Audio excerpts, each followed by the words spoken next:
again, hi to anyone who happens to be here right as we're getting started. Regardless of whether or not anyone is here or not, I will be playing the game, because I do want to make progress. I've been having a lot of fun with this, but at the same time, I'm content with seeing the end and just seeing how this all plays out, and then figure out what we're doing next. But yeah, definitely been a really, regardless again, whether or not this is the last day or not, this has been a really cool ride. Well, let's get move on things here. So the last thing, or not the last thing, the next thing I needed to do was get some kind of thing implanted in character's skull, if I recall correctly. Some kind of like servo chip thing or something. And that needed to get done over in there.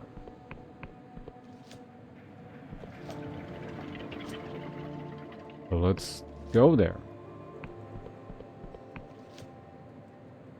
There was like a tower up over here somewhere.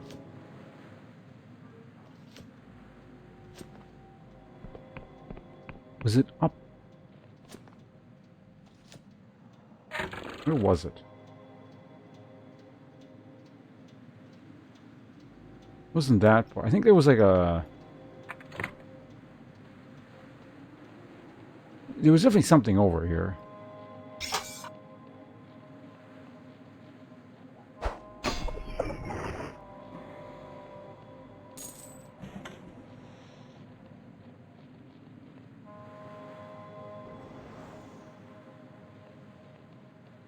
Was it that? It might have been. There was like something locked that I couldn't get into. Well, there were a couple things I couldn't get into.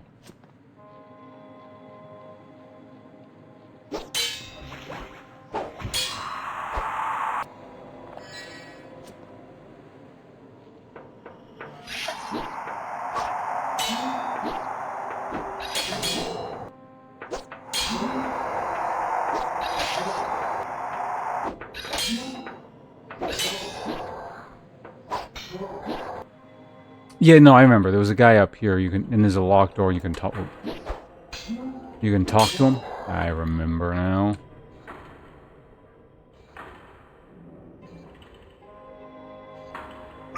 Ooh.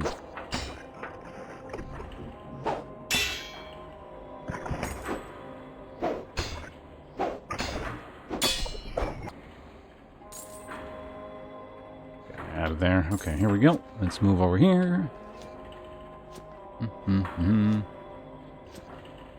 So it was like way back here. But did I never, what? Oh, I did do that. Orzov's Tower. And this was, right, that.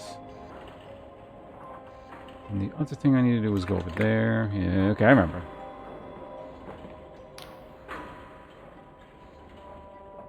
The machine... Wait, so we gotta get back into reading mode here, right? Almost forgot. It's unusual that we started this stream with so much fighting. So, like 90% of the time I've just been sitting here reading. The machine emits a buzz, then a distorted human voice. Oh, who are you?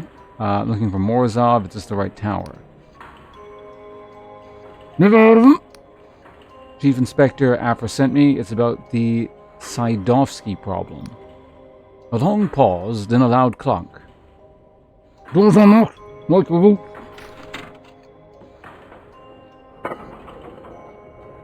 It's a muffled sound, you know. You cover your mouth.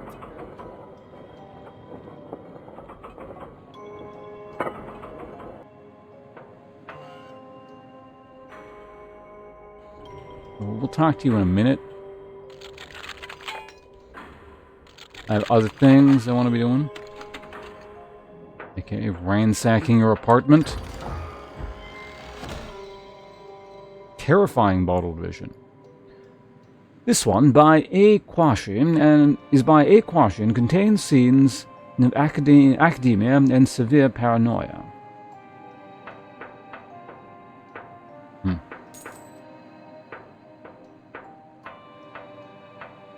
So I have a lot of those. I don't trust them, so I'm not using them.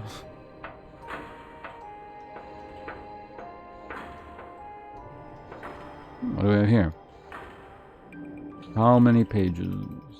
Ooh, this is actually the longest one so far. Although there's less text per page, so... The Romance of Scalp, Part 4, by Milo Casimir, 1431. Property of the Library of Untruths, borrowed by Pierre Kobliska, Senior Interpreter, due year 23, month 0, day 30, returned. Afra, Bella... Oh, is your name Bella Morozov? Whatever the case, it looks like it's being in... This thing is actually being borrowed by some important-ish people. Anyway. The slip she sat in, like the morning dew, clung to her bosom. The cloth was perfumed gauze, cleaving so closely to her nubile curves that the looking-glass itself was lovesick for her. There lay fair Ghibelline, in silken chains, dripping her tears upon subtle tome, dreading the dawn in which she was to wed the hated Melaphon, that man of sludge. All day and night her nimble mind had raced through every twist and tunnel of this maze, yet finding walls whichever way she turns, inexorable duty on all sides.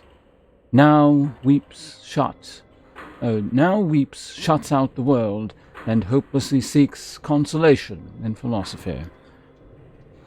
Then, when her last oil is nearly spent, the sounds of the thunderous beat of whirring wings, and through her window climbs a limber shape, half flesh and blood, half chitin hard as bone, his pinions snapping back into their sheaths, the keen blade of his body honed by war, casting his molten gaze upon her form. But who else but brave Gehenna's mortal foe, the brazen Emir's champion, and the scourge who smashed her father's fleet? Aye, that same beast who'd paused upon the brick of the abyss beneath the embers of a dying star, to steal from her soft lips one hurried kiss, chosen of his god, bold Alcazar. No coward was Ghibelline, quick as a flash. She seized upon the folio where she'd stashed a last resort, lest she at length decide to rob her suitor of his grudging bride. Then draws her poisoned bookmark from its place and points the dagger, quivering, at his face. At this the monster gave a savage laugh, don't mind that, and with a voice like magma, thus he snarled. Well met, my lady, 5 days have passed since my world shattered in your gentle grip. And then an ad break for 1 minute and 20 seconds, so we shall pause.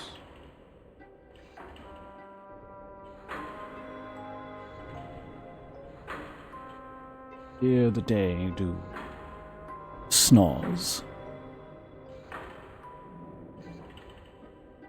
Good time to for me to be able to drink some tea as well. Cliffhanger ending. What happens next?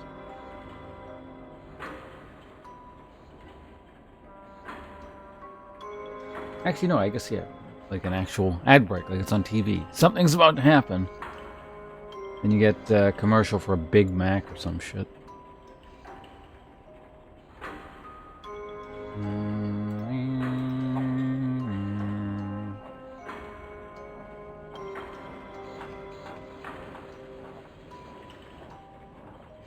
20 seconds.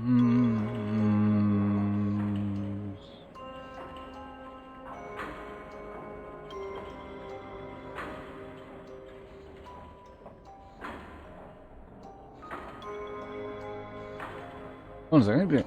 My thing is definitely... OBS is not working properly. Hold on, let me check something.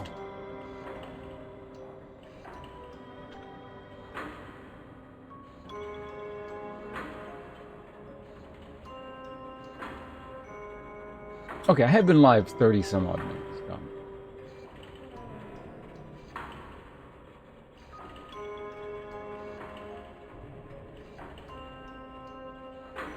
it's not keeping up properly. I don't know. Is anyone? I think I'm 95% the stream is working, but I don't know if anyone's here. You can just let me know. Or it's also possible chat might not be working as well. Things seem like a bit off in terms of how it's keeping records. Sometimes OBS gets a bit fidgety, but in any case, I'll just continue regardless. Alright, where were we here? 5 Nights? Right. 5 Nights at Freddy's. 5 nights of sleepless agony, 5 deaths. The scarab bids me conquer, and my oath sealed by ancient magic and my blood no more permits me to defy her will than stop the rushing tides or boil the sea. You are the ward of her sworn foe, yet I would sooner tear my left arm from its joint than cause you grief, and sooner plunge myself, writhing, howling, into the depths of hell than live without your beauty one more day. Therefore I beg, if you are merciful, as you are charming to the compound eye, show pity on this wretch, and drive that blade into this aching breast, that I may die. Silence itself stands still, afraid to breathe, only the comely maid's heaving chest, its counterpoint with the demon's heavy pant, betrays the riot in our lovers' hearts. Yet, as the poet reins the rebel mass by harnessing their wrath to higher cause, so Ghibelline, whirling mind, spies a chance, defying the mute god with her eloquence, and stepping closer with each point he grants, she puts to Alcazar these arguments. The scarab longs for peace, so is that not so? It is, growled he. She takes another step. Yet she is proud and jealous, quick to rage. She is. So if I slay her, chosen now, then vengeance upon vengeance shall prevail, until your house and mine are burned to ash. Her face is close enough that his hot breath burns on her cheeks, and only her fingers' width between their loins he cannot know but assent. Know you, she sighs, that I am to be wed? A storm of grief upon his brow. To whom?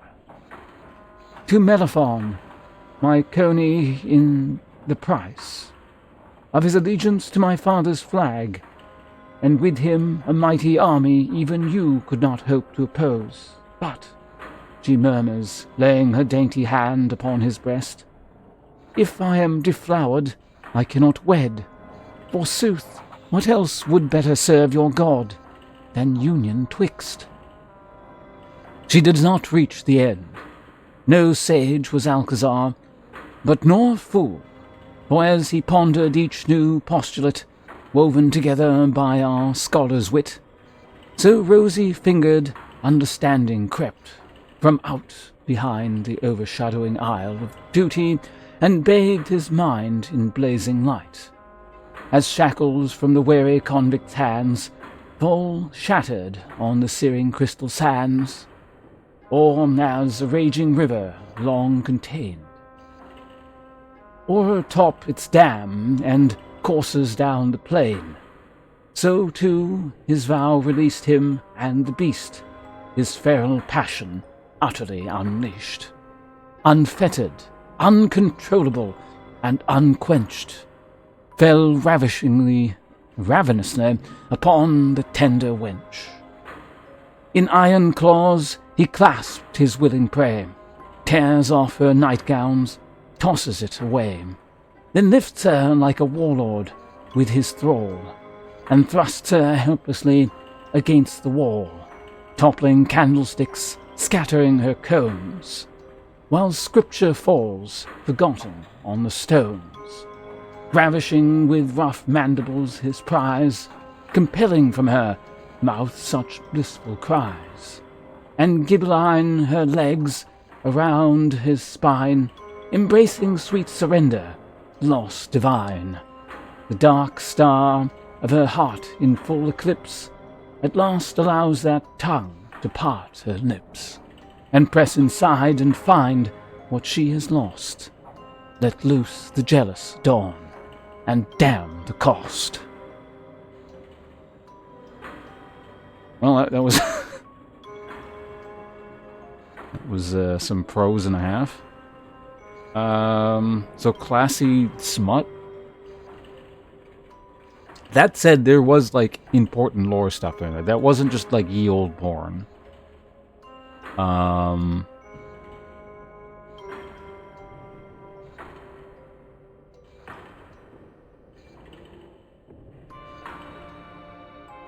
This isn't... I wonder if this is what,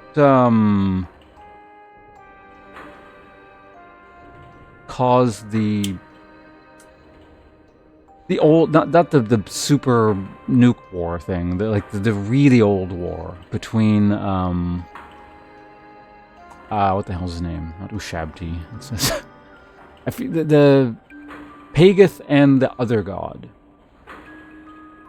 Like, basically, this is what caused the two to die when they got... Not these two, but I guess, what's-her-face? The girl here and the betrothed? Because I think they went to get married and they kissed and they exploded or something. And that started a war. I'm wondering if this is, like, the root cause, whatever's going on here. Also, interesting mention of Dark Star. I don't think that's a coincidence. I imagine that's, like, the name that was selected by the mercenary groups is very deliberate and referring to something. Like some great artifact, or, you know, whatever, or the artifact that's been mentioned in the game. Anyway, also Lightfellow, hello, welcome. You're your first person to use chat as we're getting started here. You haven't really missed very much. I think I ran over to this building and opened the book, and that was kind of it. So... I don't suppose I can use... Oh, I actually can use your bed. Interesting.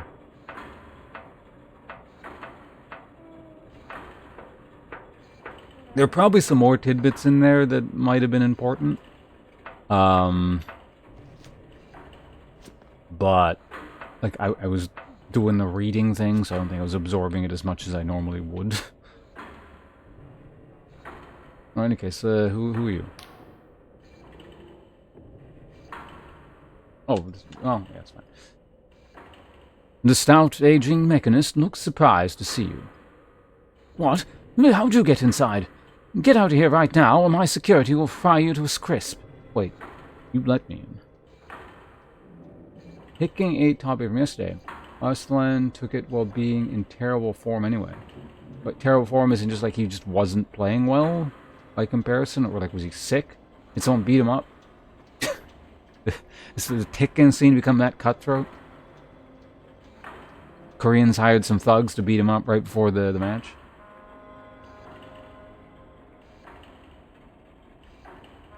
Oh, so he didn't win. Okay. Who won?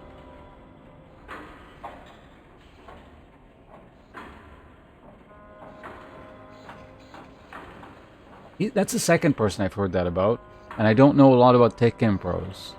So that's kind of interesting. Is that a problem with a lot of pros, or just the minority I happen to have heard about? The other guy I heard complaining was Nee.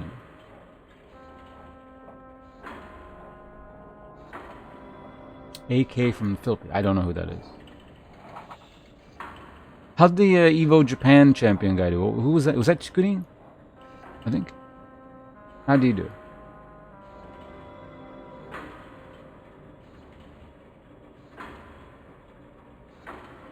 That's what I was reading, yeah, it's a more offensive game.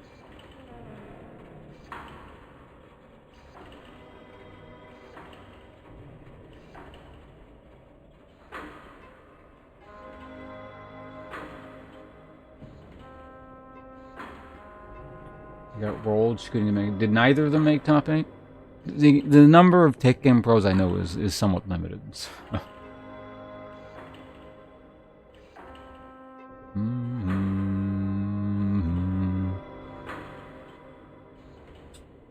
In the interim, I suppose we could advance the dialogue. I'm the official door lock inspector. You failed. You let me in? What? Why in the hell would I do that? I'll have you know I'm in the middle of some very important work. You notice a cheaply bound romance open spine up beside her, plus stacks of dirty plates and half-emptied teacups. Finish some questions. I'll leave you to your work. Have her sent me to get a cranial modulator. Let's ask her some questions first. Doesn't seem like I can stop you. What do you want to know? Tell me over yourself. What are you doing all the way up here?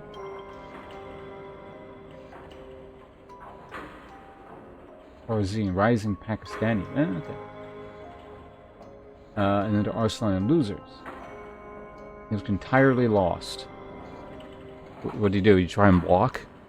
So, was my initial assessment within like 3 seconds of learning about what Tekken, or I think it was within like 3 seconds of me playing and learning what the system was. Was my assessment correct? It's just like crazy offense game.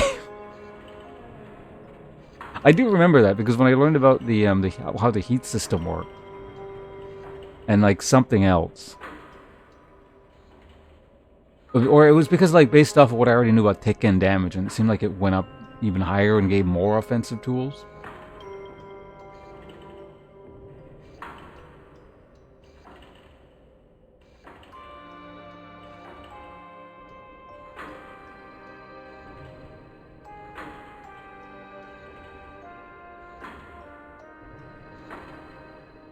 I don't know if that's inherently a good or bad thing. I have no, like, strong opinion on that. I'm not a Tekken guy, but...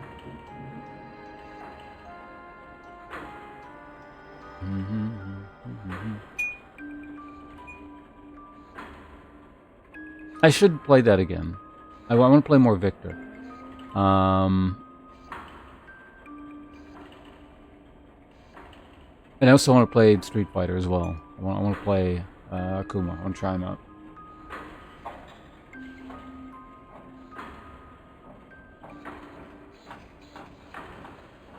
Main is coming. So who's your main again?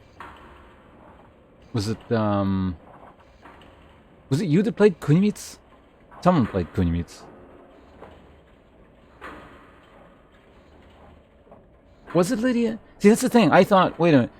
I remember you talking about Lydia. But then I was like, they're not bringing that character back. I'm probably mistaken. But so it was Lydia. Oh, okay. No, Kunimitsu was Kalastia. I haven't seen her around in a while, but that's who the Kunimitsu player was.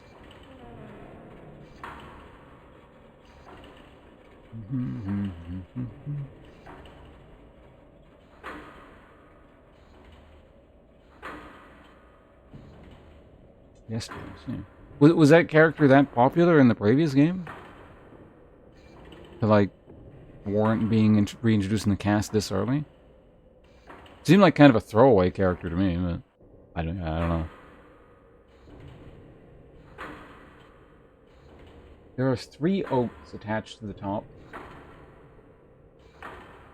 of this muffin. I'm gonna pull one of them off and eat it.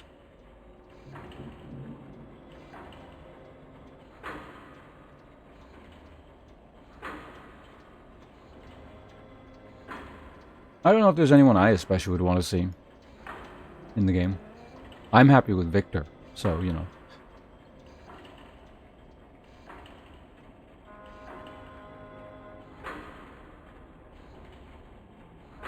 Do any of the top players use that character at all, Victor?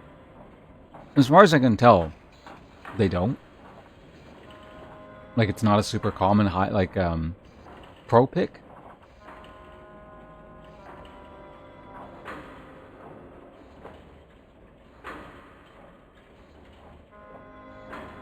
But that was a lie. Alright, well, what are our options here? What are you doing all the way out here? It's all is coming, you know? The winter, the corruption, all of it. Well, close enough. It didn't take a genius to see things would get bad. It's all there in the royal output logs, not to mention right before your eyes. So I made a big noise about needing peace and quiet for my work. What can I say? You girls... Oh, yeah. This is just the wrong accent for how the dialogue's written, but whatever. Your girl's a drama queen. Gil gave me this tower, and here I am, in blessed isolation, at least until some galoot like you shows up.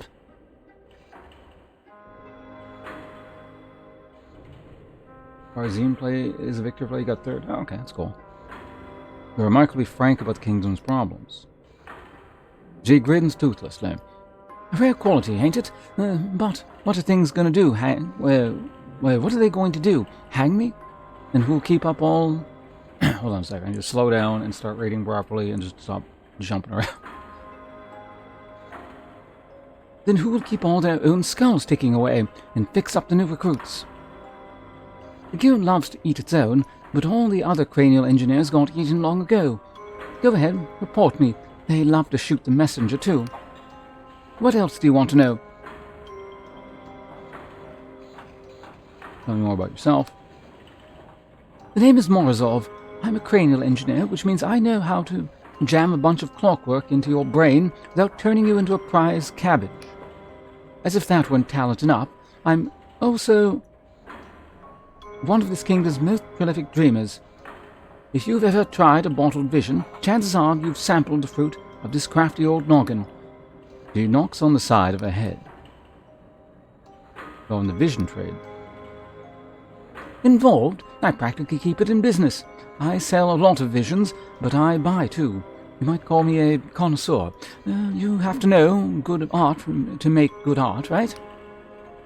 Vision trade's about the only business we got left in this kingdom, and it ain't hard to see why. Folks outside the kingdom go crazy for it. I guess however bad things get, our dreams are still worth something. Yeah, what else do you want to know? Well, that's enough questions. Top 8 was 1, aka Shaheen. Oh, Shaheen, that's cool. In 7, I always kind of meant to learn him. He was one of those back burner characters, and I never got around to it. It was like a lot of characters. Nina, Arslan Nina, 3, Farzin was the victor. Jending on Eddie and Reyna. Nee was Brian, because Nee made 5th still. Rangchu Kuma. 7, Nomi, Dragonov, Joey Fury, Jack.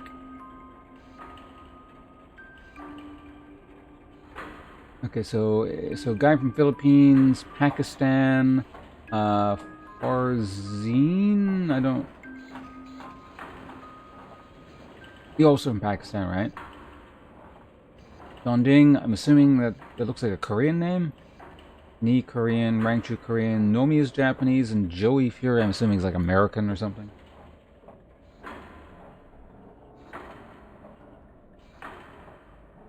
Alright, that's my questions. Listen, darling, you didn't ask, but take it from me. The Clockwork Kingdom is doomed. If you're smart, you'll do as I do, find a safe place to hold up and stay put till it all comes crashing down. All correct. I got it. I win. What do I win?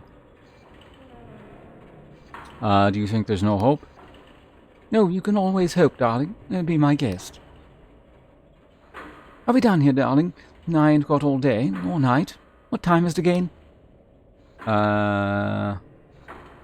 What wants me to get a cranial modulator?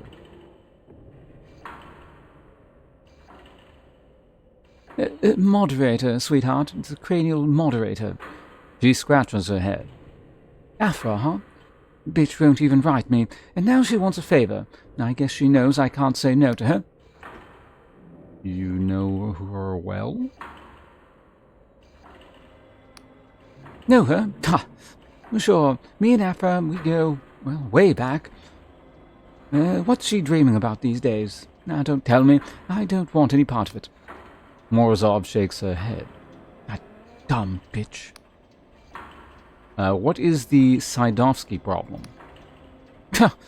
It's a famous problem in cipher theory about whether you could use an advanced time spell to go backwards. We were both assigned to work on it years ago now.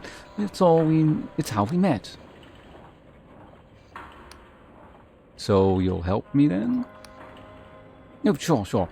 I guess technically it's my job, or something. My condolences on becoming a new recruit. If you ask me, the guild's a sinking ship. Now listen, sweetheart, getting your brain to accept a big hunk of gears as part of itself ain't exactly a cakewalk. Now I need a slice of your meat that's got deep connections to all the rest. Pick a person, someone you really cherish. See, someone that made you who you are. You're going to forget them, and I'll stick the cranial moderator in their place. It'll be as dear to you as they were. Oh, it'll be as dear to you as they were. Huh. Don't tell me about him, I don't care. Just think of them. Say your goodbyes. Forget you've given up trying to take them, make them understand. Forget your first love, you didn't carry that heartbreak anymore. Forget your best friend. It hurts to think how far apart you've grown. Forget your mentor, you still feel the sting of their disappointment.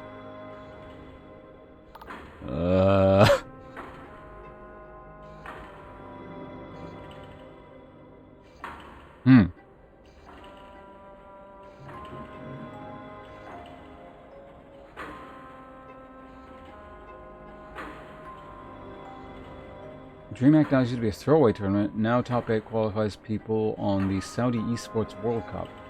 And everyone signed up to play. Everyone wants that Saudi blood money. Nah. Esports players, they gotta do what they gotta do.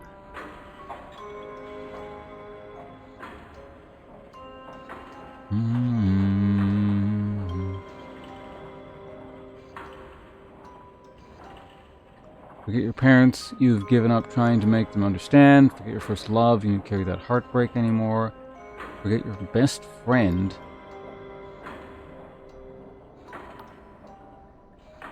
Honestly, like the least in... I don't know. Because this, you've given up on trying to make them understand. Makes it seem like this is just like a fucked up, broken relationship to begin with. How disruptive? Disruptive in what sense? So it's like this one. And it would just be like basically when people have disowned their parents, kind of thing. It's like they go no contact. That's common enough. The thing is, it's just like you straight up forget everything about them. I feel like that would result, you know, trying to think from a person in this position, kind of thing, like your average person. It's quite actually different from like the whole cutting off your parents situation, because then you know why you did it. You know, like you know your grievances and what they did wrong, and etc. etc. I don't know, maybe you were in an abusive home. I don't know.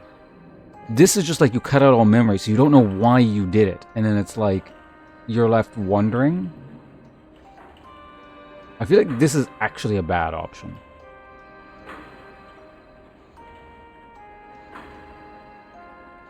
Have esports shifted their calendars and events to accommodate this world interest? Like the Tick Game World Cup specifically? Forget your first love. You didn't carry that heartbreak anymore. I mean... Oh, hey. Kamikaze. Thou art welcome any time. It is only human to commit a sin. Thank you very much for 31 months. Much appreciated. Exclamation point resub if you feel like participating in the channel gimmicks. Otherwise, just generally appreciate that you're sticking around with the Twitch Prime, and in general. Thank you very much.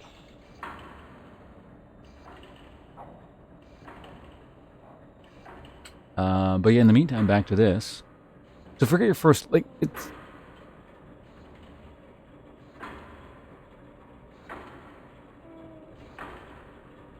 I don't...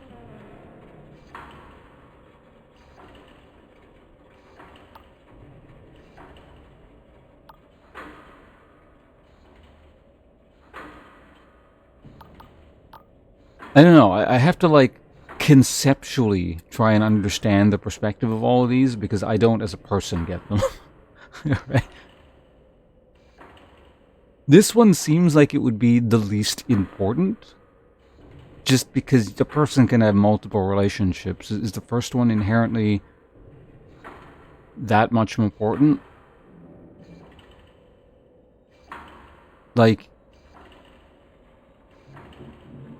I don't have failed relationships, is the thing. So I don't have a frame of reference to compare it to. What lessons do you learn from that? I imagine people do. Maybe it is important to remember that. I don't fucking know.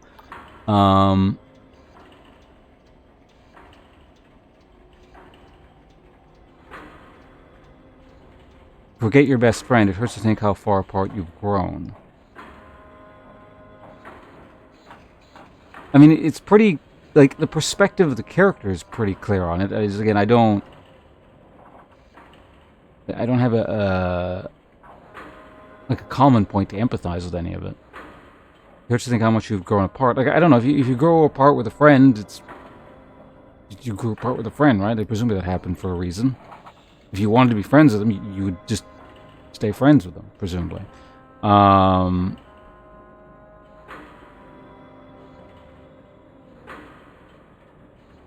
Like, I'm sure I have many friends over the years I just instantly don't happen to associate with anymore, but, like, you know, just whatever, you know? Life goes on.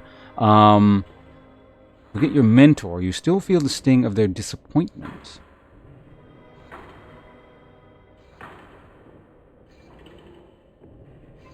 I recognize, like, I'm way overanalyzing this, but it would be nice to get a good answer.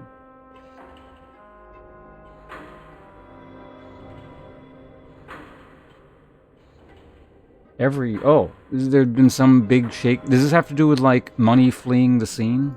Or esports? Or, like, what's going on with everything changing their schedule?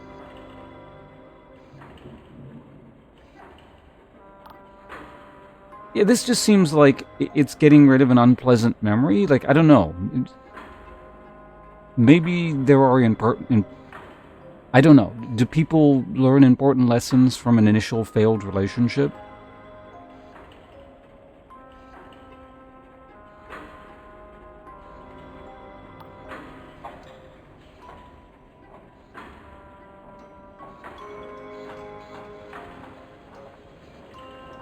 Like, a friend, theoretically, I don't know, it depends on how you've grown apart. If they're a friend, you know, maybe you could just go, I don't know, call them up one day, like, hey, let's go have a beer. You know?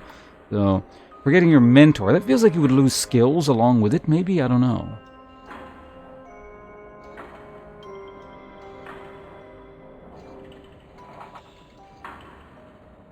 Yeah, just blame the other person. Yeah, I think we go, this one just seems the least useful. Prize pool of the entire World Cup is 30 million. Organizers know that players will simply ditch their events if they didn't accommodate. Oh wait, so are you saying everything is readjusting to compensate for the Tekken World Tournament thing? Or wait, no, or the Saudi Esports World Cup. Whatever that is. I don't actually know anything about that. I'm guessing that's what you're saying.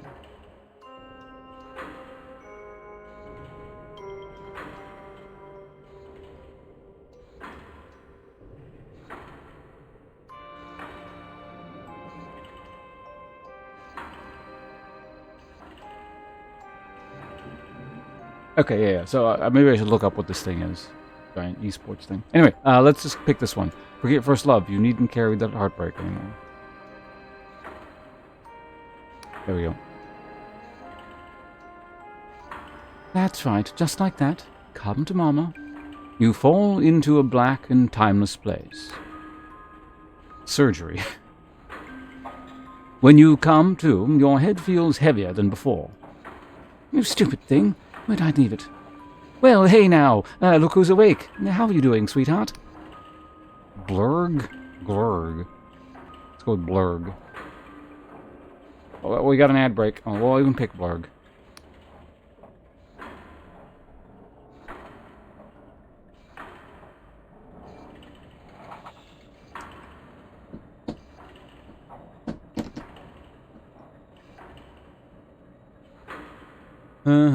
Okay, so 30 seconds until an ad break.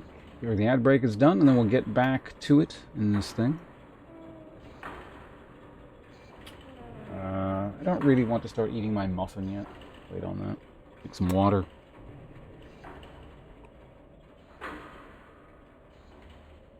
So when is this thing anyway? The Saudi World Cup or whatever.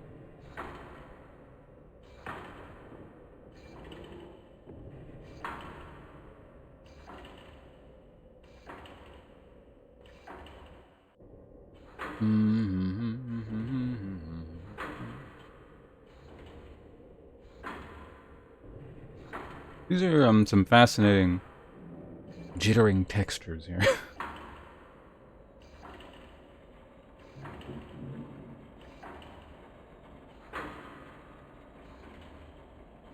Hey, Nick.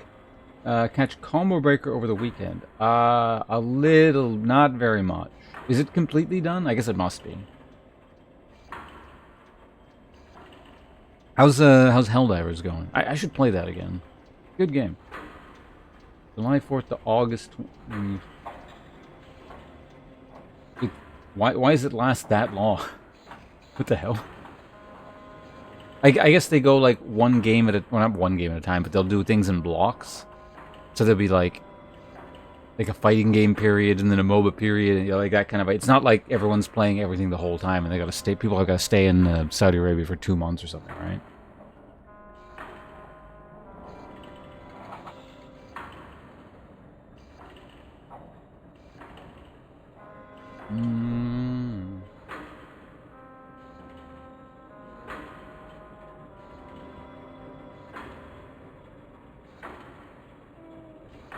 I'm assuming he's referring to the whole drama with the...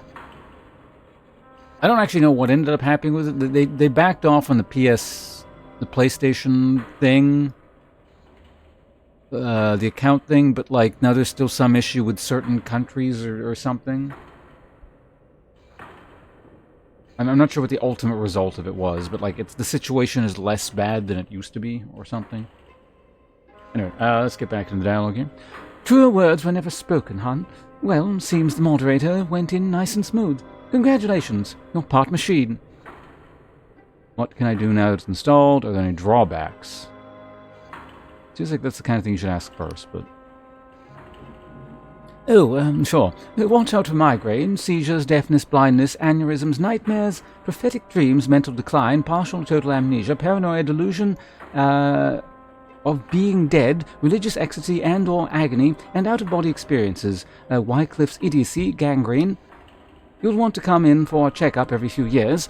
Some of those metals are a little toxic. Worst of all, whenever someone has a problem with the king's magic, they'll ask you to fix it. Ugh, I should have farmed silk slugs. All makes sense to you? Well, what can I do now that's installed? Well, now you can understand the six-fold cipher language of our glorious king. Read it, write it, speak it, hear it, or shove it up your arse for all I care. All makes sense? Thanks, I guess we're done here. Oh, don't mention it, darling. No, really, don't. In fact, leave my tower and don't speak to me again.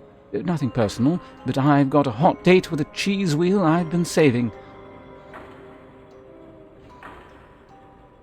Assuming this, hold on.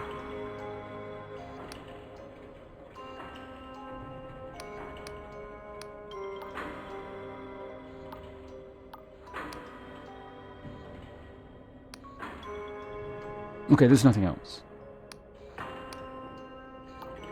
That's all the questions.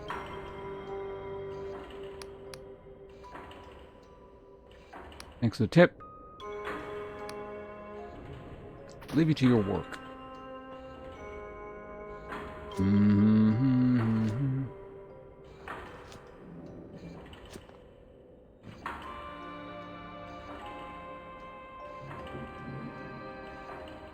Can you bring the game back in those countries? I'm not touching until it is. So you're not touching the game again, is what it boils down to. It's been an hour, alright.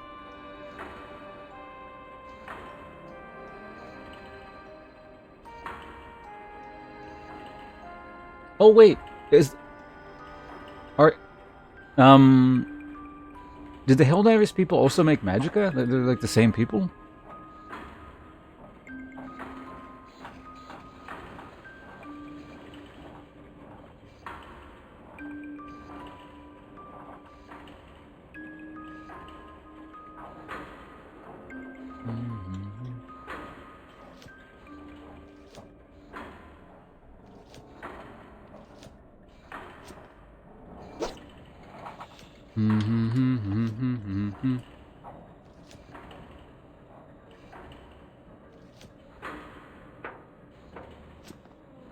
Interesting. Honestly, that kind of checks out. Like, given what I remember of Magicka's really goofy sense of humor.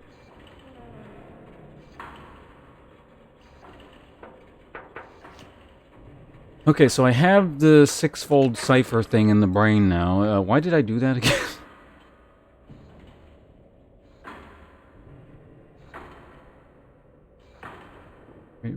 Missing persons.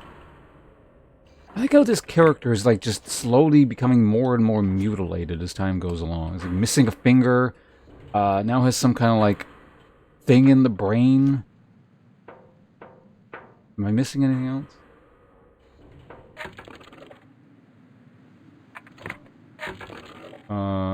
Right. So I need to go back here, and then we're gonna go across there. Maxton.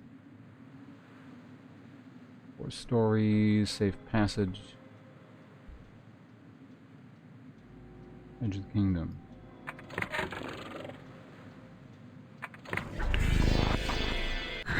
Let's get out of here.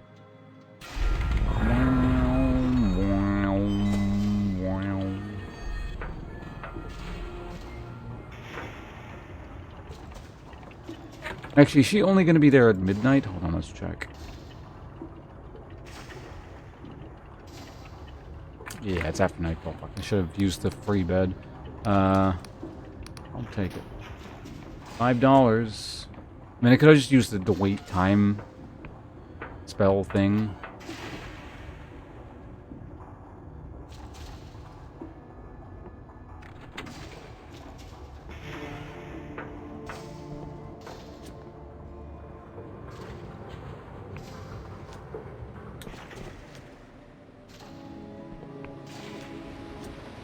Yeah, I don't know the situation with that, so it's like, the Helldivers thing. Like, what sort of business position they were in. To me, it just seems like the sort of deal, from a business perspective, that anyone would take. That's very difficult to moral high ground, but again, I don't know. I don't know the details.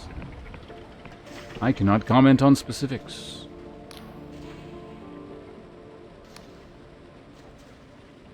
I think you just had the same voice, whatever.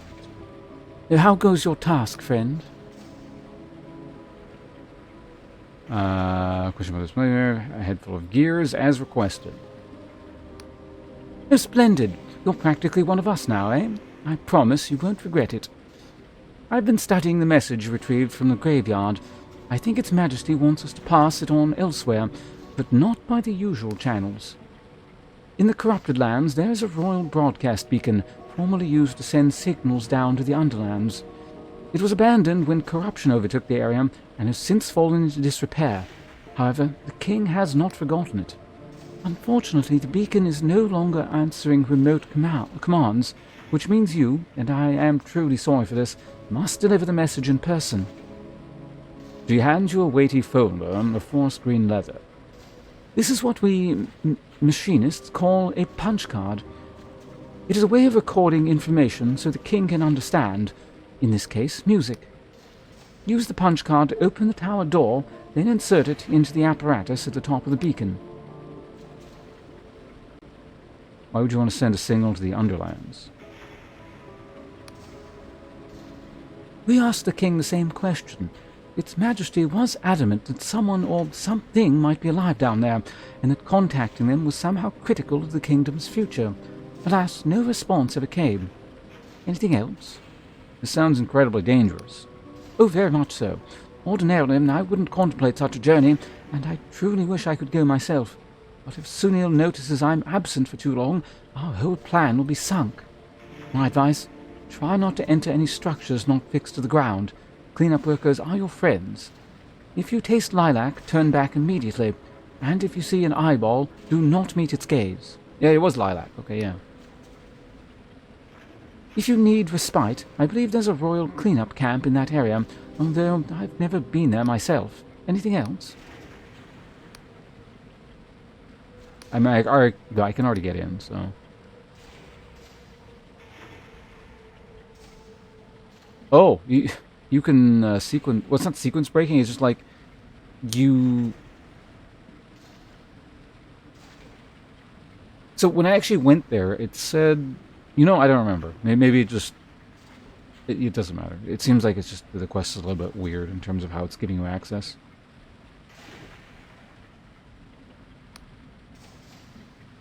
I'm not very good at picturing things in my head. He smiles mischievously. Why not give it a try anyway? With all that new plumbing in your skull, you might be surprised. Fine, that's all, but if I become a monster, I'll eat you first. Entirely fair.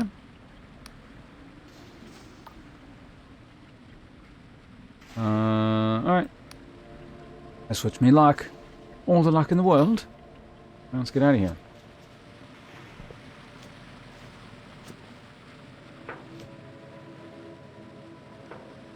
I thought there was like one other thing I needed to do.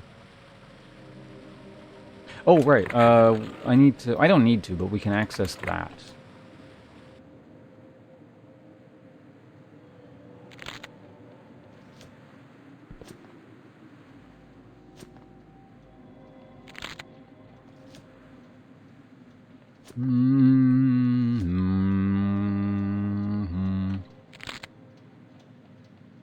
I should leave my webcam off for this playthrough. It's off 90% of the time anyway. Haven't been to this part of the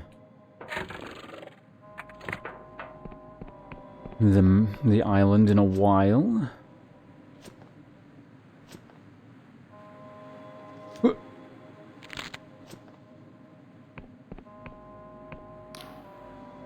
The border is closed. He examines your permit through a magnifying glass, then punches commands into a machine. You notice tufts of cotton protruding from his ears. Suddenly, the machine screeches like a god's nail being dragged across the chalkboard of your soul, and your stomach twists as if you are falling from a great height. That's a nice description. After several minutes, the guard removes the earplugs. Its Majesty says you may pass. Long live Clockwork King.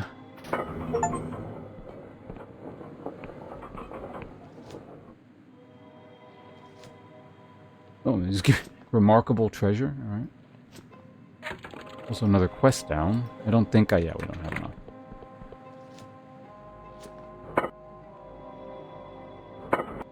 What is going on?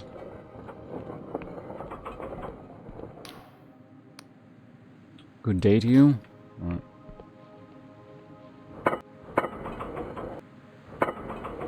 Is that just an isolated island with some artillery on it? That's kind of amusing.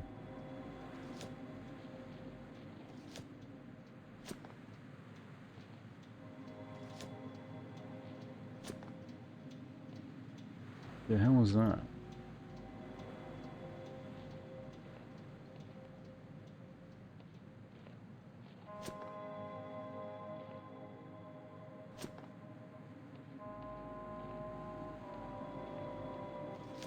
Hell? Why is that there?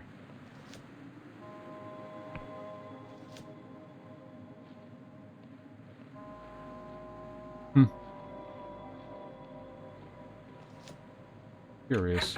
Let's try and,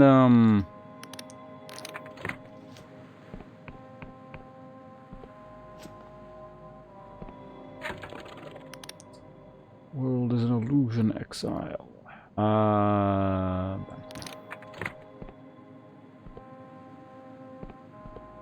that's why I say it's not necessarily a Russian accent. It is like generic Pan-Slavic. Can't identify exactly where it comes from. Half-assed approximation. You can't criticize it because it's no specific accent.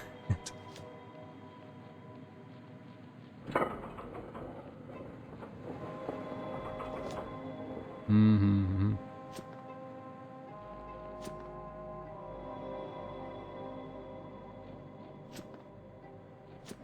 Mm-hmm.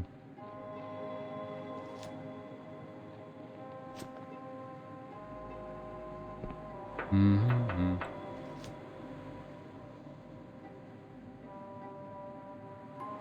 How big is the actual world? This is, well, so this is what I've encountered so far. There's this whole area, There's actually something up here that I can see off in the distance, but I can't access. There's this area here. It's pretty big. Like, it's... You know, it's not Elder Scrolls big, but it's reasonably sized. I realize just showing off a map might not provide much context, but... Also, at the same time, I'm moving, like, about as fast as you can in this game, so... Like, I'm able to cover distance pretty quickly.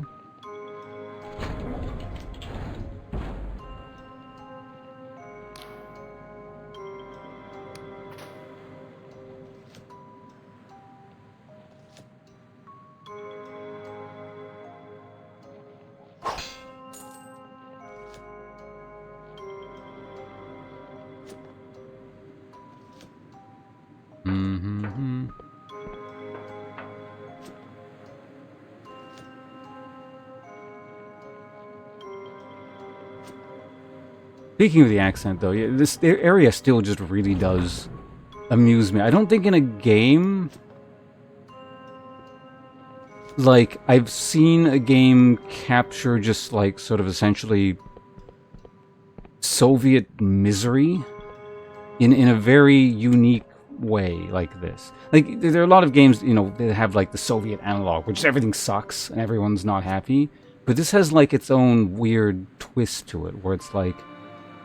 Unless you know the history of stuff and what I think they're referencing in specific instances, you might not even catch it, kind of thing. It's a bit more subtle.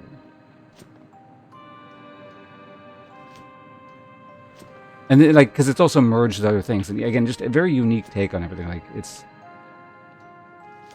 mean, it's like the rest of the game and the rest of the world build, where it's just like it's a considerable and interesting twist on how things are normally done in your standard fantasy junk.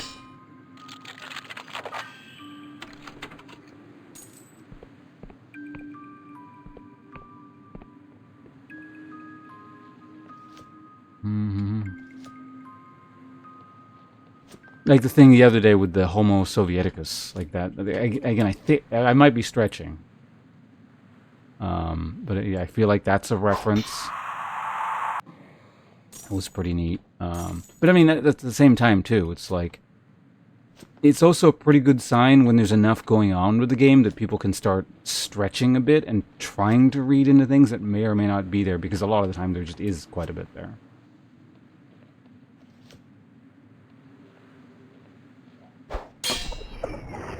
Why am I killing these things? Who knows? Let's get into the corrupted lands.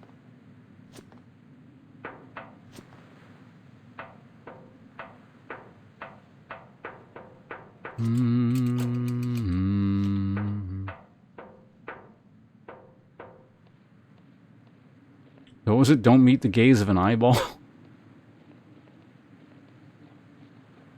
Here's the thing I got the key for. Probably.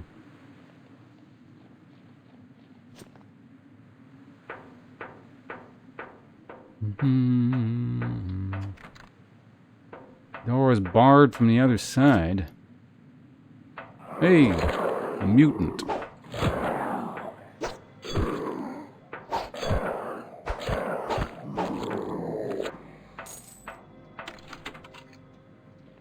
Is that a mob or... No, it's not. Okay. It's just corruption. We should be fine, right? Like, I was working for Pageth earlier. He'll keep me, disease-free. Oh. That's neat. Double stab.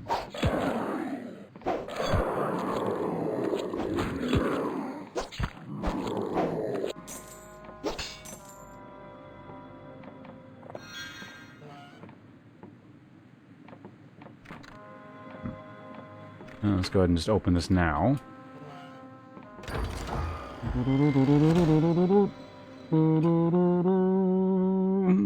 This spell generates an arcane shield that is impervious to damage, while the caster has mana to maintain it. Draining to cast and sustain, this spell has nevertheless saved many a mage from otherwise certain death.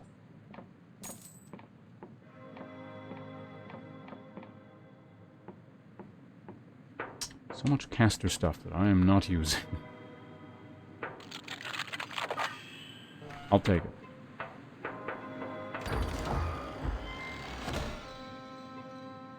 More fine ore, got it.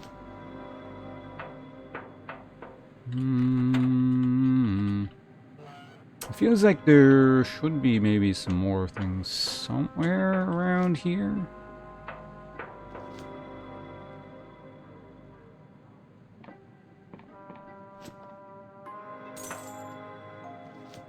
Perhaps not. Right, because, well, yeah, I guess the layout is basically, or like literally the same as the other one, if I've gone through all these areas. Alright, well, that's that.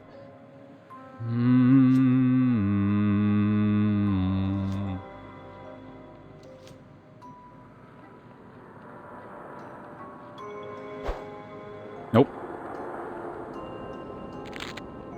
Also, maybe I shouldn't be correcting plants in the corrupted lands.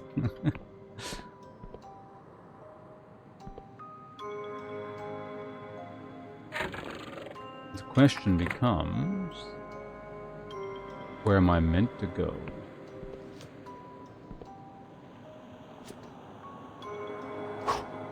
Damn it! Oh, it did land. Very good.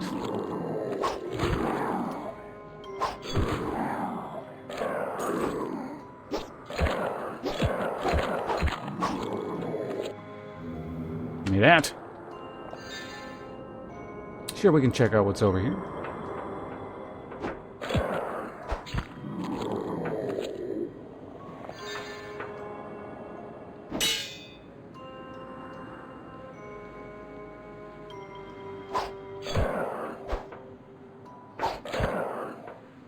I'm gonna try it. I haven't used this thing in a while. Let's just give it a shot.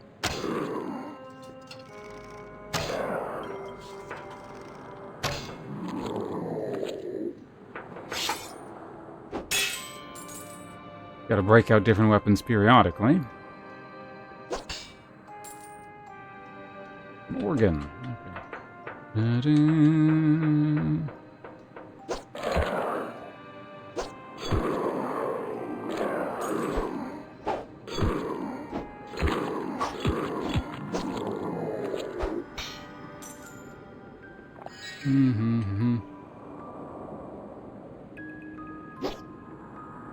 What was the Baldur's Gate line again?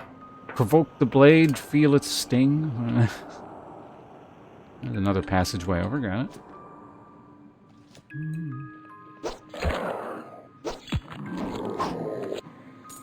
More of an ambush than a backstab there, but I'll take it. Elixir of... I have never used a single elixir yet in this playthrough. There's actually just a bunch of potions in general I've never used. In fact, I just haven't used most items, period. There's been no need.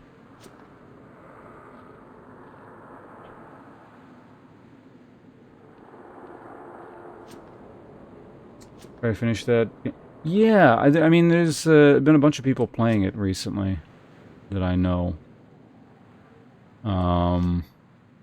Kind of want to reinstall and continue on with my playthrough. But man, like, it just... I don't know, there's a lot to do. This not Baldur's Gate. I mean, I should have a second job soon, hopefully within the month. There's like what's that game called again? Elden Ring DLC coming up. It's like, because I know that game's gonna take forever, right? So it's a bit of a thing to pick up, even though I sort of want to play it. Also, I mean, we're coming off another major RPG, for, you know, in terms of the stream, so... Maybe I should mix it up and do something else, I don't know.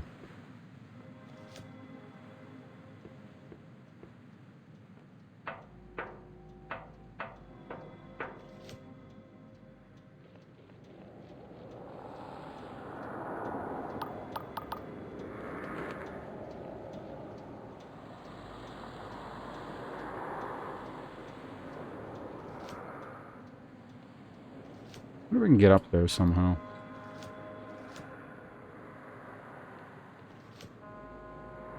Honestly, with the run spell, maybe. Also, what am I near here?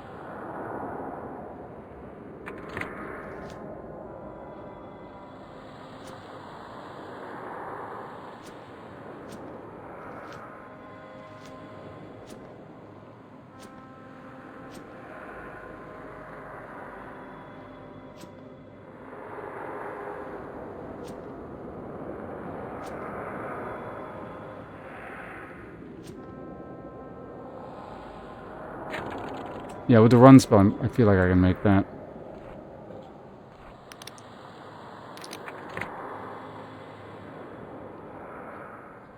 No, I just need another job. Like something part-time. Streaming don't pay the bills no more. Well, I mean, they haven't in quite some time. I've just been living off savings. And now the savings have run out. So.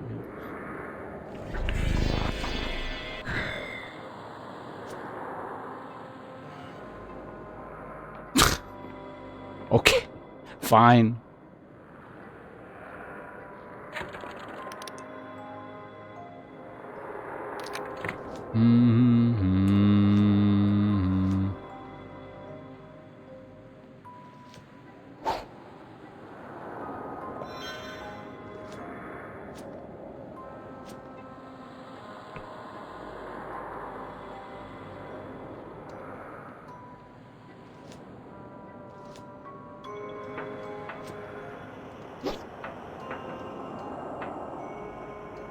Hello?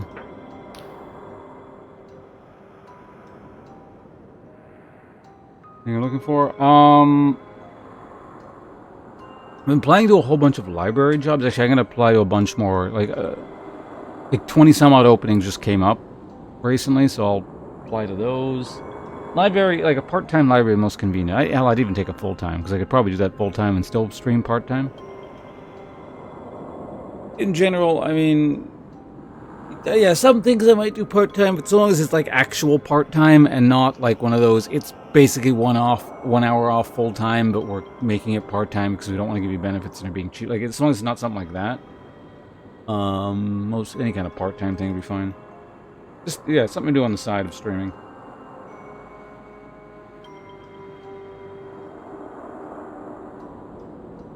You know anything good? see any openings attached to doors somewhere?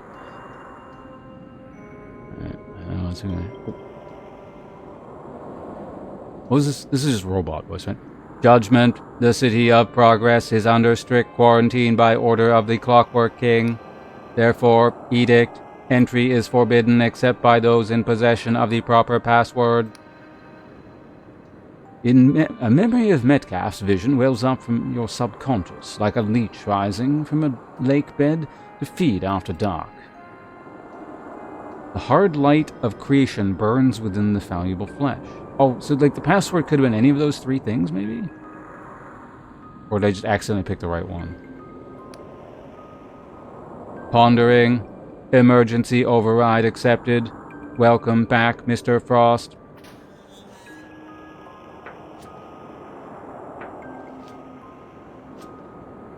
No worries, don't worry about it.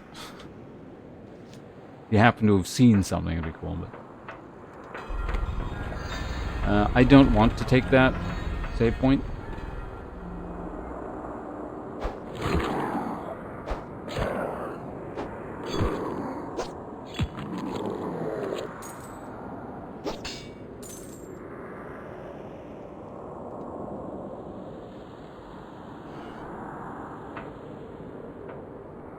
Let's take the upper levels before we take the lower levels. I swear, I like fail more of those easy ones than the difficult rolls.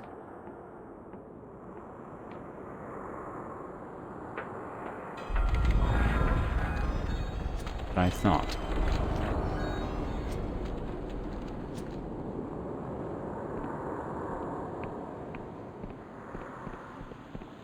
Is the layout identical to the other city? No, it's not.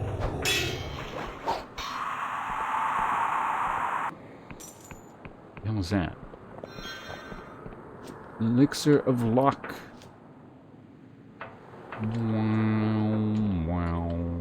Wow. Out of my way, door.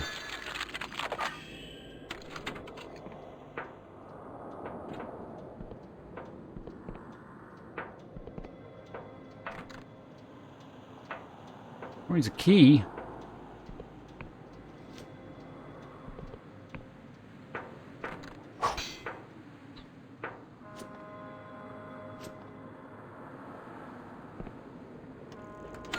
Hope we find a key in here. What is this? Emergency work rota. Citizens Wong, Murray, Ustinov, guarding schoolhouse. Citizen Hines, Krupke, Singh, Gazaryan, street patrol. Citizens Roth, Doyle, Filipovich, welfare checks and barricade maintenance. Citizen Onwara, this doesn't matter.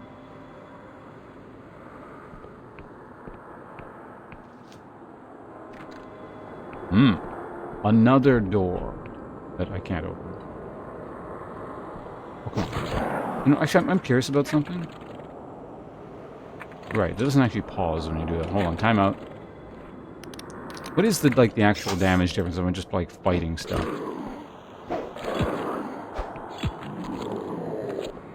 Not that huge. I think it's actually fairly comparable.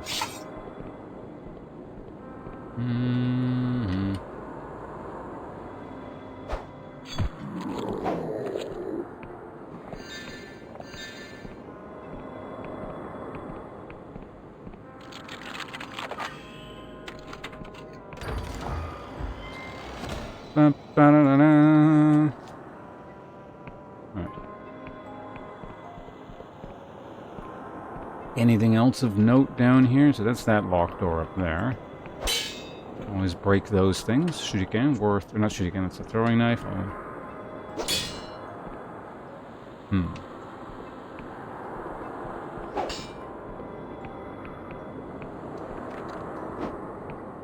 Another locked door.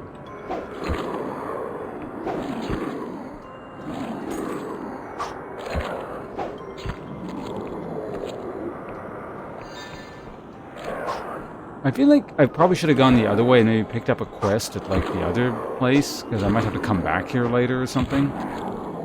Or they, the people at the corruption rest station or whatever give the key to access all this other crap.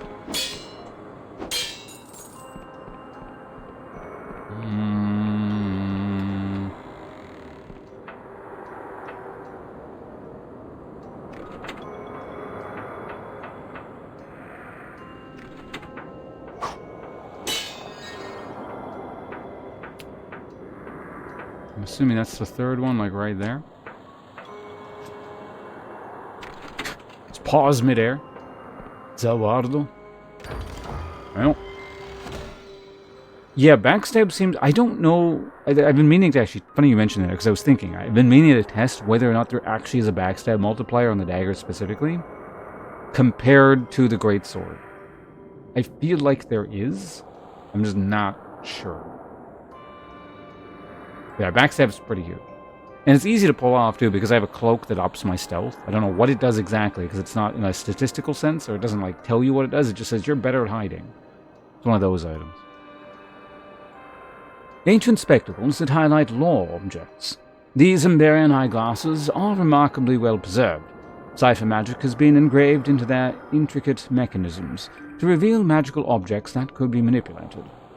That sounds very useful, and probably more useful than the mask, which I don't know what it actually does. It says entice more powerful foes, but does that mean they just aggro from further away?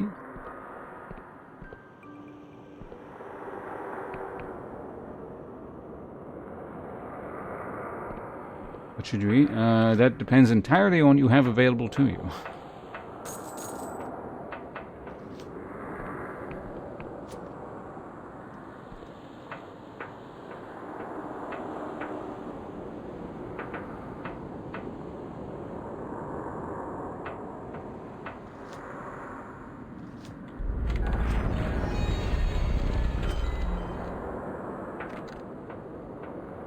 Walls no longer matter to me.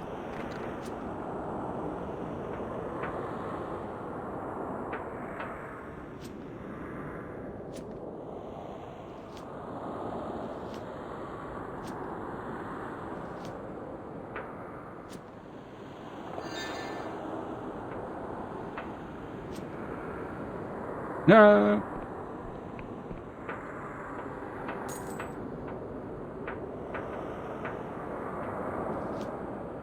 Yeah, it's looking like I need to go somewhere else to grab the key for this place, maybe?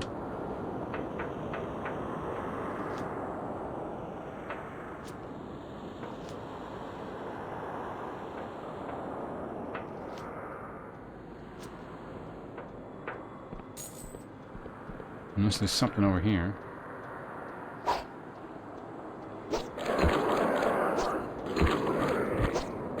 He hit me. Oh, I'm bleeding. That's new. Yeah, if they actually, like, touch you, they're doing a reasonable amount of damage.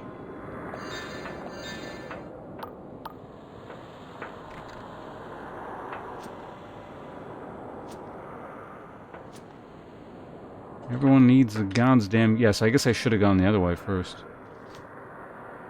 That wasn't a backstab.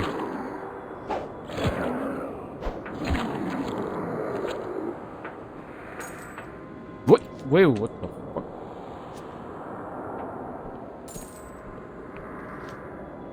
Alright, well, I guess we just go, over here. I want to see what this is. Stamina potion. I'll take it. Alright, whatever.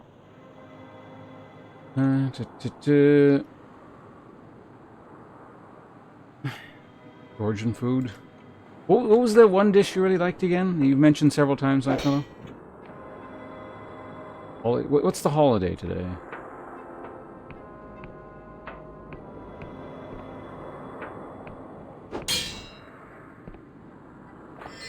Is today like... Wait, when's Memorial Day or whatever in the United States? Is that today? Oh, it is more. Okay, yeah.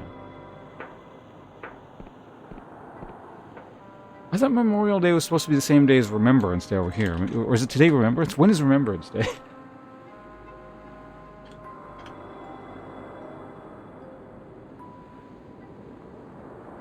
Good old Firefox seizing up. Okay, I can't check.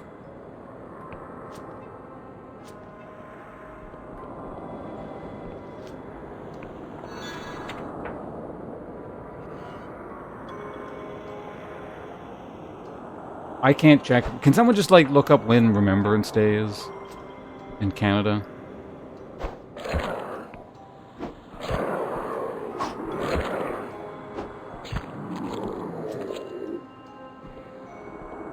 Where am I here? I live in Canada, so yeah. Remembrance Day in Canada. Kinkali. Which one, like, can you describe the dish?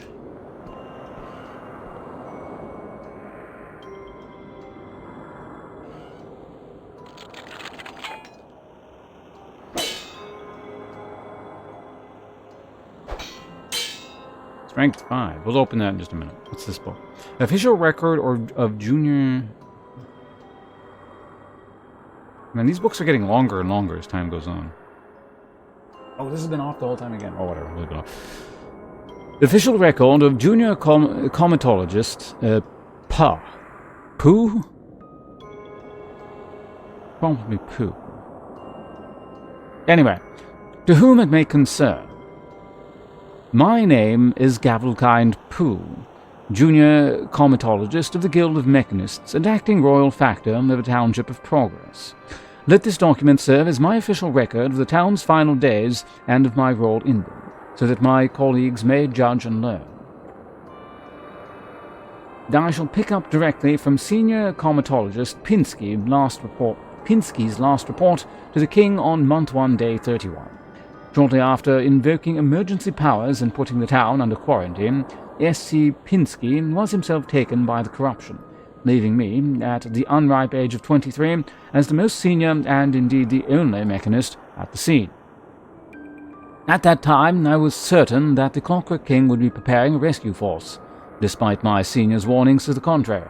I therefore reasoned that the survival of guild personnel possessing vital intelligence above this new form of corruption was paramount. To that end, I ordered the militia to fortify the factory compound and bar access to the townsfolk, lest they bring the curse within our walls. The initial descent was peaceful.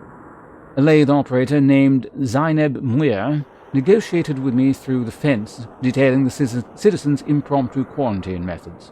From early reports of the corruption, I knew that these safeguards were fatally incomplete, but I did not share this information because it had been restricted by the king, and I feared punishment if I survived. By halfway through month 2, the citizens were desperate, having been progressively forced to abandon most of the town. There were several attempts to break into our compound, and I authorized our acting militia captain, in truth a young corporal, to take all necessary measures. Meanwhile, I continued my attempt to establish contact with the king, such as by modifying the factory's exhaust chimneys to flare at regular intervals. On month 2, day 41, I learned there would be no rescue. Its Majesty had finally pondered S.C. Pinsky's message, and its new orders, still addressed to him, were to stay put and prevent anyone escaping. Since I have nothing left to lose by being frank, I will plainly state that this plunged me into a deeper despair than I have ever known. When the townsfolk at last battered down our door, they found me in the foreman's office, trying to summon the will to drive a sword into my guts. It was Citizen Muir who saved my life. In her own robust fashion, she persuaded me that I was better off using my knowledge of sophistry and the king's machines to help refortify the compound, and hold out as long as we could. I was relieved to shrug off my new purely theoretical authority and submit to a more collective form of leadership. To our credit, we lasted another 35 days. On the 36th day, our fences bubbled like boiling water, and every word we tried to say came out as incomprehensible song. The corrupted swarmed in, and most of us died, including Citizen Muir. The survivors retreated to the main gunnery tower, leaving behind the bulk of our uncontaminated food. Several conclusions follow from these events. Firstly, I recommend that Fontaine Pinsky and Zeynep Muir be posthumously named heroes of the Clockwork Kingdom. that's a pretty direct reference. If there was any doubt whatsoever, that's a very Soviet thing. And that the citizens of Progress collectively receive the Royal Commendation for patriotic labor. Secondly, I recommend that a committee be formed to investigate the reasons for this disaster, and that all junior mechanists receive additional training in emergency leadership. Finally, I implore my colleagues to ponder the wider lessons of my fate. Given the limited information available to me at the time, my decisions were understandable, yet I am haunted by what might have been. With the factory compound's extensive cipher wardings, it is possible, albeit unlikely, that a large group of untainted townsfolk could have held out against the curse long enough to be rescued. Where would we be now had I trusted them earlier? Or if we had trusted all citizens with proper information from the beginning? The fall of Progress must prompt us to question every assumption we take for granted. The corrupted are hammering now on our walls and shutters. Our voices are drowned by the cacophony of hundreds of limbs on metal. I must forgo further reflections and take my place among the defenders, to fight and die as the citizens of Progress. Long live the king. Gravel Pooh, Junior Comatologist. Century 0, Year 24, Month 3, Day 29. Drums from the deep. Well, that was fun. Hugh? Is that how you pronounce that?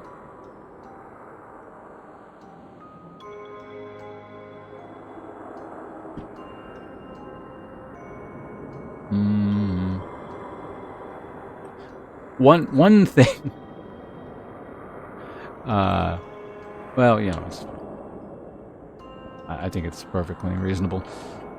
Dumplings that look like bouncy a bit, but boiled, not steamed, minced meat incised. Usually mix of beef and pork, sometimes lamb, onions after that. There are two variations, modern city style with green herbs like coriander, parsley, thyme, and the old school mountain one with garlic and just a smidge of dried spices.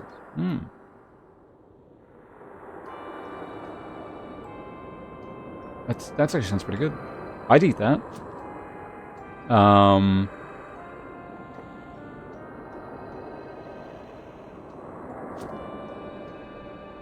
Honestly, like, to me, I don't know, I'd have to try both, but to me, the old school mountain style sounds better. Like, I'd enjoy that more.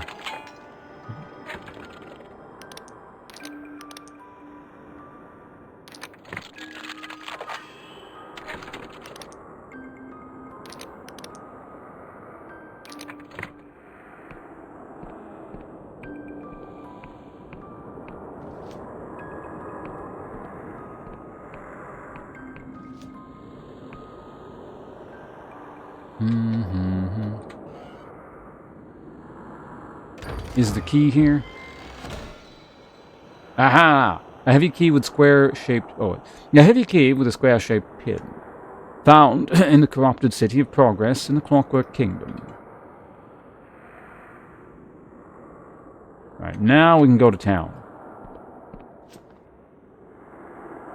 Is that a figuratively or literally? What?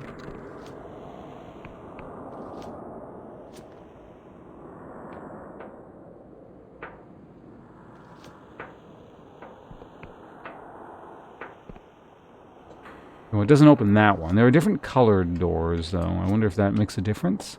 There's a green one up here, and there's another green one over there, I think.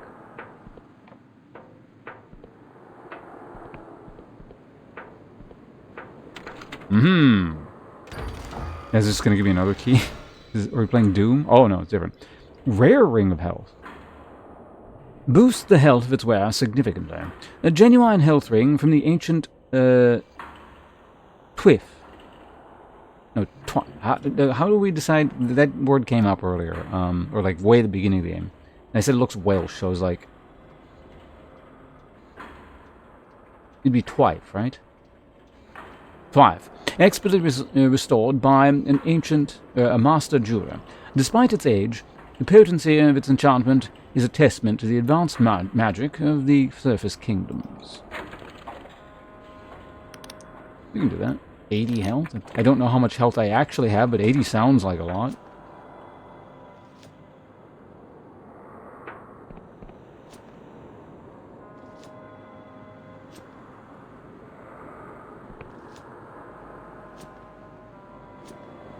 I just realized I don't even need to use the key. I can just do this. Music box cylinder. A slender brass cylinder bristling with tiny needles, designed to fit a clockwork music box. Horace Metcalf might know more. The early mechanists imagined a new kind of everyday luxury. Bread for all, but roses too.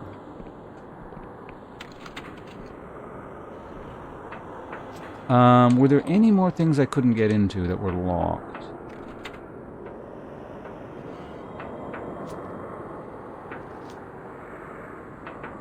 Where was the one thing I couldn't... Right, wait. Was it over there? Yeah, no. There was like one door I saw...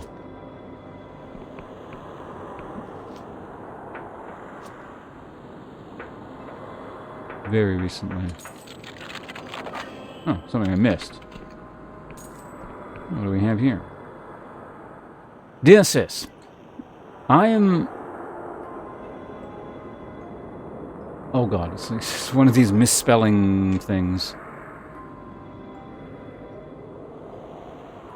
Dear Sis, I am ones against dictating this letter to wee Faisal, and if he fucks, I mean screws it up, you must tell me and I will box his ears. Probably you will never get this, but it makes me feel better to imagine you reading it, so here goes nothing.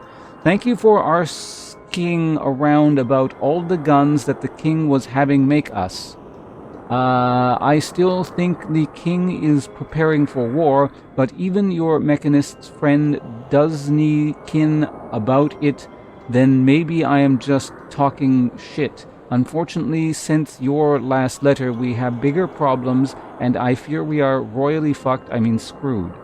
I reckon you have probably heard about corruption, even though we are not supposed to talk about it. Well, now this whole town is full of it, and nobody is allowed to leave. The royal factor plus most of the mechanists are dead, apart from that wee cunt Pew. Oh, it is Pew. Okay. Well, spelt P-U-G-H, who was always hanging around at the factory getting in the way.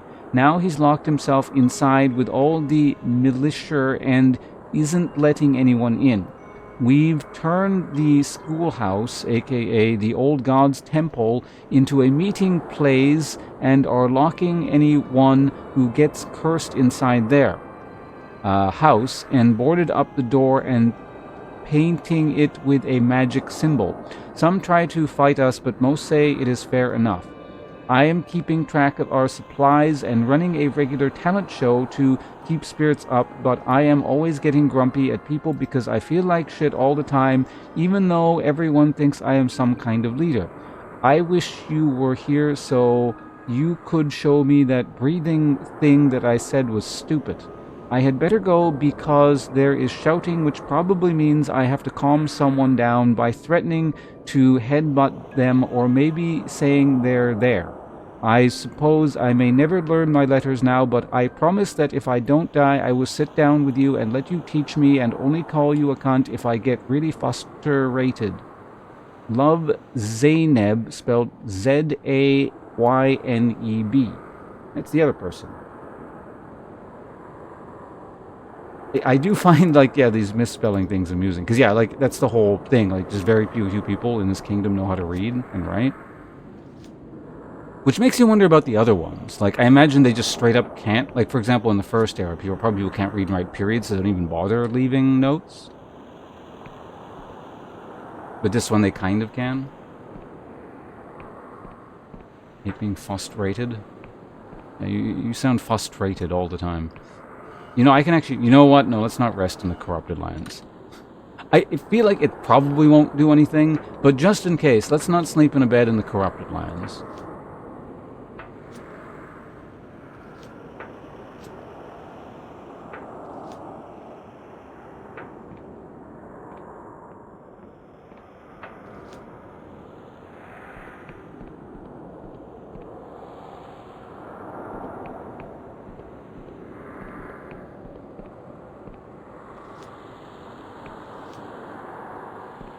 Did I not go up here? Oh, hey, I didn't.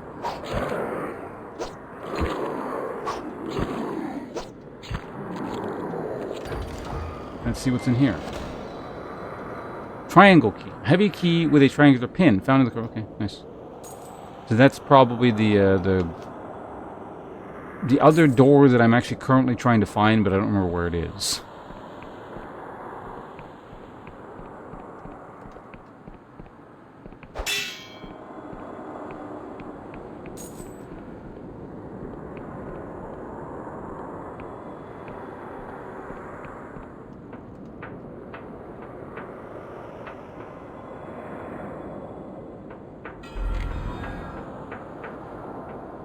What the hell was that thing?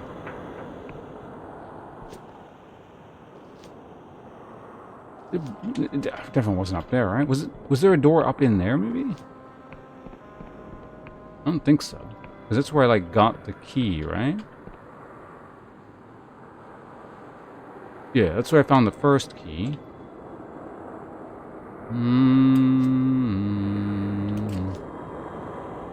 It was maybe over there? Oh yeah, no, I've had the dagger for a while. I'm missing HP because I equipped a ring that gave me plus 80 hit points. So that's why I'm missing hit points. It doesn't, like, give you those hit points, it just increases your max hit points, and I just put it on, so. Although, something did hit me a couple times, and I took a bit of damage, and I used a health potion. I guess there's also that.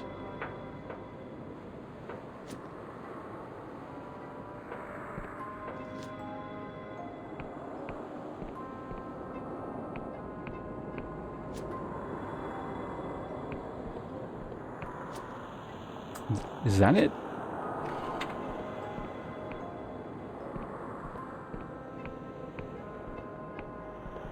I swear there was a nut. Is it literally just that door?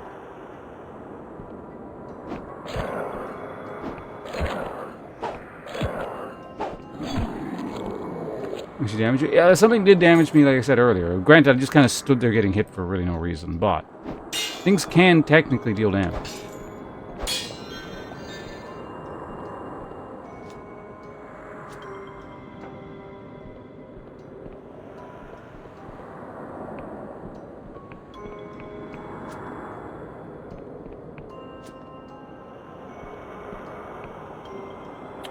Why am I here again? Let's maybe consult the log. I actually don't remember. I mean, I got one of the things, which is that. Missing person.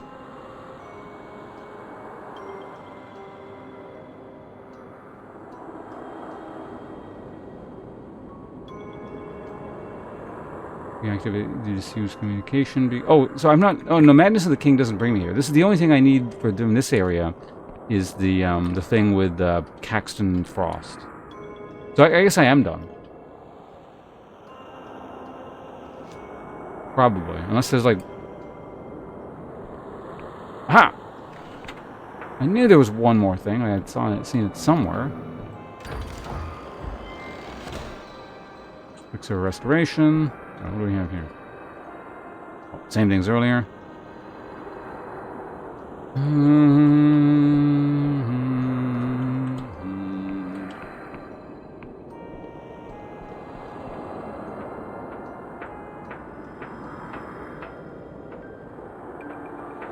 Alright, well, let's get out of here.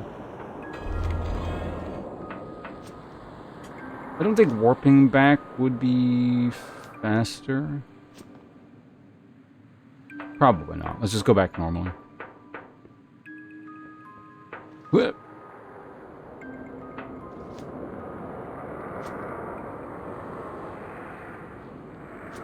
Just remembered something. Let me check.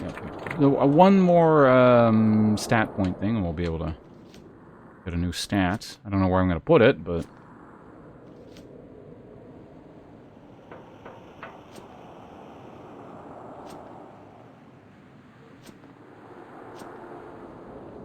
Okay, so we're back on this side of things. So we got 2 things left to do here at least. Gotta find the camp. And then we need to find like a tower somewhere. It looks kind of like a tower up there.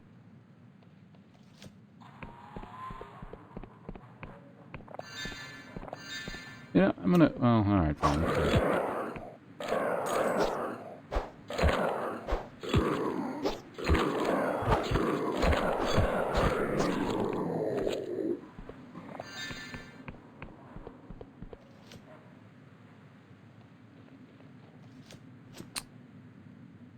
What is that? Oh, it's like a lamppost or something. That's fine.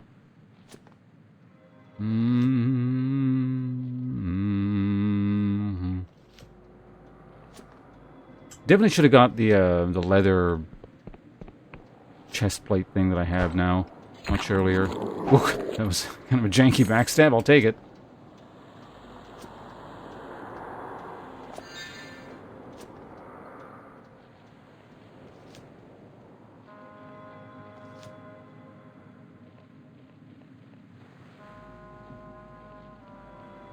Doesn't result in anything? Alright, that's fine.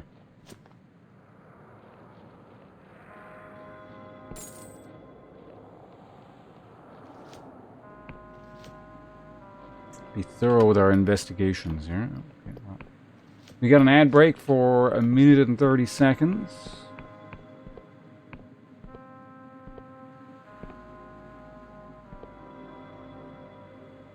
I wanted to jump onto that guy.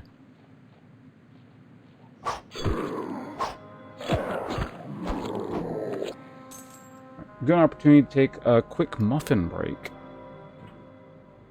If anyone has any questions, comments, or concerns, I will not... I mean, I would, like, see it regardless, but I'm 1000% guaranteed to see it right now.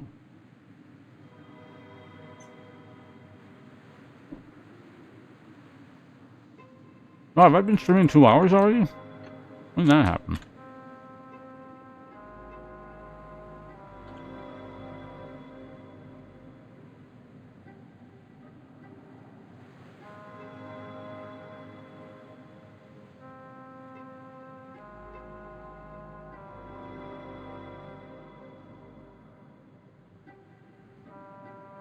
How am I this day?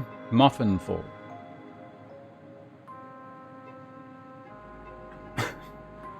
How about you?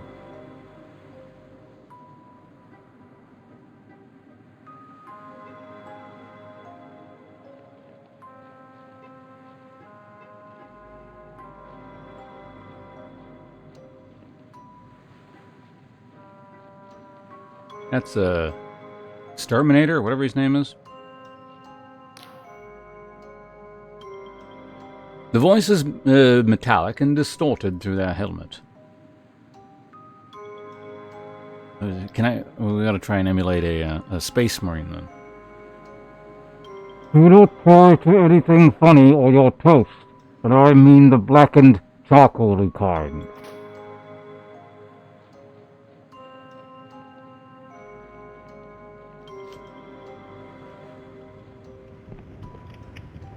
Is this the camp? Even through the helmet, you can hear the panic in her voice. I'm telling you, I knew that face. I knew it's impossible, but I knew that face. Their voice comes through harsh, commanding through their helmet. Gawked enough, have you? Had your fill? If you'd any respect, you'd piss off right back to Ferropolis.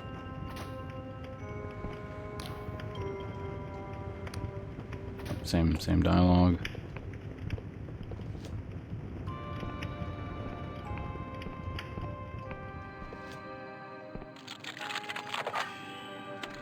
That works. Got too much good ore, not enough crappy ore.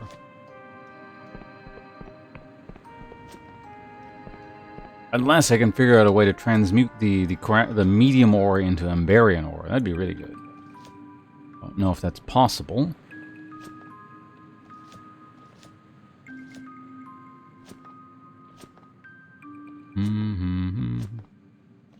Hello.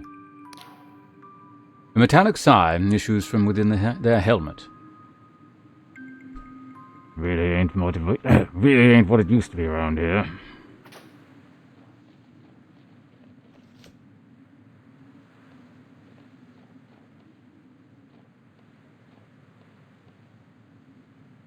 Wait. Reconnecting this with that, the non-infected area seems like a bad idea, but...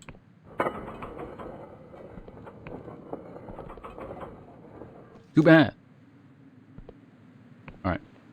I have a way of walking back if I don't want to warp back, I guess. Oh, I want to see if these guys fight. You, come here.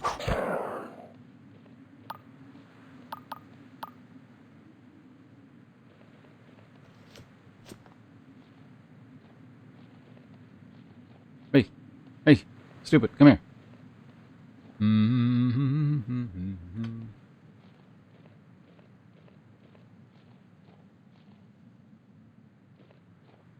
Hey, I got a job for you. Nope.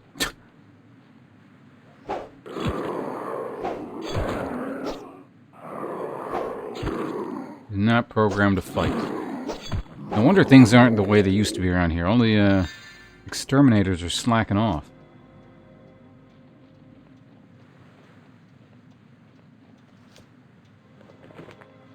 Whoa!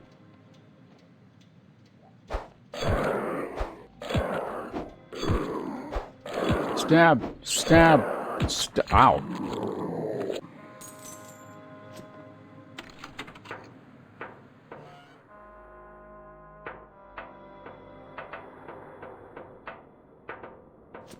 Well,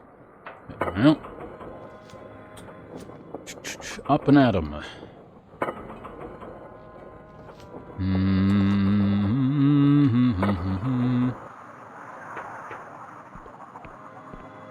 Alright, let's go talk to God or whatever it is we're doing here.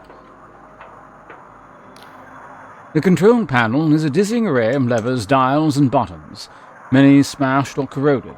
Among them is a slot-like entry port waiting for input. A howling wind whips snow and ash across your face. Insert punch card with King's message. The card jams in the slot, but you give it a good shove. For a moment, nothing happens. The whole tower begins to vibrate. Needles jump back and forth along the dials. Transistors burst into a shower of glass. One by one, indicator lights go green as the beacon reconnects with its long-lost king. Above you, the green antenna crackles into life and emits a pulse of silent sound, felt in your belly rather than heard. The pulse continues at regular intervals. singing a song that only your bones can hear, broadcasting a monarch's lonely cry down into the underlands. Suddenly, the control panel crackles and squeals before emitting a familiar voice. I'm assuming this is, what's her face? God's damn thing even work? Hey, asshole, are you hearing this? Oh, damn, wrong person.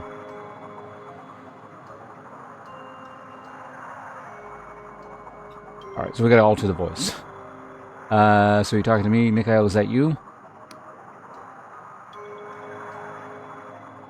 Misha, no. This is ancient mummified queen of Underlands, here to tell you that you have stupid nose. Pinhead, nincompoop, fucking schrech. Listen, we do not have long with this schrech device, so pay attention. Misha has some friends who have been waiting for you through King's eyes. They know all about Chief Interpreter Afra and her big plan. Enough for cannot be trusted. Go down in Ferropolis and find market trader, rolling fucking R's again, Reza. Ask them the 7th letter. Do this before you Afra's punch card. Understand? What was that about the 7th letter? It appears Mikhail can no longer hear you. You and I believe, we have seen each other's souls. We have and discussed philosophy. Nothing matters.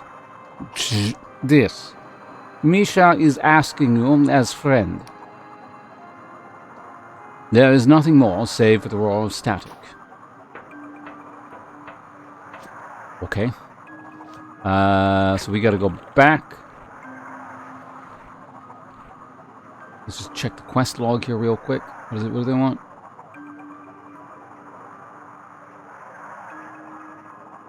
Cover the corrupted lands and activate, but afterwards you received a transmission from Mikhail, the smuggler, warning you not to trust Afra and asking you to seek out his mysterious friends.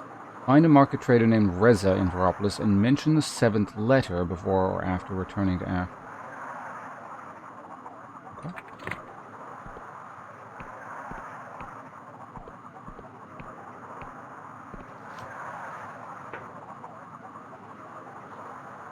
Alright, thank you. Alright, so one more quest in the corrupted lands and we can go back.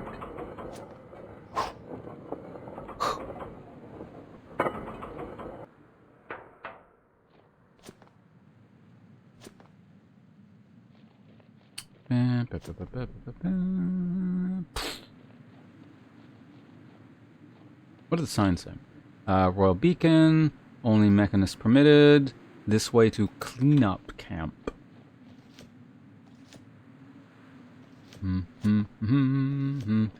Webcam. Right. Up we go.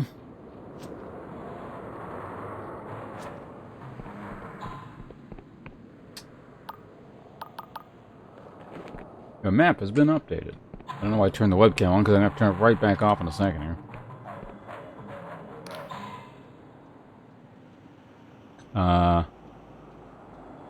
Welcome to the end of the world, citizen. Food's terrible, but you can't beat the view. What is this place exactly?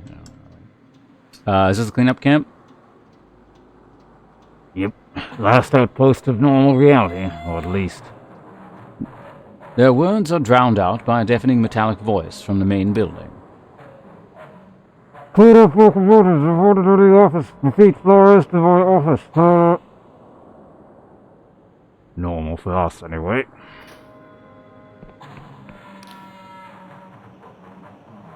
Stay back, citizen. These workers are doing but they could use very good. And if they get their claws on you, you'll be everybody's problem.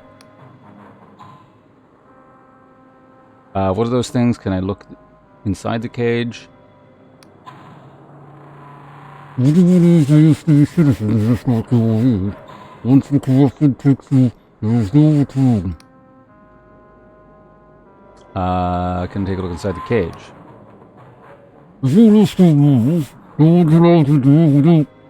Suddenly, their words are drowned out by a deafening... same thing again.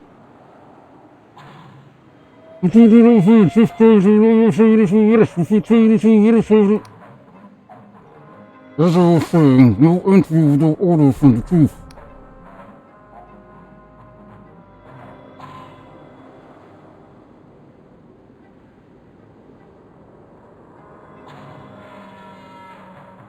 Surely you could look away for just a minute? Try not to use this.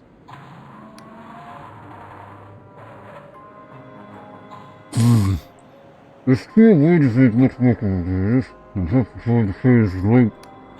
They glance at the corrupted ones in the cage. Nope, it's not worth my life. Look, if you feel better tough for the cleanup room, he's over the main building top floor. He's still totally I sent you. He's got a full temper.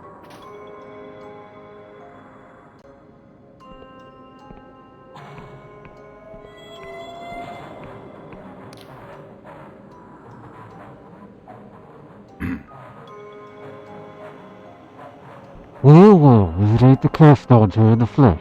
Chief's not gotten tired of you yet? Or you come back just to see me? Who the hell are you? What?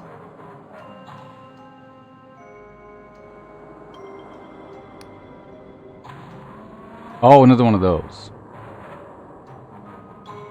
They poke a long, thin probe inside your mouth, then wave it all up and down around your body. The connected apparatus emits little chirps and wobbles. Alright, we're clean for now.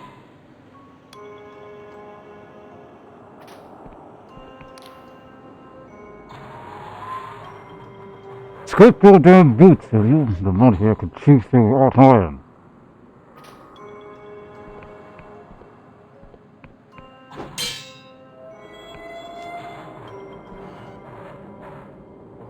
Hey, people without helmets on. Hold on, I'll be with you guys in a second. Okay, so the boss is up here, so we're gonna see what these people are about. This cleanup worker is tearing hungrily at a hunk of black bread like a rabid dog. They do not respond except to make an obscene gesture at you.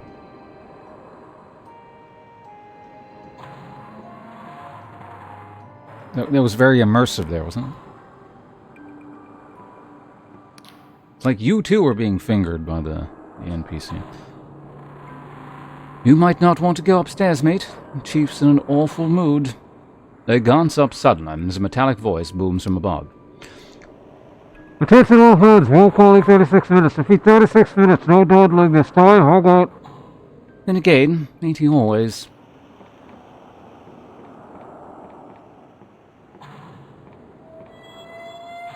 Nice arms. You see a scarred man with several days' stubble chewing an unlit cigar as he scans over a map. He curses and leans over to a trumpet-like apparatus sprouting from the wall. Attention, reserved shifts. Zeta patrol is late. I want a relief party ready in 36 minutes. Swung out. And as he speaks, you can faintly hear his magically amplified words booming across the camp outside the window. He turns to you with a scowl. What's this now? Tourist? I'm afraid we'll have to skip the grand tour. Are you going to tell me you took a wrong turn?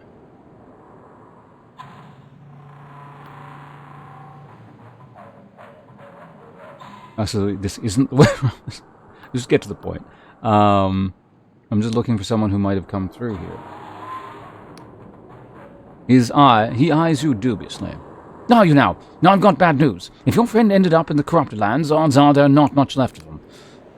Let's get one thing straight, Sunshine. I'm Cleanup Leader Huang, and this is my cleanup camp. That means every cunt here follows my rules and obeys my orders, no matter what some shite-for-brain tinker from Ferropolis says. Clear? Now, why the hell are you on my office?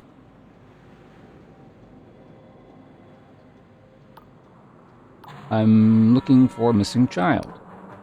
Huang listens to your story, shaking his head. I'm sorry you came all the way this way for nothing. Finding a single person among the corrupted, let alone their name, it's pure bonkers. Corruption wraps most things beyond recognition. If this kid got absorbed into a canker mass, they've not even got a body anymore. Sometimes individual corrupted ones have traces of their old selves, clothes, tattoos, and the like, but that's rare. Could I get closer look at those corrupted ones in the cage? Huang takes his cigar out of his mouth. You're a real specimen, aren't you? And be my guest if your life's that cheap. And cleanup worker Cohen's our resident mother expert, so if you've got other questions, ask them. Huang leans over onto the speaker trumpet again. Attention cleanup worker Cohen! Attention cleanup worker Cohen! Let this weird-looking scunner into the cage, will you? Huang out.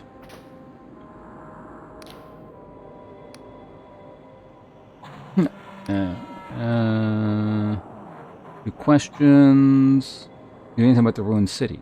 City? You mean progress? Wish I could forget it. What can you tell me about progress? Famous place once. Used to be a shipyard during the God War. The king had a big factory there, and lots of smaller workshops. Good jobs, good people. As far as I could tell, that was ground zero. Until the outbreak and progress, the corruption was a minor problem. The cogs... Sorry, the blessed guild of mechanists quarantined everyone inside. You can see how much good that did. All I need to know. Wonderful. Now, why are you still in my office? A few quick questions.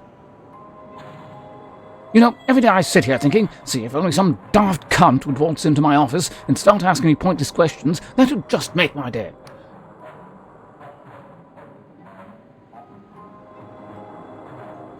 What exactly is this corruption? Is it about treasure?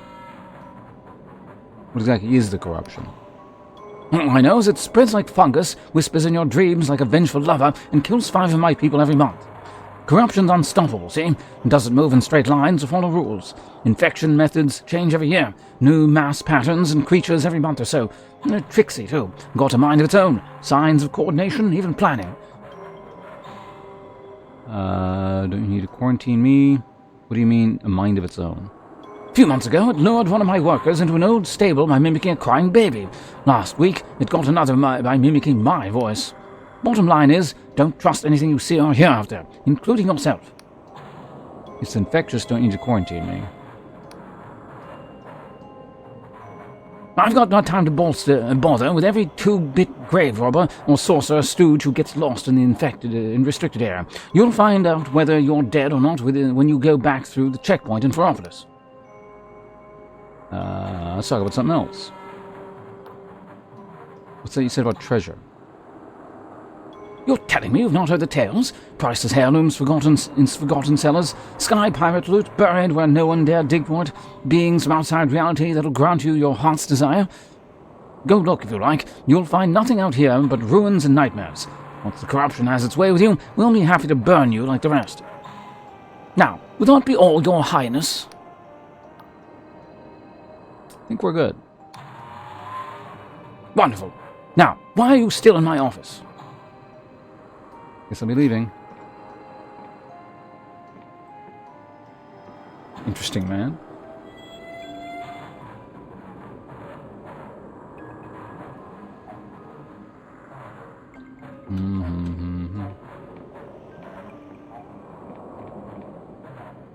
Yeah, like, this whole thing has just very strong Soviet nuclear disaster vibes, too.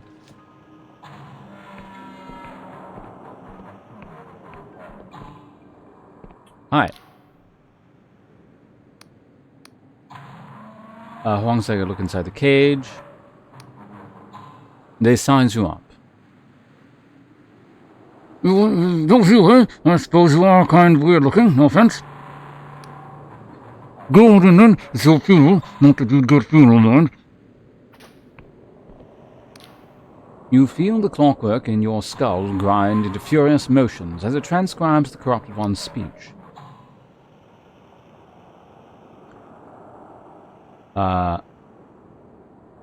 Is this like the...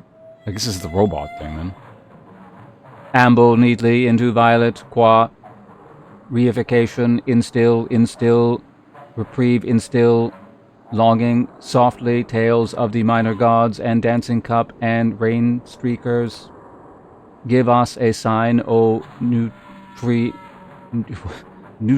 nurturing earth, kua, confession, we are so young. You can't see any indication that this is Oleg's child. You feel... Okay, so this is the clockwork thing again? Interesting. So it translates the corrupted language as well. Meaning it's 6 cipher? So it's all just, yeah, magical in nature, I guess. Give us this day our drifting motes. Forgive us our small umbrages as we forgive Mrs. Barker of 37 Crundle. RD progress, nothing, nowhere, nowhere. Chimera, what did he mean by it? Isterkberg is falling down, falling down, falling down. Nope. Well, I guess it's probably the last one, if anything. Beginning at the end for want of finitude, aporia, only the facts, if you please. Alas, threshing engine 3 cannot be saved. Why wouldn't you listen? In catatonic bustle around and round. Congratulations, you have been accepted. Away, haul away, we're haul away together into Royal Project. Horoscope, alas, threshing engine 3 has suffered yearning unbefitting of its station. Bastards, useless fucking bastards. Edict, no one listens.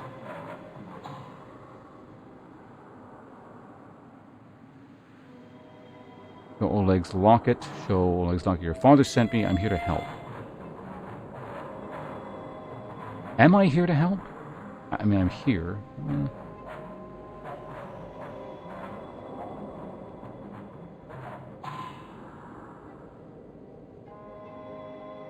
You recognize this. It stares at the locket as if hypnotized. Limerence, pa. The corrupted one becomes visibly agitated in its movements and speech. Edict, slop, stop slouching, water trickling gently through the park, please listen. Alas, fault in status check, unlatch, reset. He loves you, dearie, even if he doesn't show it. Alas, cannot exist.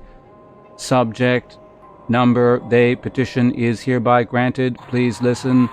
Entreaty, we are sorry to inform. What happened to you? Can you tell me your name? What happened to you? Denied and thrice denied. Attention all workers, this is a disaster warning. I keep meaning to write before only. Petition, soil, then hang thyself, unlatch, reset. Alas, in accordance with Project Horoscope parameters, please listen. Can you tell me your name? Dear Pa, I am writing to tell you, clean each crystal head thrice daily until record of fault. Help us, we are lost, and enclose this locket, which I hope shall always remind you. Please listen. Edict, all prior common names are hereby annulled and shall be dust. Come on, we have to go. Sincerely, your loving daughter, Afra Mishkin. What?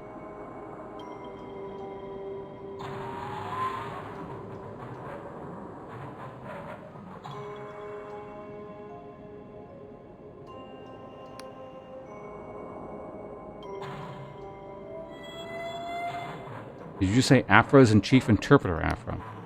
It is not clear whether she can understand you. Attention, please evacuate immediately for your own. So we will no more go roving. Please help us. Alas, cannot exist. Afra, there is no time. Unlatch, resteed.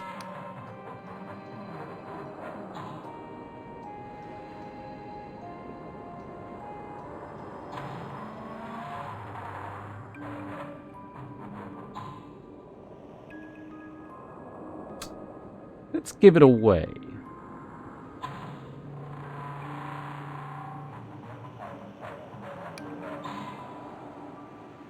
The creature seems confused at first. Then she takes it gingerly in both hands, apparently entranced by it. She does not speak again. You've done what Oleg asked of you, and he'll be waiting to hear what you found. But perhaps first you should try to learn the whole truth. What was the purpose of Project Horoscope? What role did it play in Afra Mishkin's fate? And how is she connected to the other Afra that you met before? The only one who could answer these questions is the man whose name was stamped all over the horoscope files. Sunil Khan, the king's speaker.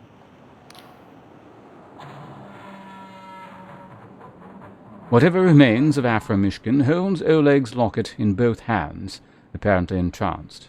He does not speak again.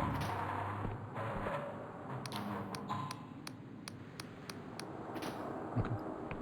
Interesting. What?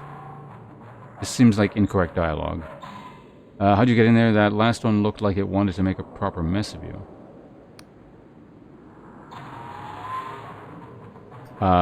You didn't tell me the corrupted spoke sixfold cipher. Sixfold? You really understand that, gobbledygook? Yes, you know, you've got one of those fancy mechanist skulls implanted. Hope you've heard an edifying dialogue. One of them told me her name. I think she was asking me for help. One of the corrupted seems to recognize my locket. Do the mechas know how to talk to these things? Seems... Let's get right to the point. Sort of. There was this cog we visited yesterday. Spent hours listening to him, taking notes. Never seen anyone write so fast. He had one of those implants too. He said his whole left, but I heard that he didn't learn up. Said it was like talking to a lunatic or one of those big insects that mimics their voice. They're saying words, but there's no deeper meaning. Sound and fury, innit? Maybe else you know. One of them told me your name. I think he was asking for help. Cohen looks perturbed. It's me. You sure you heard that, right? That's definitely weird, I suppose. That supports my disputable memory theory, assuming it wasn't just some name I heard around the camp. Look, we know it's unsettling, but they do this sometimes. The last mechanism we saw here thought it was some sort of reflex action, like real motors. Trying not to lose too much sleep over there. Anything else you want to know? One of the corrupted seemed to recognize my locket. That's uncommon, but not unknown. Sometimes it seems to be attracted to particular places. Houses, towns, stores, moving fountains. My theory is that some of them retain disputable names from their lives. Anything else you want to know?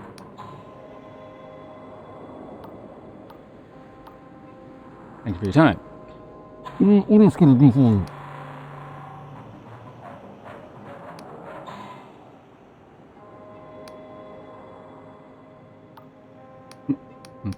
Stay safe, Cohen. Alright, well, just in time for the ad break. Hi, I'm back.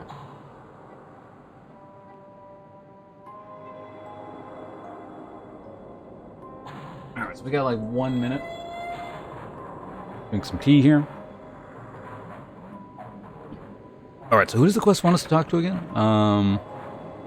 And is the king missing persons? Perhaps you should first go to Speaker Sunil. Alright, we go talk to him. That's actually well, no, that's not true. There are like a few other things around here still. This one looks a bit different. Glorious silk. Okay, so, I mean, there's like 30 seconds left in the ad break. I'm not really going to do very much. I'm just going to run around and see if I can find something real quick. What?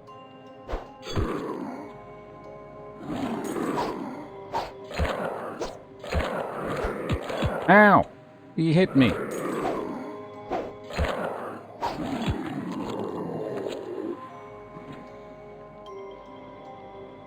Alright, 6 seconds on the ad break. Should be done in a second here. Ooh. That thing worked for the first time.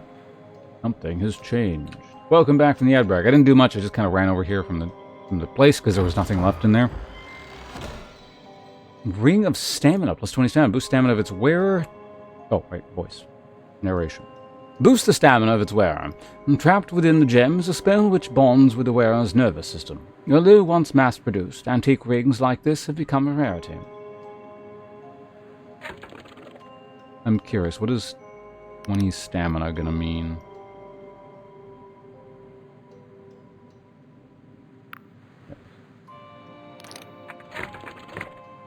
Eh.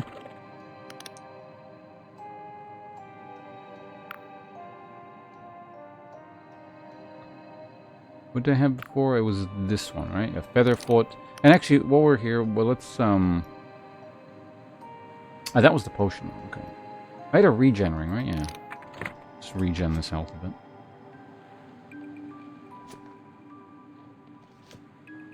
Damn, 80 health, like, is a lot. It's like doubles my health, I think.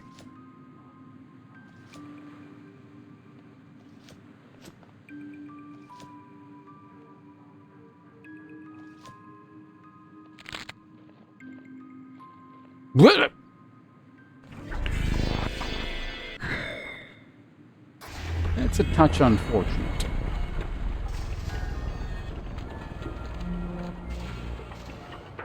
Well, at least we can rest in a bed. I'll take it. I've had to do that a couple times in this game so far, yeah. Why are my stats fucked up? Oh, I am fatigued. Okay, I didn't even see that.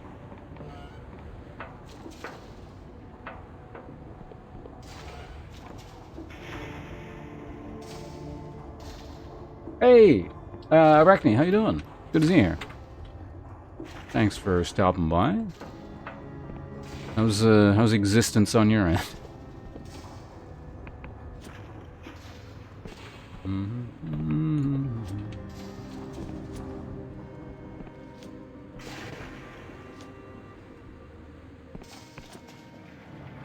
How do I get back where I was? I just go... I guess I can go in any direction, can't I? Giant muffin? So do I. Like, literally, it's right here. I have it in a bowl because it's kind of messy, but...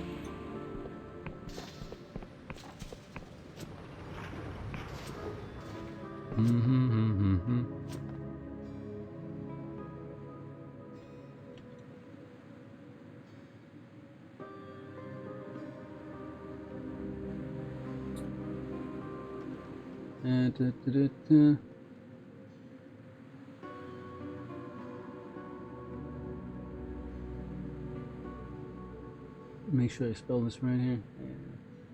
Just copy paste to make it easier, I suppose, but... There we go. I don't know if anyone's still, like, alive or awake here after just me reading dialogue and text for the last 2 hours, but, if anyone is, make sure you go follow, Arachne. She's really cool. Met her, good fortune of meeting her recently through, you know, mutual acquaintances. Or, well, acquaintances that you should be with. Shy Hollow. And you're like, if I recall correctly, you were saying you're making like, or you're actively trying to make like a affiliate push. So if we can help in that regard, I would be, we'd all be more than glad to do so. So yeah, everyone in chat, go follow Arachne right now, or I'll beat you up. Do it now.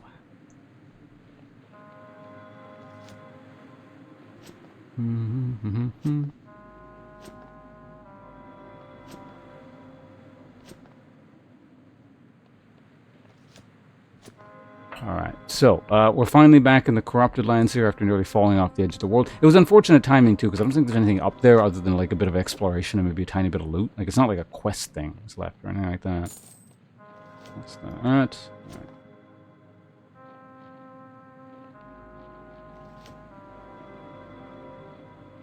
Well, a few things are necessary, but a lot of things are worth doing.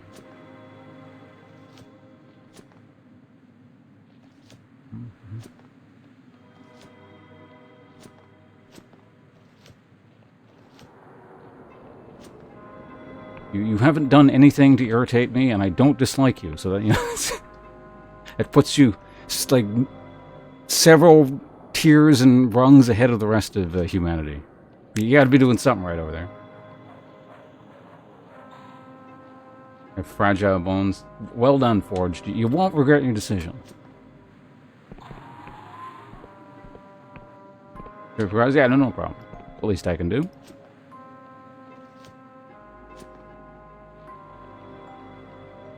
So did I make it across there? I can't remember. Because I fell off the world somewhere. It might have been... I think it was over here, wasn't it?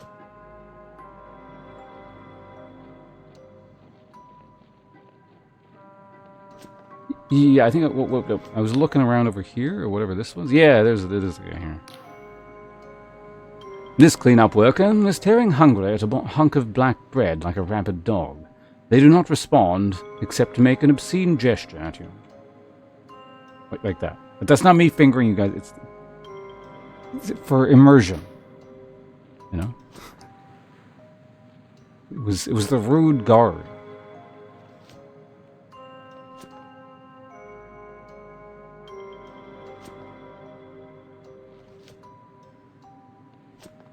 Also not webcam time. Is this, where is this? Can I just jump down there?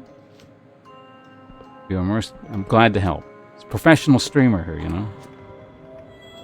Gotta make you feel like you're part of the world.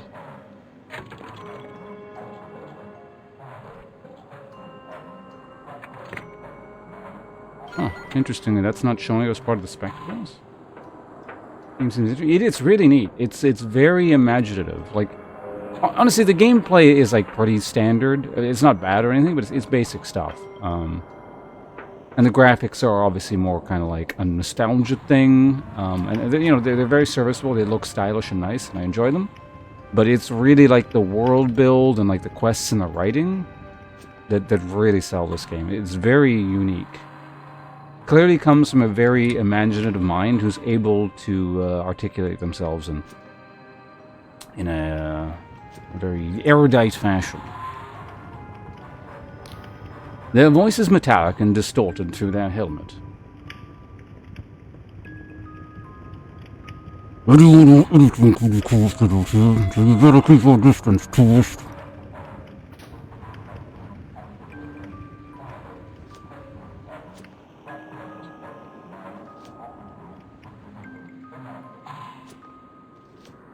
Oh, that's the... Okay, that's the camp. Oh, actually, that reminds me. That last point should have been enough to... Yeah, we got a skill point. Alright. Sure. We can point a point. Very immersive now. My bootleg analog voice filter. My hand. Or sometimes even... Depends on the level of distortion. There's the hand, which sort of distorts things. And then there's the... And now we can tell something like this. It's coming through a cloth filter, even though it's supposed to actually be a helmet.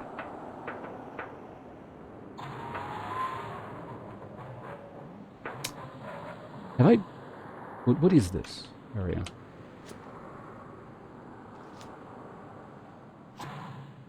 Have I been down here? I don't think I have. Oh, XLR. Exactly. Doesn't cost me anything. Door's barred from the other side. The cleanup worker mutters to themselves, as if you're not even there. Here, they said. Save the kingdom, they said. And you had to go and listen, didn't you? Yeah, no, that was pretty stupid. Right, how do I get in here? Hard from the other side, huh? Can I go from underneath? Usually these... Maybe from above? There's a big hole above. I can't really jump in from anywhere. You don't have anything different to say if I talk to you multiple times, no? Okay. Weird. We can try the illusion thing. Are there any illusions present? If I can... Oh, maybe I can get up there. Okay. Maybe. If I can get up there, we can put... Oh, so yes. Hello, Kennedy. Welcome. Good to see you here.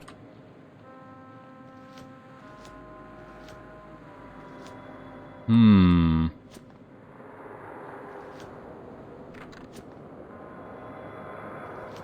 I stand on this railing? Ah, didn't even need to do that.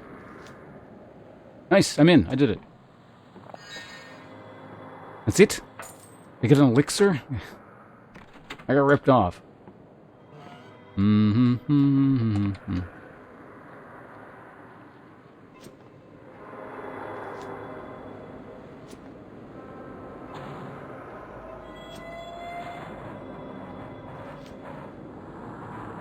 Did I go in there? The door is open, so I'm imagining I did.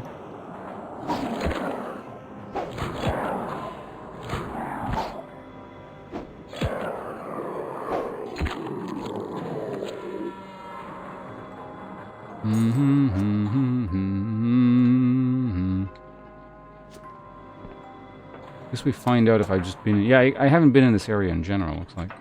Get out of my way, door. Wait. Is It looked like I picked up something weird there.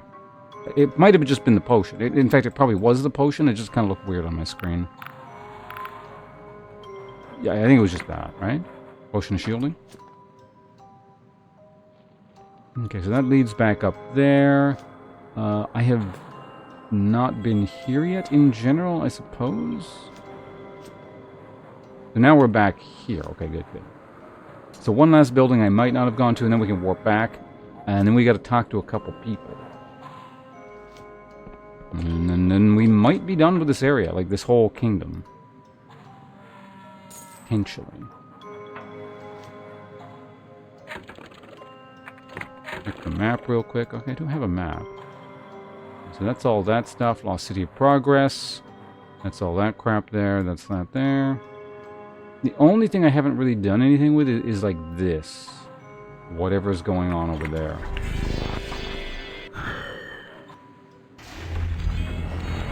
Okay, we're back.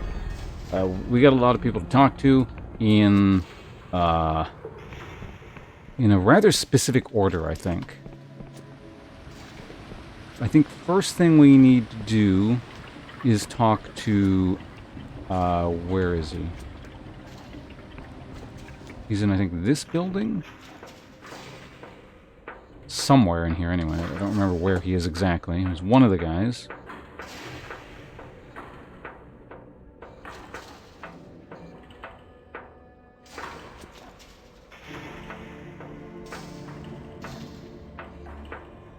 I can never remember how to navigate. Are you the guy? You must be him, yeah. Why is there a giant teapot in the sky? Wait, what? He's conspiring against you. Let's have a little chat about Project Horoscope. This is new. I haven't seen this one yet. Why is there a giant teapot in the sky? I don't even know what I'm talking about. Oh, no need to be alarmed. Our best minds are investigating the apparition. In meantime, carry on with your business. Are we finished here? Let's have a little chat about Project Horoscope. Sunil narrows his eyes at you. Am I meant to recognize that name? You're telling me that was some other Sunil Khan's name all over the project files? Sunil looks at you with a hint of surprise, the first time you've seen him off balance. How did you tell Sunil what you discovered about Oleg's daughter, Afra? When you are finished, he sighs. You have been inquisitive. Were your loyalties not so obviously suspect, you might even have made good interpreter. So, what is it you imagine you'll get from me? Oleg deserves to know the truth. Chief interpreter Afra deserves to know the truth. I just want to know the truth. Oleg deserves to know the truth. This might be a bit more convincing. Personally, I just want to know the truth. Oleg deserves to know the truth. Go with that.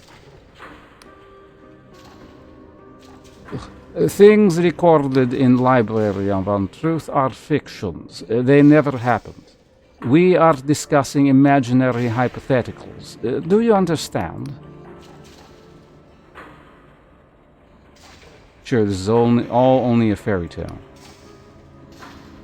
Oddly, Sunil smiles. In a certain land, in certain kingdom, very far away from here. Yes, quite so.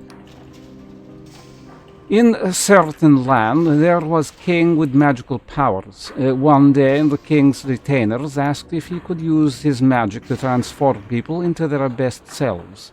The king agreed, but first ordered a test. The king's retainers would scour land to find 6 people who, between them, embodied all various variations in character and temperament. The king would then multiply each candidate 6-fold, changing every copy in a different way. The original candidate would remain unchanged to see what happened when king did nothing. And then to keep the test subjects pure, king would make all 36 subjects forget they were ever part of it. Is that why kings wouldn't grant all his wishes? Go on, I want to hear how the story ends. Skip to the rest. Is that why the king wouldn't grant all his wishes? Because he was the control subject. There is no Oleg in tale, but yes, the fictional king we are discussing could not allow original 6 subjects to magically alter in any way, lest experiment become tainted. The 6th candidate, Afra, was wild and disobedient, showing little promise. Yet it was of their copies, the 6th, in fact, who proved wisest of all. And so King was satisfied and began using magic to create many more good and faithful subjects. It was great sorrow when original Afra was consumed by plague unleashed by King's enemies, but eventually too much weird accent. Plague was defeated and everyone, or almost everyone, lived happily ever after. So, there ends the fairy tale, and there ends your telling of it, if you wish for a happy ending of your own.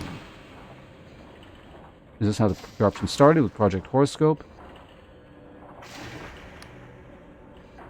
Oh, would you care to explain your logic? You gave your king the power to alter people, then people began turning into monsters. Don't you think it's a bit suspicious? Sunil examined you silently for some time. You must think you're very clever indeed, like child who sees house burned down and believes wood is to blame. That the corruption is entangled with king's powers of alteration is trivially too many R's, and the guild has never denied it. Real question is who or what is thwarting those powers' correct operation. But it is abundantly clear that you know nothing of King's magic, and I have better things to do than indulge misapprehensions of children. Alright, very good. Yeah, we're finished here. Goodbye. Okay, so now we can tell Oleg. Return to Oleg in the house from knowing you signed in Ferropolis. Maybe the horoscope was an early test of King's powers to match to people and perhaps at the root of the corruption. Okay, there we go. Oleg, where are you? He is... Oh yeah, he's in like that weird part of town. Also, hello, I'm back. I think he was in that building? Yeah.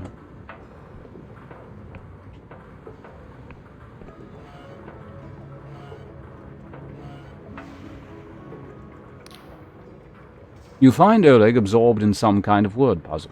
He is sober, but when he glances up, you see bags under his eyes. You just have the same voice, I think, didn't you? It's unfortunate when the two characters stack. Oh, you again. Have you come to throw in towel? Found your daughter, her name was Afra. Oleg stares at you for a long time, without visible emotion. You are trying to scam me. You just picked that out of some book you read. She'd be 36 this year. She worked on a farm in Istrik. She wanted to come home to Ferropolis, but the king denied her. She wanted to go to technical school, but they sent her to the factory. Then they took her away her medicine, so she got fired. She asked the king to change her body, but it refused. At one point, she got arrested for wearing the wrong clothes. I think these are all true.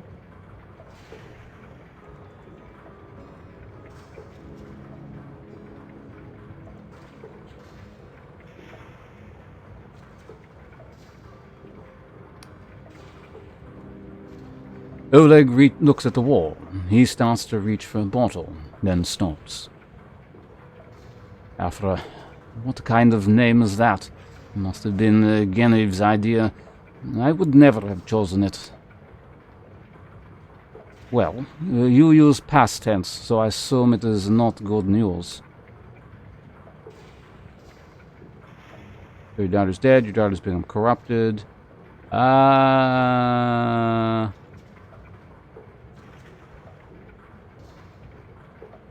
Yeah, it's kind of complicated. Other guys said don't tell anyone, but I mean... kind of complicated. You tell Oleg the whole story, from the cleanup camp to your confrontation with Sunil. At one point his hands begin shaking, so he hides them in his lap. I had suspicions, of course, that my forgetting was no accident. We all know guild changes people, normal people, not just crooks and saboteurs.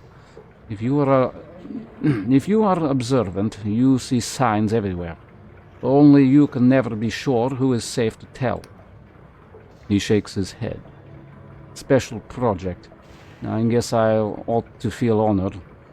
They should have looked after her, given her an easy job, a pension, at least a fucking medal. Well then, do you still have my locket? It's getting hard and hard to talk like this. I left it with your daughter. It seemed like the right thing to do.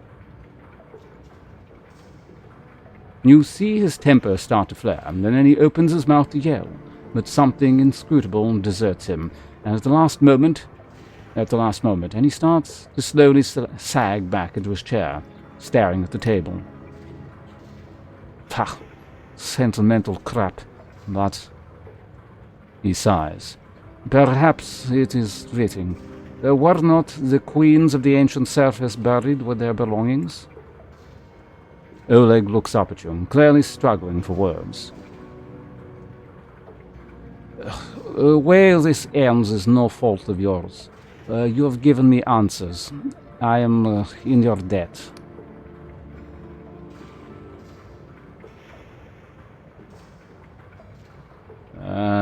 Isn't it over? Remain silent. Debt like this can never be made square. But let me at least give you a down payment. Ooh, smoke this key. This key was kindly donated by a smuggler we picked up. In a polite and civil conversation, he told us it unlocks a stolen royal freight capsule jettisoned from ship while flying over one of those outlying islands nobody visits. Ireland is only reachable by air, but you can bet there is treasure in that capsule. It was going to be my retirement plan until somehow key vanished from our stockpile. Oh well, happens all the time. This guy needs to stop talking. My capacity to read in this accent I don't do is quickly coming to an end.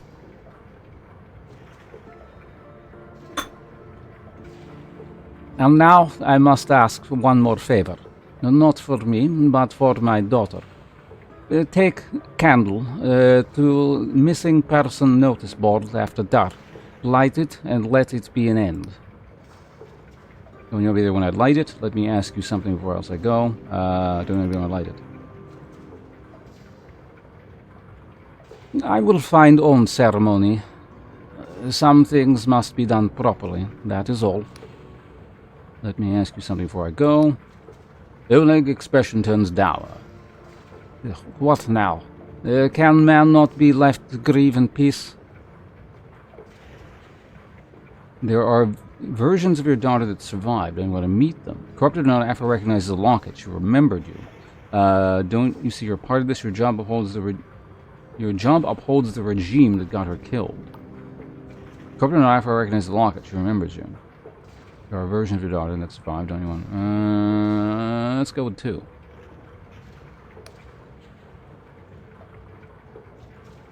Are you going to say that some part of her is still intact in there? That maybe there is way to save her. These are foolish tales people tell themselves because they are scared of. I cannot say the word truth for some reason. Jesus Christ. It's the same R, but combining with the T seems to fuck with it. Just as corpse may gasp and twitch for hours after death, so the corrupted vomit up chunks of the person they replaced. What you spoke to was only an echo, like ghost. Besides, what should I do? Break her out of her cage, smuggle her past quarantine, hide her in my cupboard, and then we would both be destroyed. My daughter is gone. Whatever thing that has her body now, let them burn it. Now please, no more questions. What else is there to say?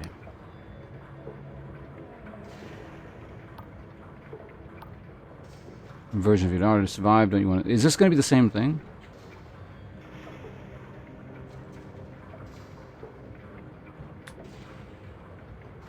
Oh, so, okay. Right. So there's different Afras. Okay. I get it. Right, so her I guess, daughter. Right, I understand now. So her daughter, some of you guys may have already got that. I was busy like reading in a shitty accent, so I didn't have time to fully process this. But yeah, so his daughter is the base, like the control for the group. And there's various other versions of his daughter out there. For example, like the one we've been talking to for the other quest this whole time, which is like a variant of his daughter. Yeah, because those ones survived, whereas the base one died. I mean, some of the other ones probably died too, but I am happy for them, but they are not my daughters. You say they were altered by magic, then they are new people. If they are anyone's children, they are the king's. Let its majesty look for them, if it wants. Now, please, no more questions. You see, part of this, your job opposes the regime that got her killed. Well, let's see what happens if we say that. He eyes you venomously. What exactly are you saying? That this was my fault? That what kind of question is that for a grieving father? You have power in this kingdom. You could do something. You're right. I'm sorry. I forget I said anything. You can't just carry on like nothing is wrong. Does he have power? He's like gate guard. Yeah. Well, let's see what this does. He slams the table. Enough. What the hell do you know about my life? About my country? Do you think I can just knock on the king's door and ask nicely? You think they can't find someone else who wants my job, my house? I protect this kingdom. It is outsiders like you, sneaking in and out smugglers, mercenaries, saboteurs, and spies, that forced king to take such heavy hand. If everyone followed law, none of this would have happened. Now please, no more questions. Alright, that's all I want to know. See you, Oleg. Oleg says nothing. You leave him sitting in his cold little apartment, absorbed in his puzzle. Alright, well. Hopefully I don't have to read like that anymore. Although I feel like we have to probably talk to Sunil again at some point. Well, at the very least we're getting practice at fake, shitty, pan-Eastern European nebulous from some part of that world accent. Maybe I'll stop, like, getting caught on rolled R's eventually if you do this for a few more days.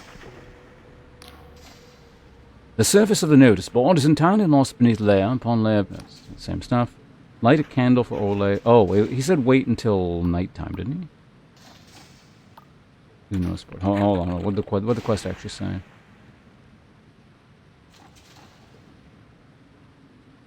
I thought he said at nighttime.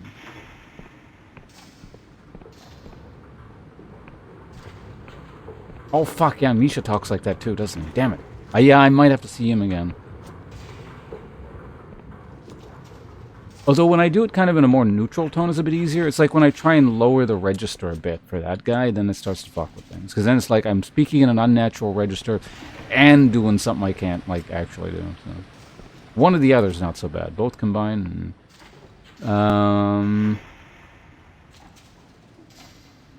Let's make it nighttime.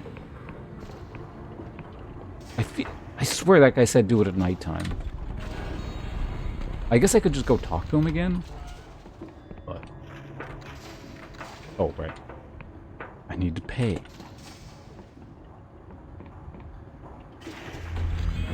$5, $5, $5.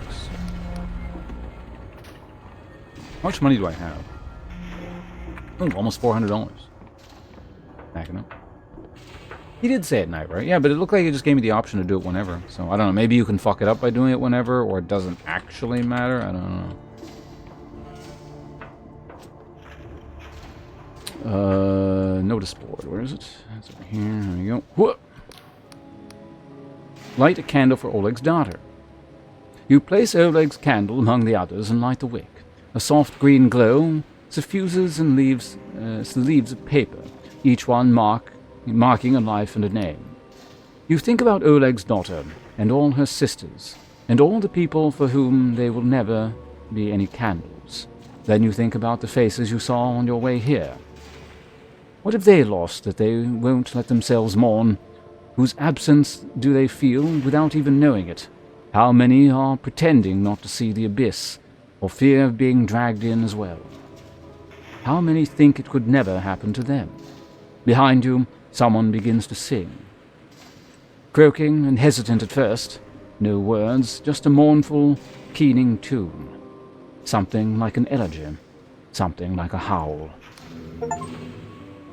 A prayer and a promise, a hymn for the missing.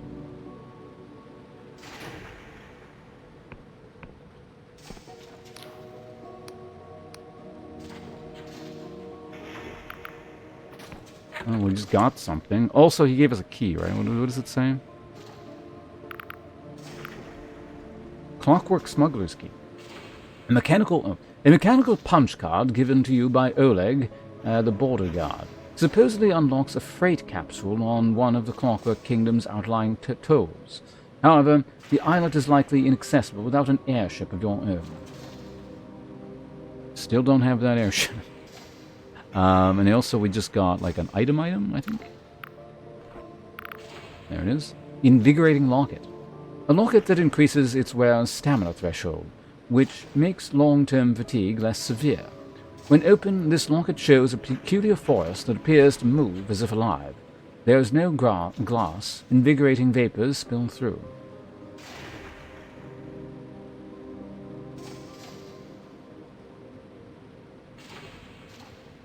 So you just wear this when, like, your stamina gets low, I guess? Okay, anyway, we gotta go talk to Reza, who's down here. I'm assuming you're not Reza, but...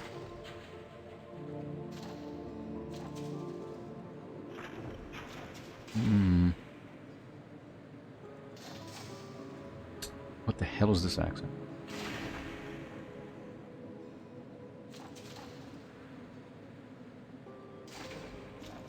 Watcher Cock? What? Watcher Cock? You look like a cove with an eye for finer things. Have you down the conduits, I warrant you're not afraid of walking the wild side. Upon me name, these are the finest curios... Oh, is this a merchant? Okay, fuck this. I don't need to figure out an accent for a merchant. Let's see your collection. What? That's it? Oh, maybe this is Reza. Hold on. The man gives you a conspiratorial nod.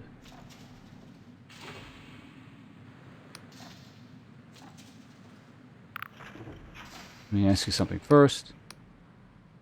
What kind of curiosity? So nonchalantly, blah, blah, blah. Do you know anything about the Darkstar mercenary? This doesn't matter. What is your name?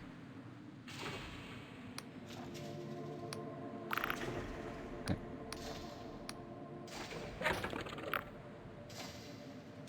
I mean, I guess this is kind of unusual, but I really don't need stuff like that. It's not bit of a waste. Alright, Reza, where are you at?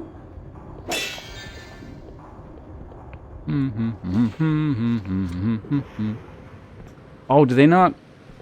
They're not here. Okay, well, let's just pass time magically then. Where is past time? Is it that one? There we go.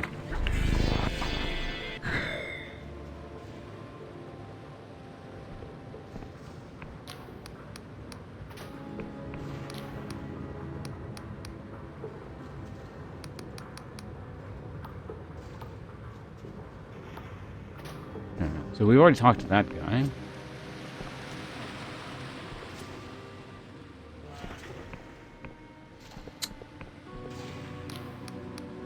Yeah, you're that guy. I do wonder if, like, the guy, he just spawns in now that I'm supposed to talk to him, because I don't remember anyone like that before. Was this door Okay, this must have been locked before or something. Or that there was no one in here. You're Reza, though, right? You see a middle-aged person with light brown skin and an eye patch, dressed in an eclectic patchwork of colorful fabrics. You can't quite figure out their gender, which seems deliberate.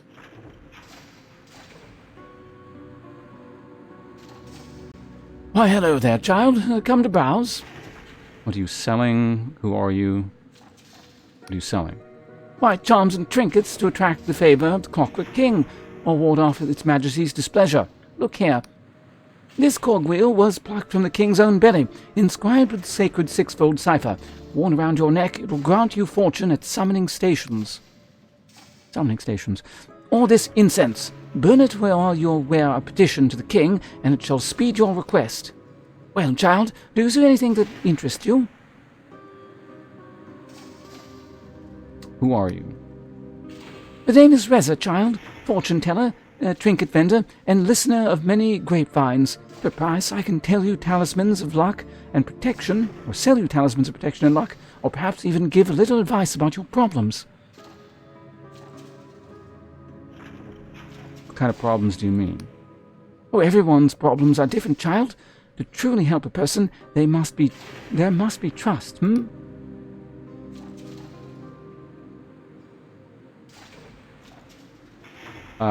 I'm new here and this place terrifies and confuses me. I'd be glad for your guidance. 25, easy. They examine you. Then their expression softens. Oh, I am sorry, child. I can only imagine. This is not a good place for travelers, is it? Everyone must deal with the king now and then. In my long life, I'm lucky to have learned a little of its Majesty's ways. So I help people with their problems, as best I can. Nothing illegal, just advice. I can coach you to file an appeal that the guild would treat as high priority, diagnose misfiring magic in your building's heating engine, interpret a royal proclamation you can't make sense of, perhaps even point you towards friendly mechanist. I never cheat, no, I only help people find the path where everyone ends up happy. So you see, child, I too, in my own way, am a servant of the king. Encounter the king just recently. They listen to your tale. Oh, my child, quite an ordeal, Show me your hand. Reza traces their bony fingers gently along the lines of your palm, humming a hypnotic tune and swinging a cipher inscribed vacuum tube back and forth on a sprocket chain. The king has sensed that a terrible destiny stalks behind you, matching your steps. You chase a strange star.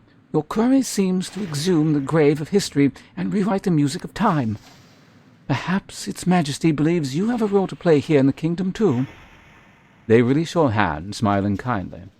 Or perhaps it is a mistake. The king does make them, you know. Well, child, do you see anything else that interests you? Looking for the 7th letter.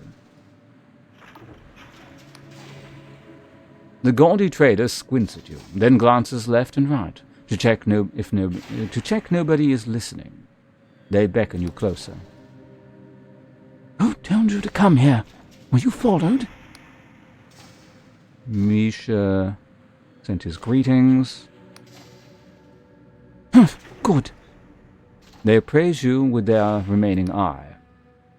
So, you are the one who's helping Afra. I see she's got your head stuffed with clockwork. Like a good little mechanist. Tell me, did she explain what a cranial moderator does? She said it would let me speak sixfold cipher. Ha! I'm sure. So then, nobody warned you how a cranial moderator warps your thinking, smooths out any irrational notions, makes you look at the world like a mechanist, seeing everything as a puzzle you can solve? The biggest changes will take a few years, but mark my words, they will come. That is why I got rid of mine. You used to be a mechanist too? Yes, for many years. I even wrote some of the cipher magic that lets the king alter people. So I speak with authority when I say that countless lives depend on you defying Afra's plan. All right, I'm listening. Don't misunderstand me. Afra is a sweet girl. We were very close once. She absolutely believes she is doing the right thing. Sadly for all of us, she is wrong. Look around you, child. See how we are all at the mercy of this infernal machine, which not even the mechanist can control? Can you honestly say that what we need is more Clockwork King?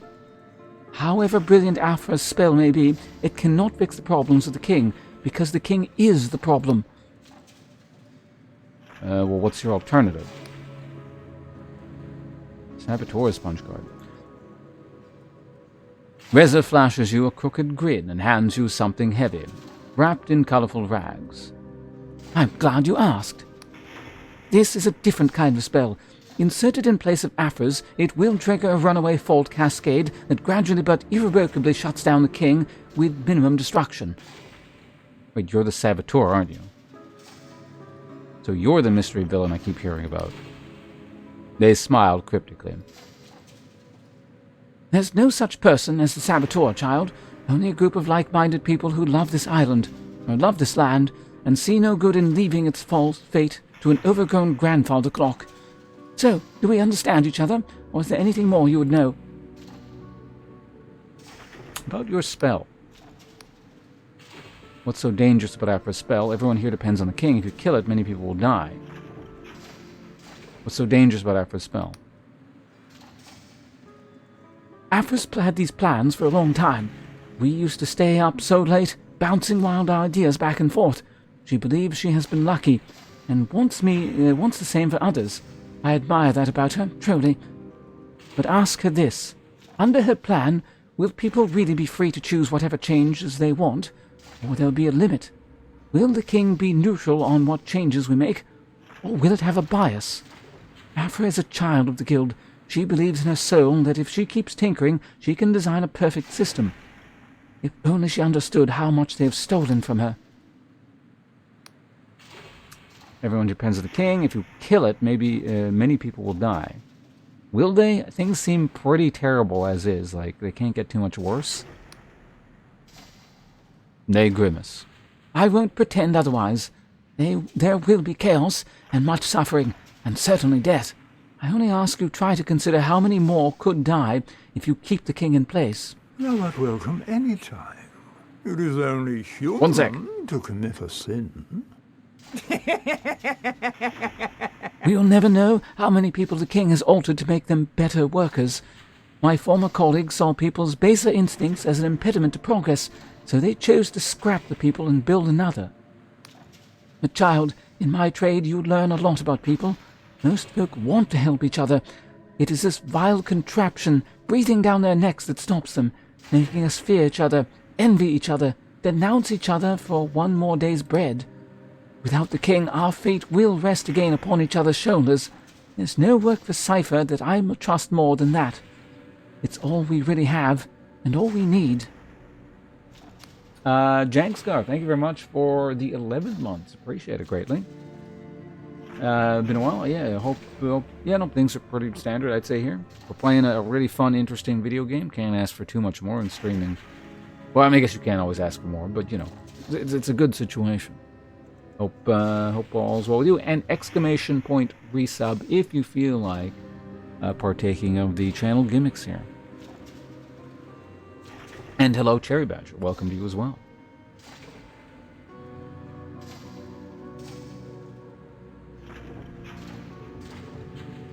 Well, let me ask something else. About your cause. I will tell you whatever I can without endangering my comrades. The mechanists say you're the reason for the king's problems. You are Mechanist too. What makes you any better than Afro? Let's start with this. Mechanists say you're the reason for the king's problems. Reza snores. Hogwash. Child, I know what the king is made of. I could recite every syllable of the cipher nucleus by heart, although to do so would be most unwise. Do we sabotage the king when we believe it will do good? Certainly. Do we divert royal goods to distribute fairly in our communities? Yes, sometimes. But are we the root of the king's madness? Don't make me laugh. We could toil for decades and cause fewer faults than the king itself generates before breakfast. Only a truly stupid mechanist could believe that we are anything more than an excuse for their failures. You were a Mechanist too. What makes you any better than Afro? Reza grins crookedly. Now you're asking the right questions. Yes, I accept my share of blame for the mess the kingdom is in. Luckily, I do not work alone. Although this spell was drafted by my hands, it is the work of many minds. Most of my comrades, whom you will never meet, are ordinary layfolk. I pledge my magic to serve them, not the other way around. Do you know why I was chosen to give you this punch card? Because I'm the most expendable. The mechanists already know very well who I am. Why did you leave the Mechanist Guild? They sighed deeply. Child, did you ever hear that old fairy tale about the boy who got a splinter of a mirror in his eye that made him cold and cruel, seeing only the worst in things? The king wields unimaginable power, far too much for any one being. In my youth I thought that this made the guild more important, that we had a duty to use such power wisely. But when you make so many life or death decisions every day, when you see people's darkest secrets piled up in stacks every morning in the royal archives like so many freshly cut logs, you grow numb to it. You forget what the stakes are. I did not like what I saw reflected in my colleagues' eyes, or my own. Hey, it's Mercury Stew. Welcome. Good to see you here as well. How are things going on your end? I'm just doing my usual reading thousands of pages of text. Good text, but a lot of text. I think that's everything. What's in it for me if I follow your plan? Yeah. Frankly, you know, I don't owe you people anything. What's in it for me? Reza snorts. A reward? Child, by the time you enter that audience chamber, I will be gone, either dead or in hiding. Perhaps the guild has told you about all the stacks of gold we get from the Apostatic Union. I have never seen a penny of it, and neither have my comrades. Any resources we do possess will be needed in the days ahead. You must do this because it is right, or not at all. Do we understand each other, or is there more you would know?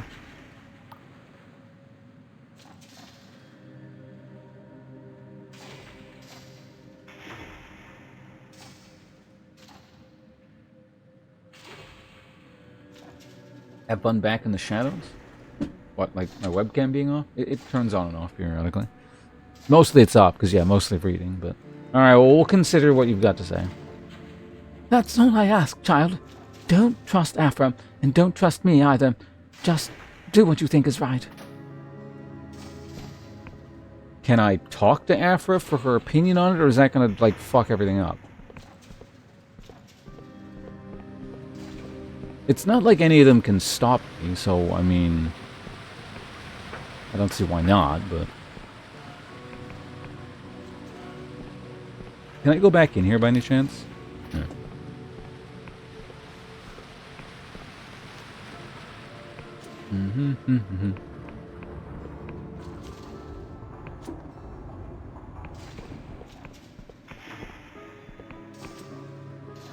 How do I get out of here?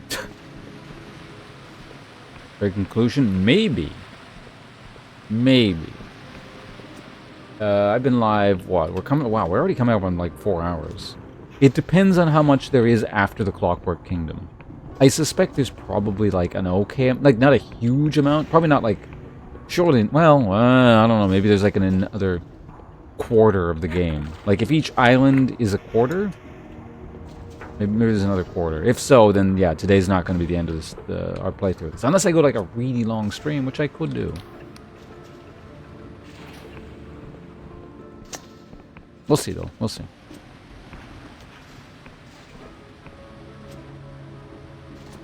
What's in here? This is the Hab block, right? Oh no, this is shop. Yeah, that's the overdrawn at the memory bank. What is overdrawn at the memory bank? Was it a World of Warcraft quest? Or a book? I think that was a book, right?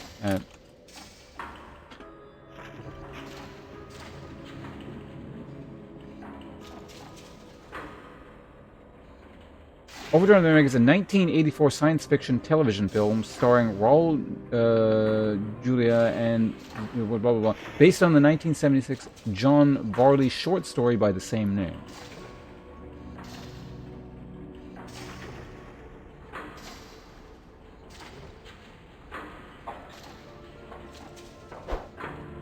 I don't even know why I said that. I don't remember.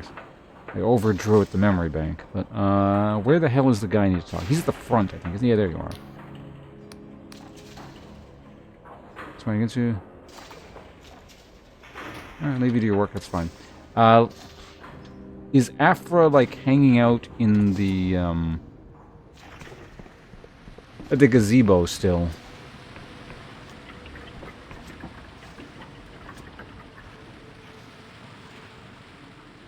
No, we gotta wait till nighttime. Which we can do.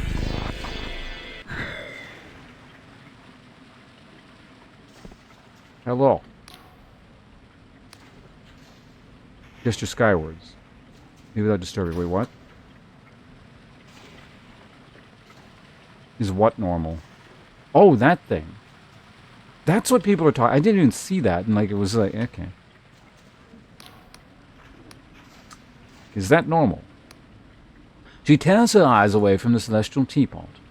No, I would certainly say this is new. What does it mean? I confess I'm struggling. Is it a sign? An instruction? A response to our broadcast? But then why a teapot? She shrugs helplessly. I've checked and rechecked my calculations. All we can do is stick to the plan. Oh, yes, I almost forgot. The king has summoned you for another audience, just as we hoped.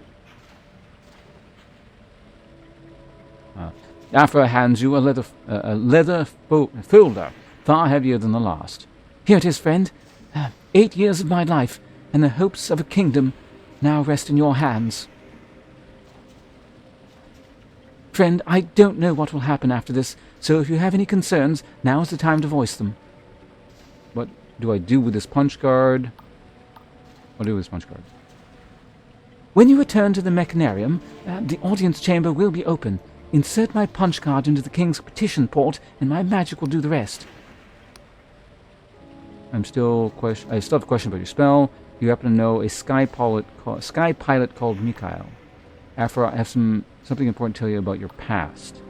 I have what I need. I'll let you know where it goes. I still have a question about your spell. How much freedom to change will your spell really allow? What about mistakes? If your new king goes mad too, how will anyone stop it? What if a good king isn't possible? What if that much power it can't ever be just? How much freedom change? Yeah, let's go with the first one. Initially, a defined set of about 100 qualities can be changed, but with hard limits on things like height or density. The king won't do anything that directly endangers your life or another's, so you can't become an 80-foot-tall giant with no lungs. Other qualities will become changeable in time once the spell has proven its worth. Most of these rules can be modified by a vote of more than half the kingdom. This sounds like a terrible idea. Wherever possible, I have favored incentives over hard limits. After a trial period, you'll be stuck with your changes for a year, so you'll have to think carefully. Other incentives will ensure an optimal distribution of qualities for the whole kingdom. What do you mean optimal for the whole kingdom?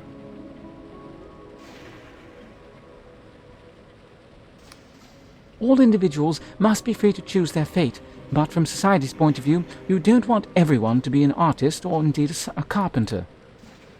Past kingdoms solved this through conscription, slavery, or rigid social rank, brutal methods for a brutal age.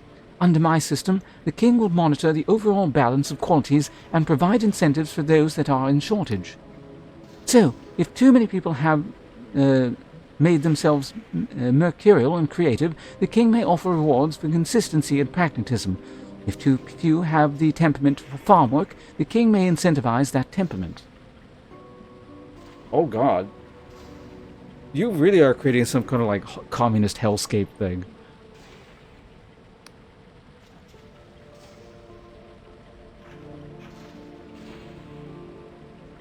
Won't that lead to the same kind of mass rewriting the mechanists already do? I don't believe so. There's nothing wrong with asking people to compromise with the needs of their community. What's important is that they're free to say no.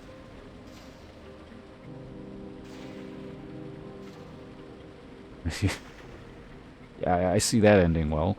I have another question.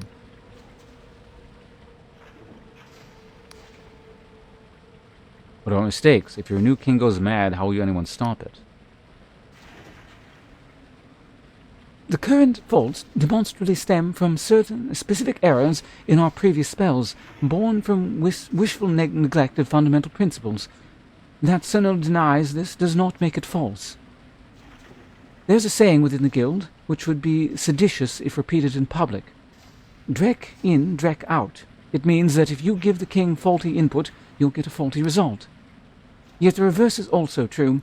With properly enumerated powers and properly specified goals, the errors you describe will never arise in the first place.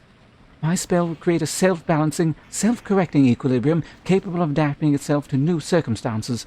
I've spent 8 years planning this. I'm certain it is sound.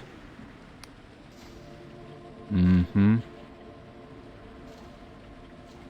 Yes, so this is like Soviet communist hellscape mixed with like a healthy dose of AI concerns from more modern times.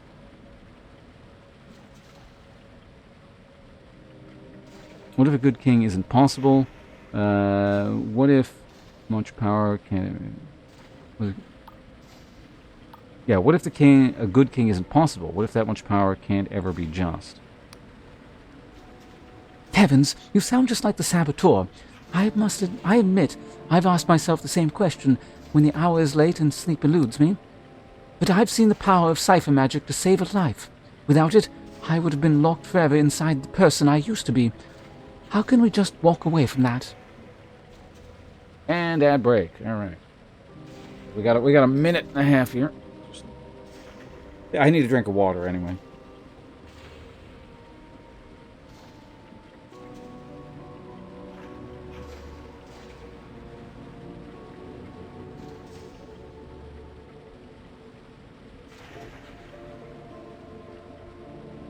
Hello, Slams out. Or wait, can you hear me right now? Are you getting ads?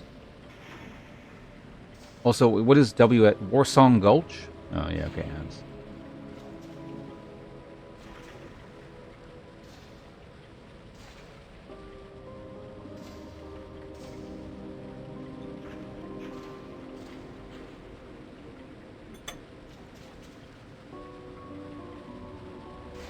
Don't worry, I'm time out here. I'm just cleaning up crumbs off my desk with it. Goddamn thing is messy.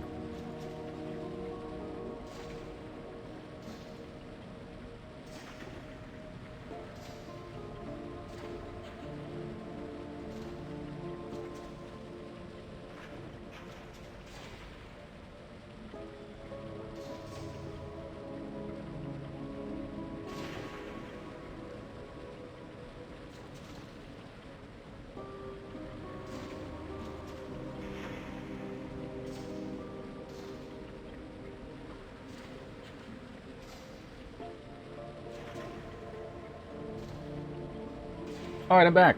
Welcome back from the ads. What does WSG stand for? Is that Warsong Gulch? Anyway, hello. And, yeah, we're back here.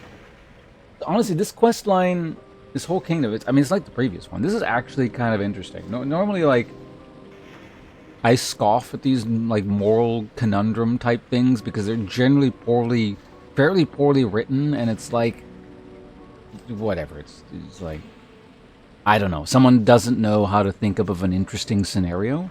These are actually like, oh, what's good? Oh, okay, I'm gonna go. I like Warsong Gulch. Warsong Gulch was fun in classic WoW or vanilla WoW, launch WoW, whatever you want to call it. But it's neat how this has been presented, in the sense that, like, even from the perspective of someone like me, who's like, not progress at all costs, but I'm very sort of, I like to see the long-term perspective of essentially progress. But it's being presented here in like such a terrible way that like, okay, you know, there's limits to things. Granted, maybe it might even be overboard, right? I think it'd be like, I don't feel like there's too much of a moral conundrum or quandary here. Like, it's fairly one-sided in the sense that this is all a terrible... Like, this is really bad because these people don't know what they're doing, right? Like, I think it's sending a fairly clear message that, like, these people are meddling with stuff that they really don't get. And they, like, absolutely cannot control this. But even if, like, the sentiment is... You can understand where they're coming from. Because if they, like, make this shit work, it's essentially, like, they'll create a utopian society, essentially. Like, there's no need for anything. People can be and do whatever they want, and et cetera, et cetera.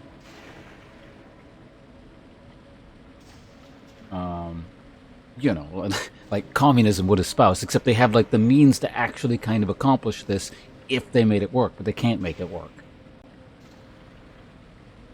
You started an isopod colony. That's interesting.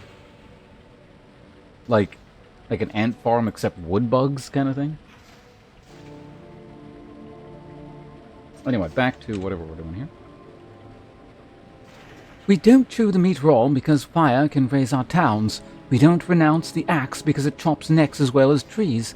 We don't spurn the wheel when it crushes a child's hand. I refuse to accept abstention as our only choice. I will not surrender to the hunger and despair that have hitherto plagued all history. I will not relinquish the dreams of the first mechanist to those who have forgotten it.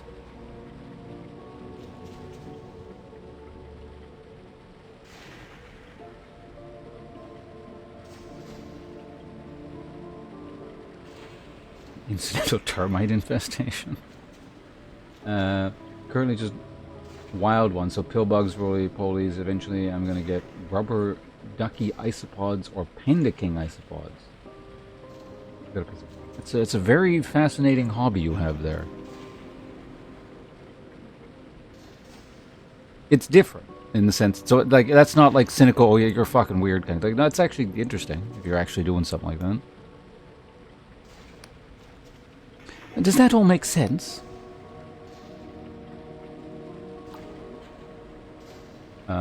That's all that's all answers I wanted. See, I don't know, those are like bad analogies, because those things, again, people can control and understand. This is more like, what if I could create this plague that, you know, cured all other diseases, but, you know, there's also a good chance it's just going to mutate into something that kills everyone. I think that's probably the better analogy. That's all the answers I wanted. I have a question about your spell. Do you happen to know a sky pilot named Mikhail? You just like bugs? Huh? Everyone likes something. Oh, Misha, he's a dear, isn't he? I'd be so forgetful without his medicines. You can't import them without a letter from the king. One of those little perks of my job. Why do you ask? How well do you really know him? Would you say he's a friend? Oh, it's hard to tell, isn't it? The man is like a deep river, all iced over. You skate on the surface thinking it'll never break, then suddenly you plunge into this other world. But the next day, it's all ice again. I know he was born in Slev. His family came there after the God War seeking a better life, when he was just a boy. It's people like them that this kingdom should be working for.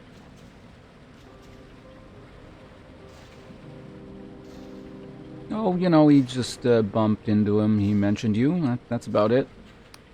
Oh, how sweet. Please don't tell him anything about our plan. If even a hint of it reaches the wrong ears, we could both vanish, or worse.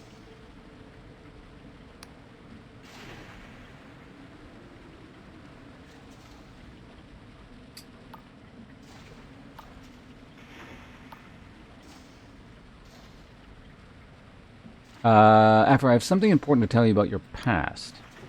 Afra's brows wrinkled. My past? What do you mean? Tell her what you discovered about the Project Horoscope. Hold on, need tea. Afra listens intently, with growing horror. For the first time since you met her, she seems at a loss for words. I need water. I'm out.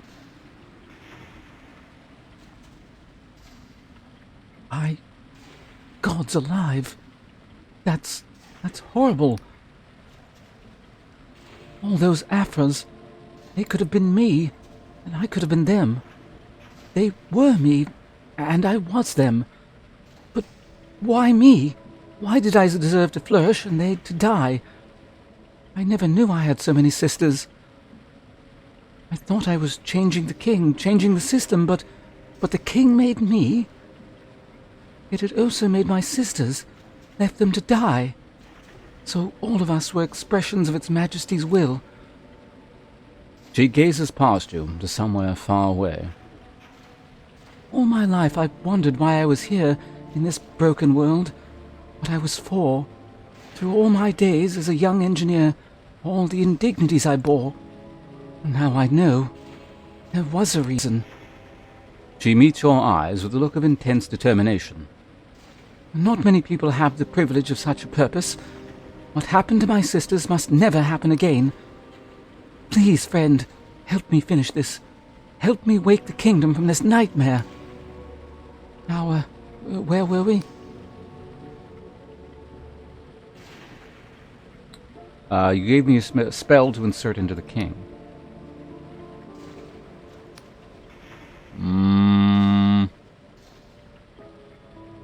I have what I need. I'll let you know how it goes. Afra smiles, failing to conceal her anxiety. I'm counting on you, friend. I don't think we're going through with your plan. It seems like a terrible idea, but with potential incredible monetary gain for our character.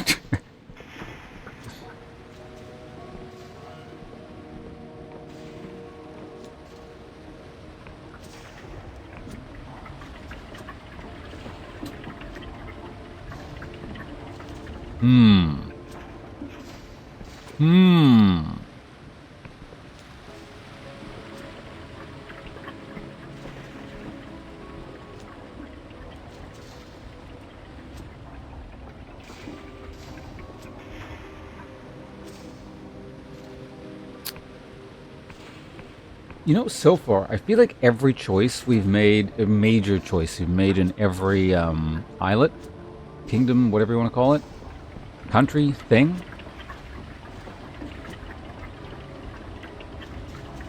has, like, probably the long-term consequence of bringing them to ruin.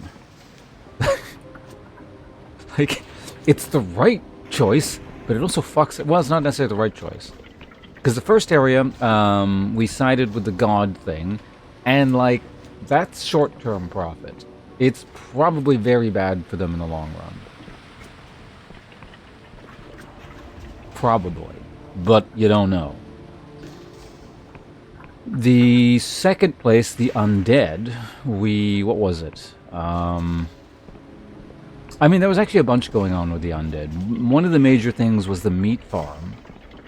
And so we kind of screwed up their system of, essentially, food, and they're probably going to have to go to war with all the other people, again. What was the other thing we did there? I'm trying to remember. Well, we can check the quest log.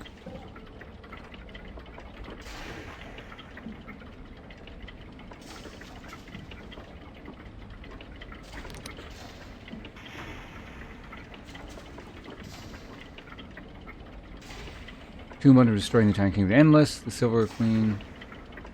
Seems the story of the Endless will not conclude just yet.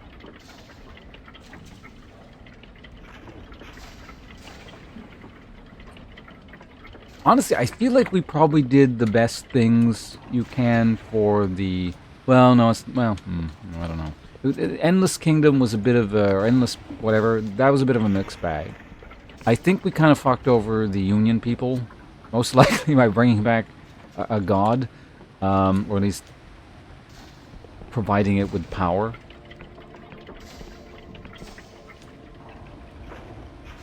But I don't know, maybe they can go back to their old ways. Because, yeah, right, technically they joined the Union, like, well after the fact, didn't they? So, I don't know, maybe they can go back to, like, a Wiccan society or something.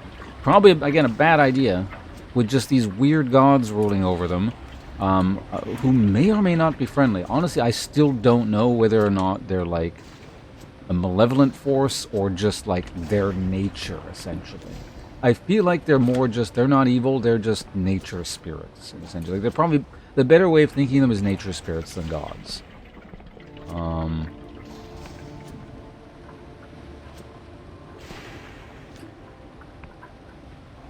And, you know, when you look at it from, like, I don't know, our modern perspective, it's probably better to wean yourself off of that. And, you know, maybe have some technological progressions. You have a bit more control over your environment. But then again, we may all be dead in a couple centuries because, you know, we fucked up the planet. So maybe that's not a great idea. I don't know. Honestly, we're not going to wipe ourselves out. Not that way, anyway. But,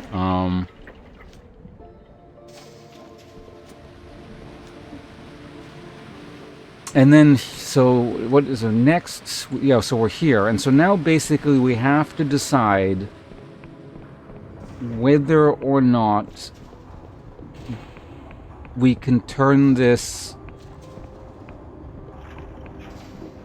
like, a Soviet hellscape country where everyone is miserable all the time into potentially a system that works, but it probably won't because they're going to just mess it up again. Or we can at least attempt human progress. And at least dream of a better future.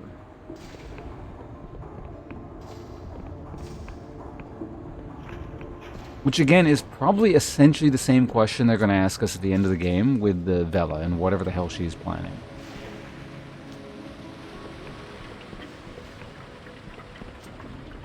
And honestly, yeah, again, the idea behind what these people are trying, or at least what she's trying, Afra.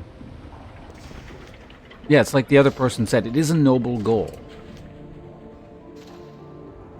It's the right idea, it's the right spirit. Like, that's what, you know, people have to do.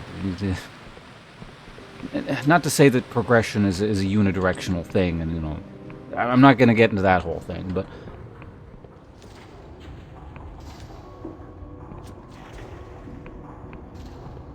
again, like, clearly these people just don't know what they're doing, though, right? Like, this, like, everything really, well, again, you got to think of it from the, because everything is just sort of a medieval hellscape anyway, right? Like, the game presents this area as, like, really awful, but to be fair, like, everywhere is pretty awful. So I don't think it necessarily, again, I'm thinking too much into it, because you got to take it in terms of how the source material presents it, right? Like, it's presenting this as a miserable, terrible place, so we have to essentially accept that it is a miserable, terrible place, and not read into it too much and be like, well, everywhere sucks, you know, and be like, well, you know, if they were all just dirt peasants without this infrastructure, things would still suck. I think the implication is things are worse.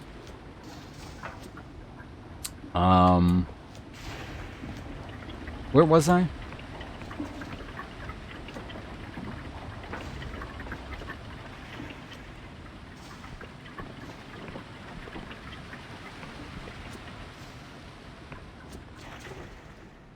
So yeah, this is just, you know, you're kind of, it's the usual, what progress, what comes, what cost is progress too much, kind of like that standard question. And in this instance, I feel like, yeah, the answer is, this is, like, yeah, this is too much. Did we save the world or blow it up? Is what.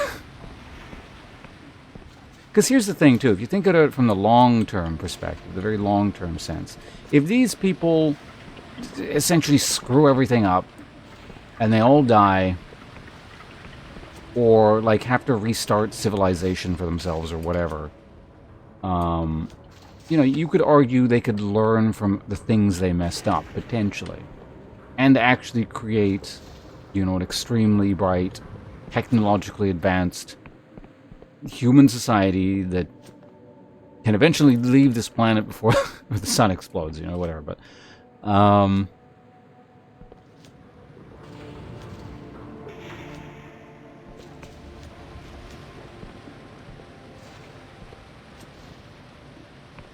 And so the current, essentially, generation or generations maybe prosper and then suffer for the sake of the future.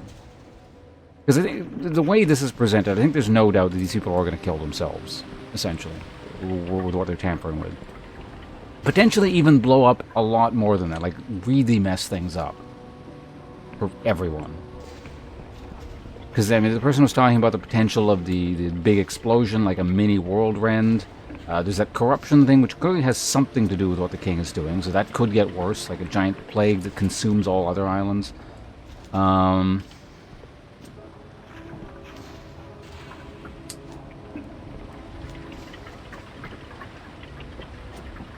again, you can also... Oh, hey!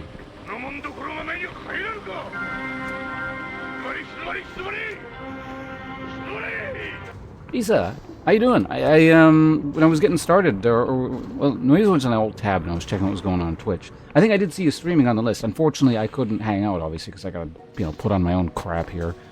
But, so unfortunately, I was not able to hang out today, but I hope you enjoyed yourself, whatever you were up to.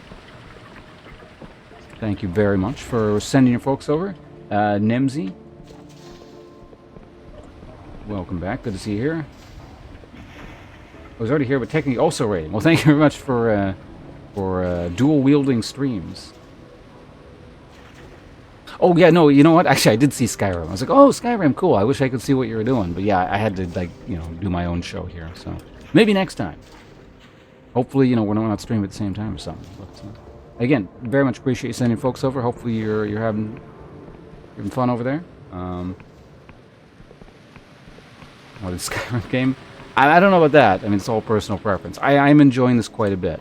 This is an extremely unusual instance. I'm on a quest here where I feel like this is a legitimate moral quandary. Normally these things are very poorly written and ham-fisted and not particularly interesting. Given my perspective on how these sorts of things usually play out in games, and sort of my cynicism towards this, the fact that I'm complimenting this, I think, is a very good sign. Like I said, whoever did the writing for this game, smart cookie. Oh, it kept crashing. Oh, okay. Well, hopefully you fix that if you keep trying to work with it. Yeah, I had a lot of tabs open the other day. I remember that. I think I had yours. I think Issa was not streaming at the time, or maybe I had her stream open. It was Kira's was open. I think I had like 4 open at the time. But yeah, not everyone was streaming whatever was being played. I think it was that the one when Stardew Valley was on? Also, thank you very much for shouting out Issa. I'm not sure who caught that. I didn't even know we had mods here doing it. Anyway, whoever's doing that, thank you. I was about to say, or do it myself. So you save me the trouble of alt tabbing. I think it was Stardew. It was probably Stardew, yeah.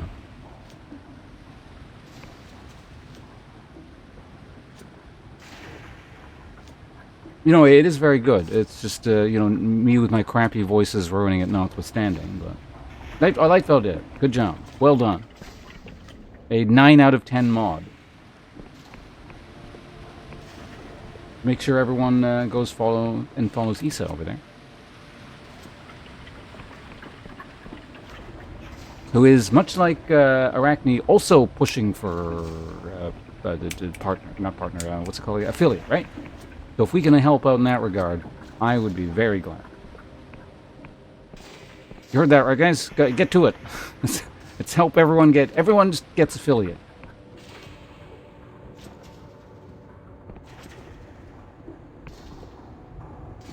Otherwise, Amazon takes like all the ad money. At least, it forces them to throw a couple pennies our way.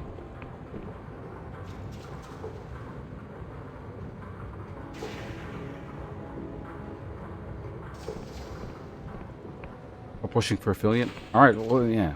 Be perfect. We can all make some money off Amazon. It'll be great. What was I doing again?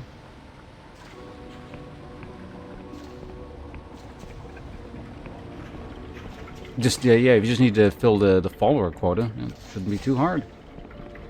well on your way. Because the other requirements were like, what, average 3, and then like stream like a specific amount of time, which is not very much. Yeah, we can just get the follows. Looks good. Oh, right, yeah, you work for Amazon currently, don't you? I forgot about that.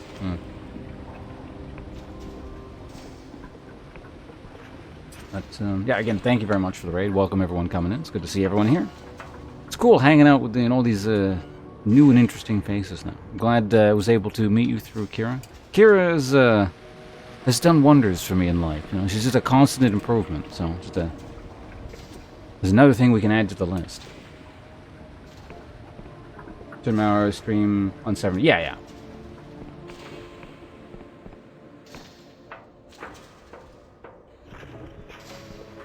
Make parts for Blue Origin, so in a way I'm still working for Bit. I don't know what Blue Origin is. Feel free to elaborate. I mean, if you don't want to talk about work because it's, like, depressing to think about, you don't have to, but if you feel like elaborating, feel free to do so. Yeah, no, Kira's great, isn't she? For those of you not familiar with the name Kira for whatever reason by now, that's of course Shy Hollow, our head moderator here on the channel, who's probably asleep right now, if I had to guess.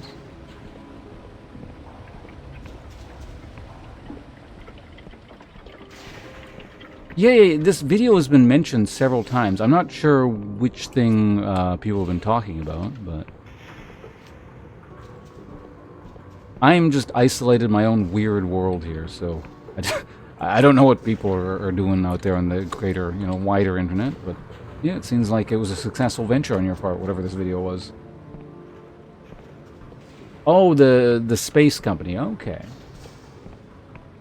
Interesting. So you're,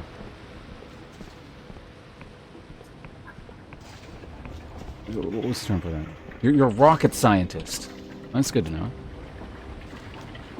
An astrophysicist in the channel, everyone.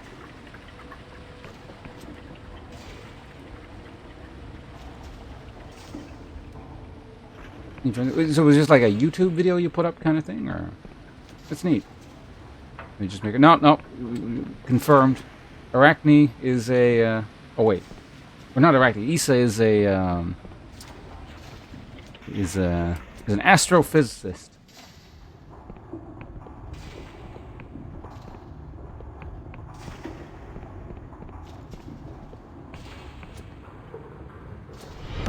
Welcome hey. to the sponsors. All right. All right, thank you very much. You didn't have to do that. Friends here don't really shouldn't be subscribing, but obviously I'm not gonna condemn you for doing that, but it is very much appreciated. Feel free to let that lapse at any point. So it's the presence that counts.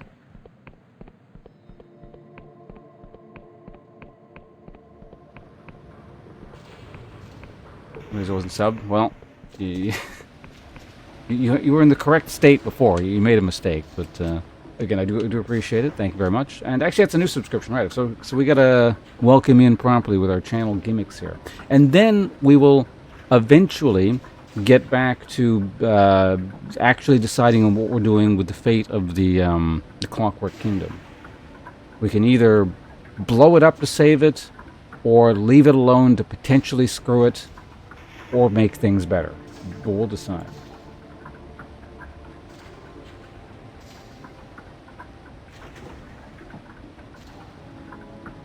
I saw that, yeah. Well, they certainly deserve it, so I know they very much appreciate it. You're a very kind and generous soul. So,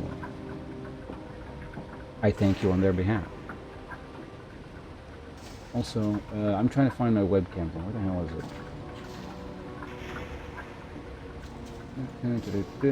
On here, it's got Alt-Tab, not Alt-Tab, over. Webcam.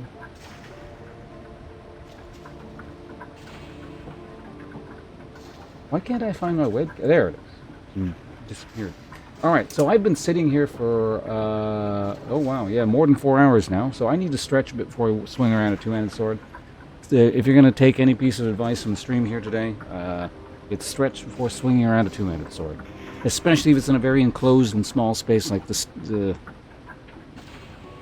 closet that I stream from.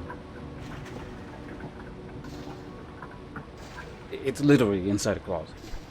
That's not like hyperbole.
Alright, that should be enough.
Nice up.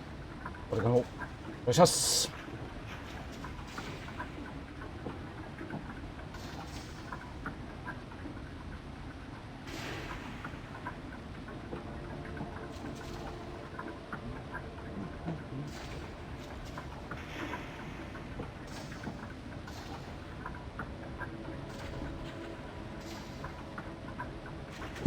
All right, thank you very much once again for the very kind, very generous subscription coming in there. I hope you enjoy your time here and don't regret your purchase, because there are no refunds. Actually, I don't know. Can you refund a sub? I'm not sure if you can. I don't know. I've asked that question before, and I never bothered looking it up.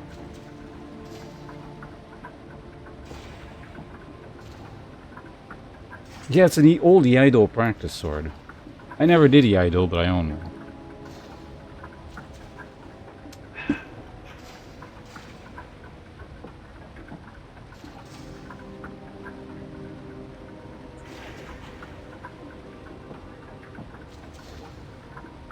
Hey, Kira, there you are. Welcome. Just in time to join the whole gang. We were just talking about you.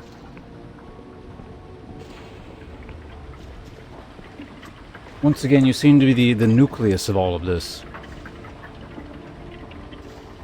They're bringing people together, improving everyone's lives.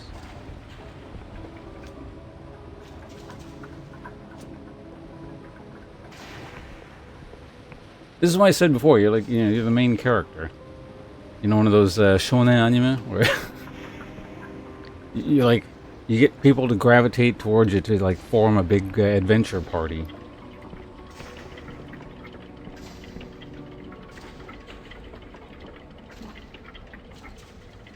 What is a badge?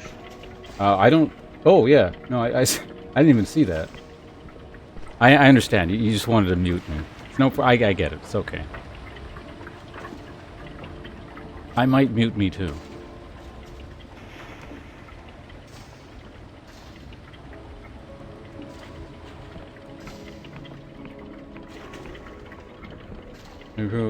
We have scary demon who's evil and... Wait, what? Wait, what about scary and evil demon?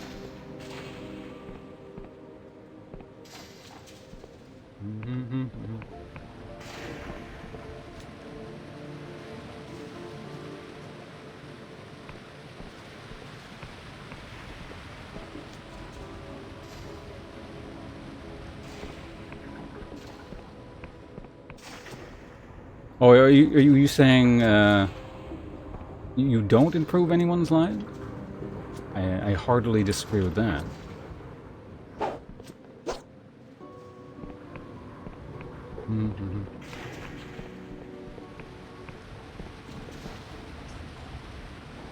Well, obviously we can keep discussing whatever, but I also do need to, at some point, figure out what we're doing with this quest.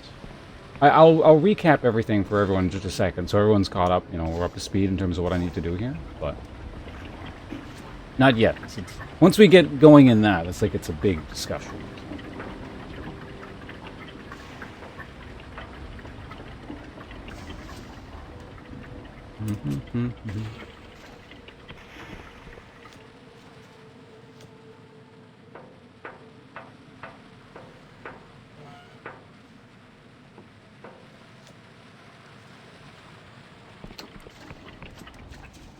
Actually, you know what? I'm gonna be right back.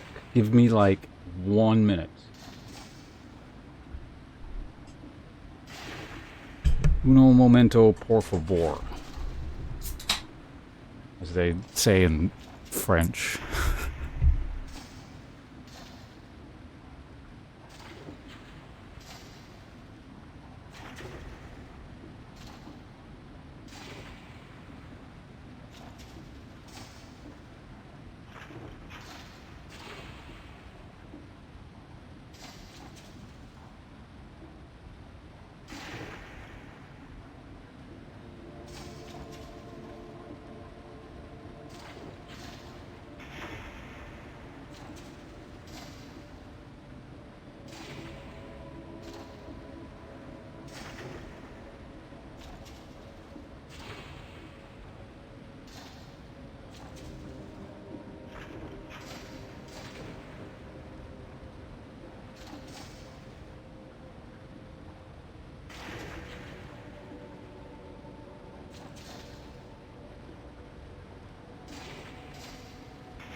That's spoilers. You ruined the mystery. Now everyone knows.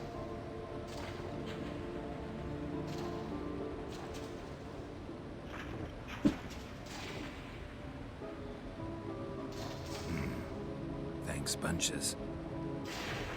Hey, it's Calico. Thanks for the follow. Appreciate it. Good to see you here. I know, got the whole gang in.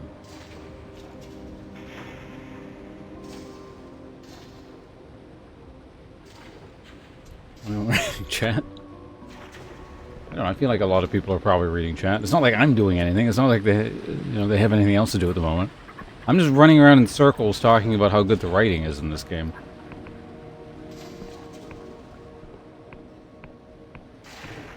Hey, you see what I mean? You're thinking of my well-being. This is what we're talking about. You're improving the lives of those around you.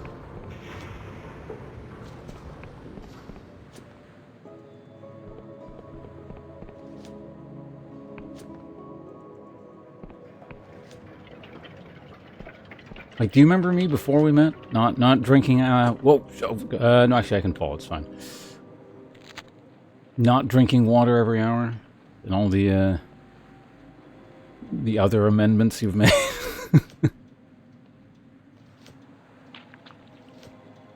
I guess I should probably warp back. Welcome to the sponsors. Oh, hey. Lightbellow, thanks for sending out a gift subscription to Calico as well. That's very much appreciated. Give me a second here. I'm just going to warp back to town.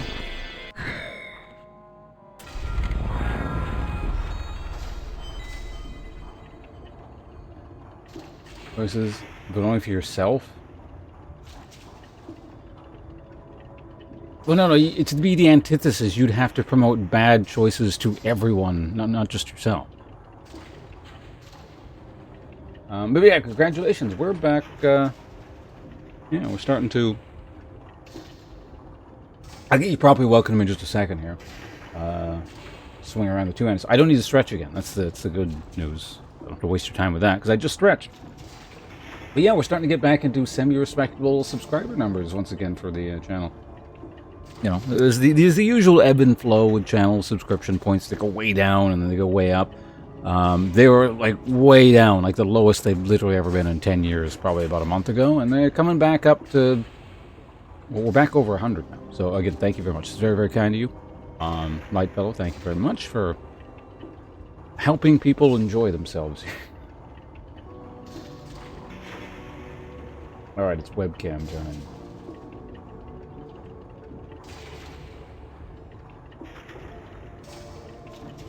Yes, you now have the world-famous possum emote. By the way, you know what the actually... Can anyone guess, while I'm doing this, you guys, I'll give you time to guess. Can anyone guess what the most used emote in the last month or so is on people's channels other than mine? The answer may surprise you. I'll confirm or deny all guesses after I come back.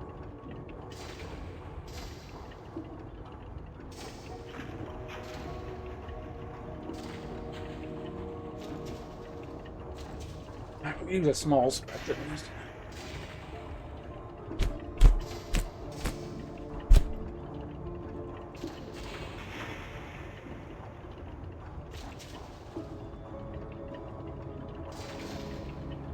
Alright, that's good.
Alright, thank you very much once again. Let me go ahead and switch back to the game here.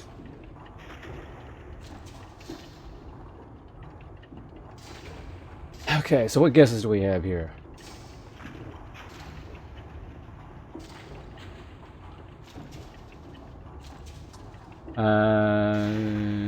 Yeah, again, thank you very much, Lightfellow. Lightfellow is very generous. He's been sending out gift subscriptions for years now. Very kind of him. And yeah, Calico, I hope you enjoy your time here. Thanks for hanging out. Let me self-destruct in peace. I mean, I can't stop. I'm not Kira, so you know. Improving people's lot in life is her bag. So she might have something to say about it, but I can't personally stop it.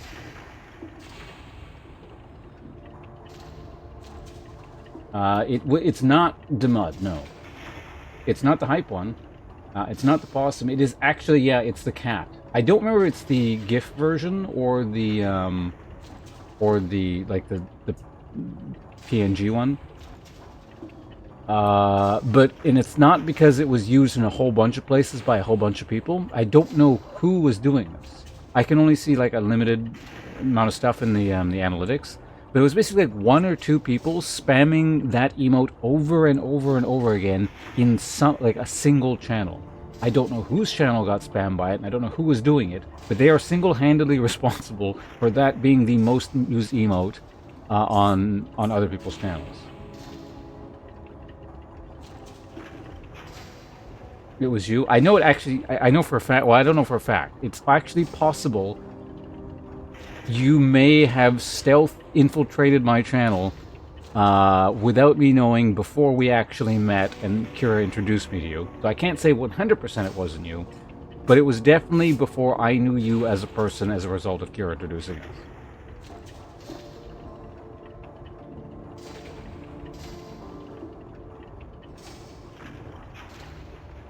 So yeah, no, it wasn't the wave, it was the cat.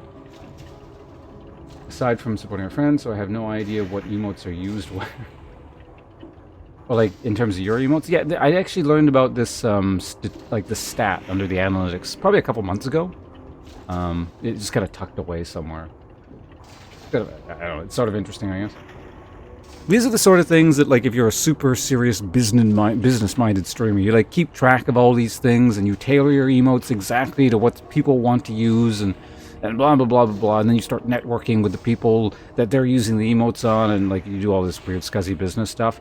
I can't be asked, so I periodically look at some of the analytics out of pure curiosity, but that's about it.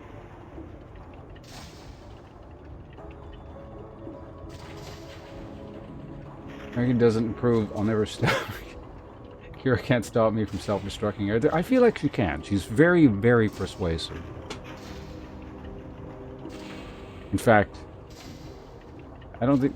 Yeah, no, she's just very persuasive. Let's leave it at that. Yeah, that old emote... Those 3 used to be the most used emotes. Like, years and years ago during the Dark Ages. The literal Dark Ages of this channel. Which is weird to think about, that the Dark Ages were the most prosperous ones. It was like the Dark... Okay, it's Warhammer. It's the Dark Age of technology. It was what it was.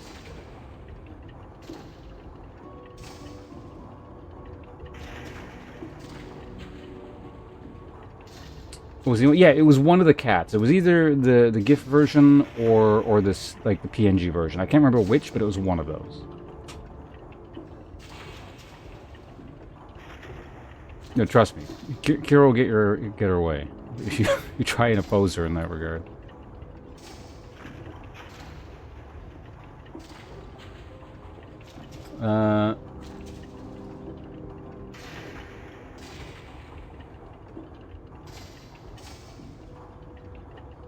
With so far the only one I know for sure when myself wrapped in webs. Oh, right, because yeah, you got the whole spider aesthetic thing going. You're not bad. I'm here to make fun. Yeah, I mean that's the thing. If I start treating this too much like a business, you know, then it's like, why am I here? It's very similar to, again, like the game we played in the Dark Ages, where it's like, yeah, I was making money, but I hated it so much. Like, it's like pretty much the only thing I've ever hated in life. Like, I generally don't hate things, but at that point when you're streaming something you hate that much, it's just like, why bother with this? Like, I may as well just go get a more normal job, right? So here we are with me streaming whatever the hell I like many years later and not actually making any money, but...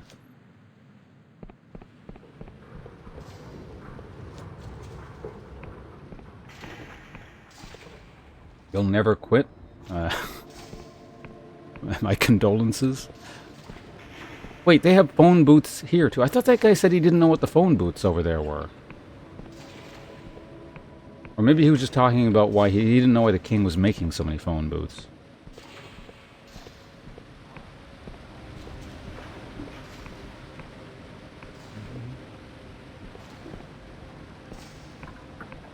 You'll just stop giving attention.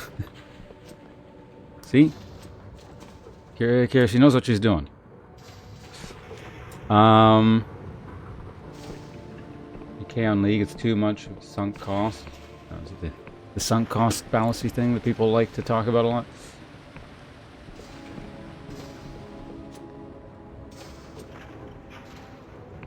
Prestige K. Oh god.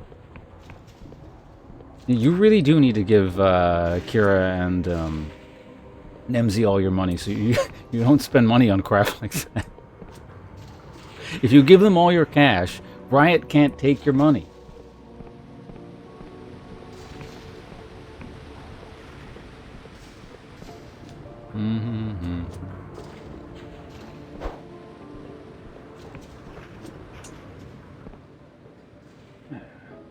I need tea. 1 second.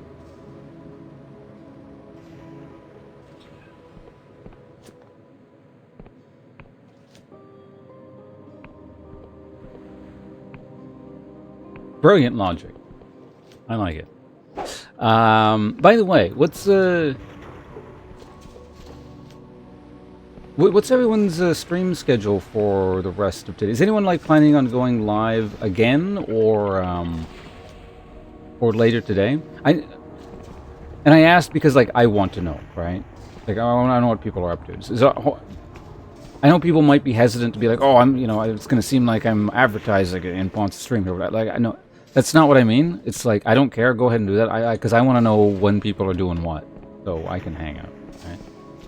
So by telling me when you're going live, or what your plans are, either today or tomorrow, like everyone that's currently here, please feel free to do that.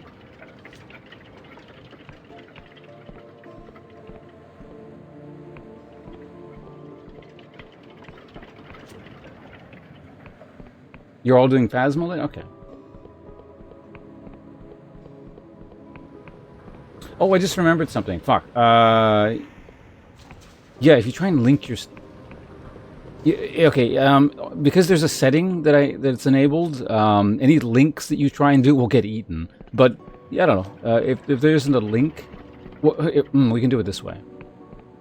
Promote yourself without a link, and then I'll put the link in chat afterwards. Perfect. Easy. I'm just making more work for myself. Okay, first off, we're gonna, because I can't, because the shadow to go cooldown, we're gonna do it this way. The Twitch.tv.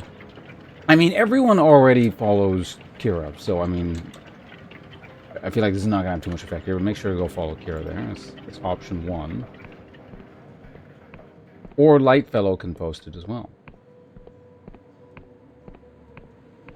So Kira goes live 10 p.m. That's Eastern. So my time, for you're here in Pacific time, it's actually 7:30 for Kira there. So we got 7:30 for Kira Pacific. And what am I missing here? So I'm not sure. I don't have a plan. I might be Hades 2 during the day. Well, Arachne, do you have a schedule? Here's me asking about schedules, and like, I don't. Well, I sort of have a schedule. I stream in the morning. Streaming 14 years, and I've not never had a schedule, but more often than not, I don't have one, other than stream in morning. So let's see now. So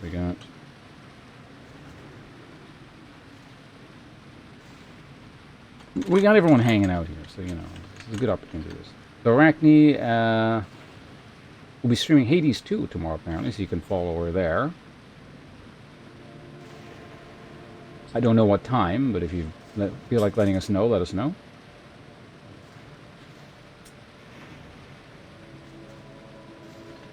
Twitch.tv/Calico streams at...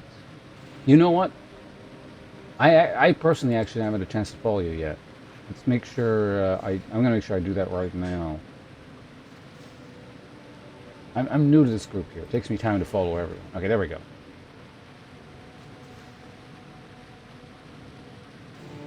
If I go out of my way to follow someone, the rest of you guys out there have no excuse. Make sure to go ahead and do that.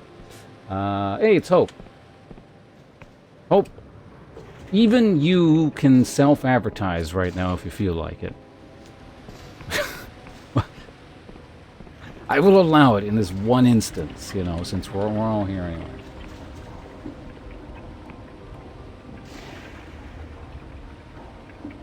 Also, Calico is streaming every Tuesday afternoon / evening around 4 p.m. Oh, so like you only stream Tuesdays? Well, that's very specific. That's interesting. I have a graveyard shift in 6 hours. I'd probably be streaming now, but I felt like I had a shred of charisma. Wait, Radical, you you stream as well? I didn't know that.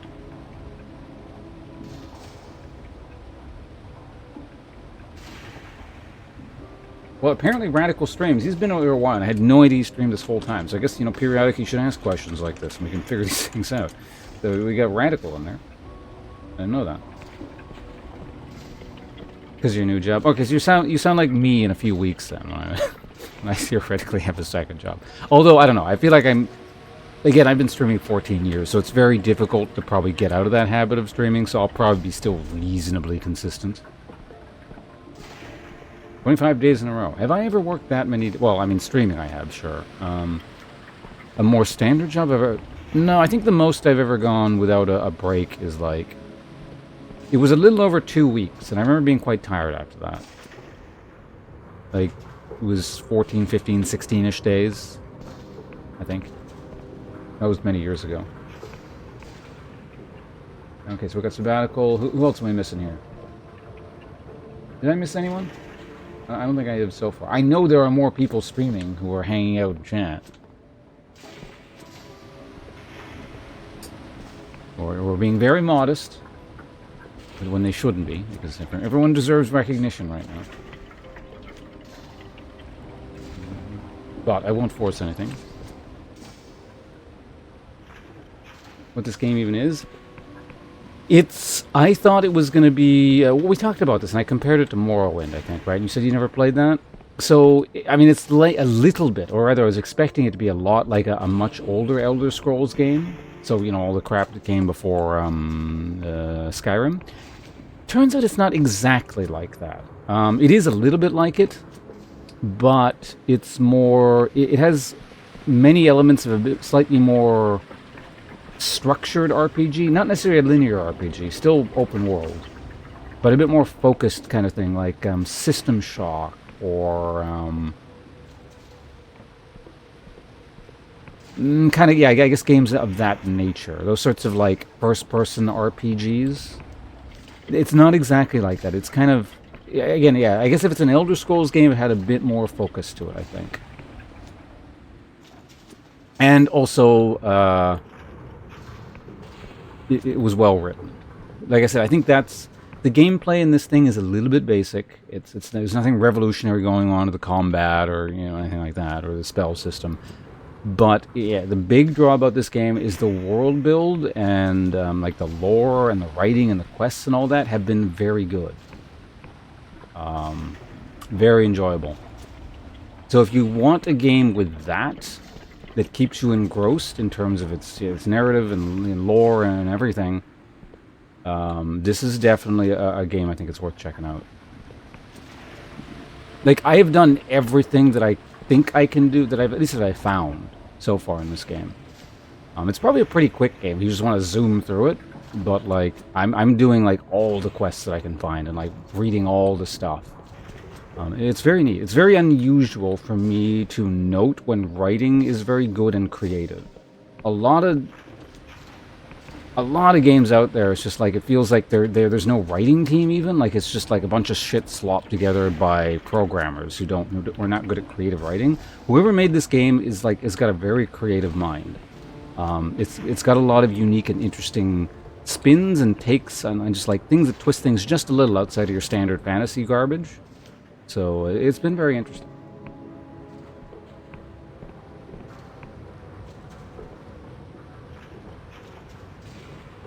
Oh, Arachne's also EST. 1 p.m.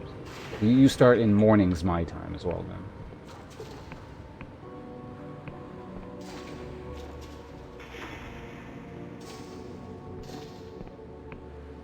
Alright, Kira. Did Kira get what you wanted again? Of course, for the good of all other parties involved.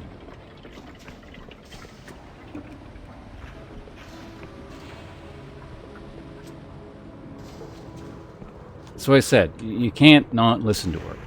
I listen to Kira. Like, I don't listen to anyone. If she can convince me to listen to her, that's just extra hard mode. I feel nothing but disdain and hostility for other people, especially when they try and tell me what to do. It's like, you know, you're rolling a D&D, like a skill check, and like the DC is 50 or something.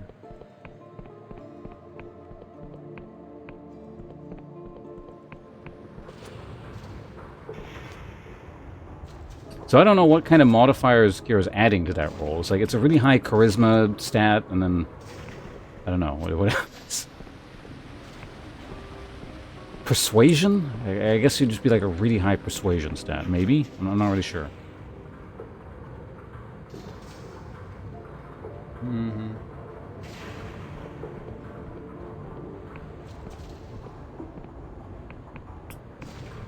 You're not allowed to leave? What, the unfollow button is disabled once you click follow? I don't know, that's an impressive trick. You should tell me how to do that. I'm an ancient legacy streamer. So basically, my follow count doesn't go up. Like, it's just, like, again, my shit is so old, and then, like, there's just so many legacy follows from when I was doing the other game. That, like, invariably, it just has... My follow count has to very, very, very slowly just sort of drip down over time. So I don't expect any growth. So, if I could prevent, like, all these old accounts from... I don't think they manually unfollow. Honestly, again, like, all these accounts that have followed my channel are probably just, like, getting deleted. Or, like, the owner has legitimately died. It's so old, kind of thing. So, I guess preventing people from unfollowing, I don't think would help me. As far as I'm aware, people don't tend to unfollow my channel specifically. It's incidental.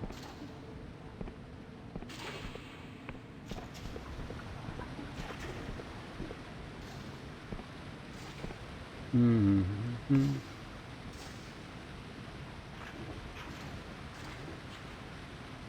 I'll check out this game someday. Too much. Yeah, no, I understand that. Like, there's honestly, there's probably a whole bunch of other things I should be playing, but this one, like, it's too good. I'm spending a lot of time on this one here.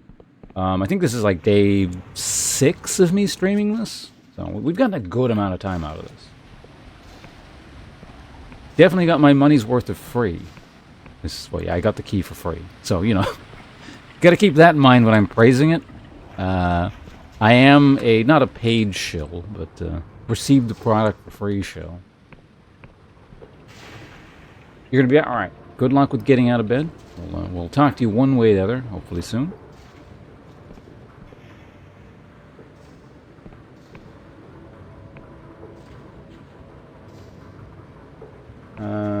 Hope's eating ice cream? What?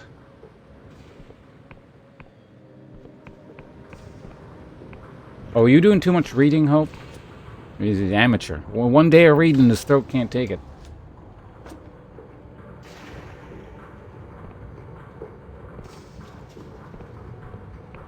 Advantage and I'll tell what to do rolls? Yeah, there's probably some kind of natural advantage in there as well. Well, yeah, advantage is, what is it? You roll twice and take the better roll, I think? Something like that. It's been actually a while since I played D&D. Hope, that's not how D&D works. Rolling against armor for an attack and a skill check are two entirely separate things.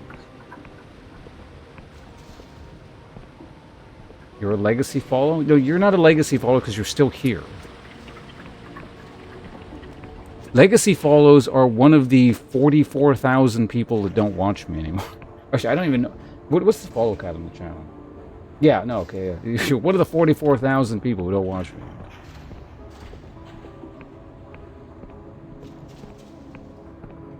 What was your old account? Were you named the same thing, Lightfellow? Or do you have, like, a dark and mysterious past on this channel that you don't want to talk about? 2 rolls pick up. Yeah, okay. That's what it was. Advantage.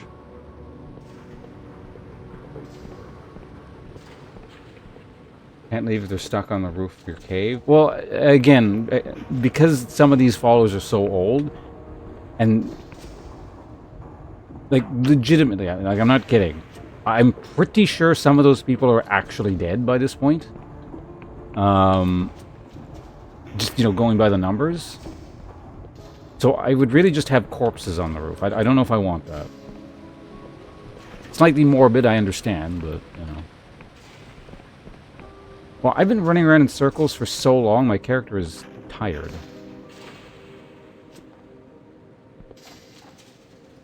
My old account was... Oh, wait. Then yeah, okay. That's why I recognize the name Goofran. Yeah.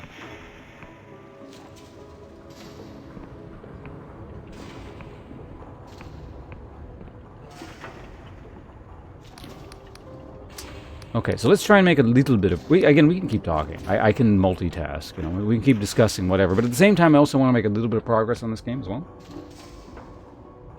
You know, a sub button, you know...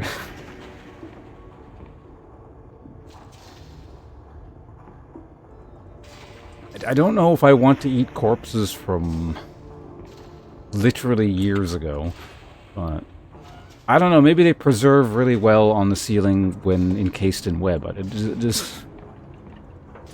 your spider webs have preserving properties?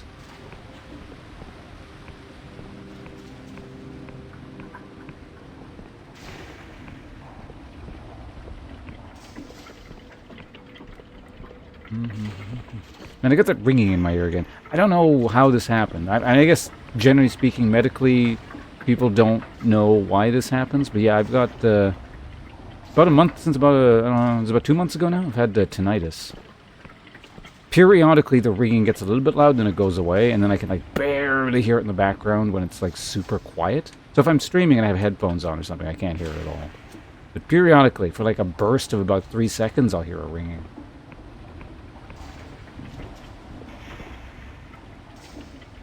Centuries to come. Well, that's impressive. I don't think I have that power personally. I can do things, but shooting web that preserves flesh for centuries is slightly beyond me. You get it bad? Yeah, it's not too bad in my case. It's just, yeah, when I'm trying to... only time I'll ever hear it is when I'm like trying to go to sleep or just lying on the couch doing nothing. Essentially. And it's quiet out and there's no things going on, like there's no electronic buzz or anything. So hopefully it either stays that way or goes away, because I could imagine that would be that can get a lot more annoying.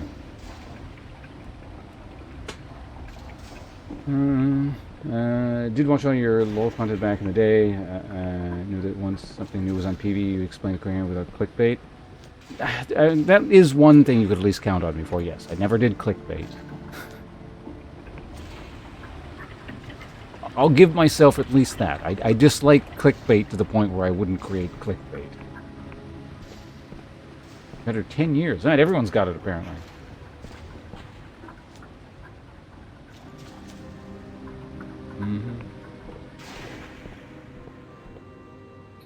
Just a random sharp ring in your... so it's loud enough, essentially, that you can hear it over things.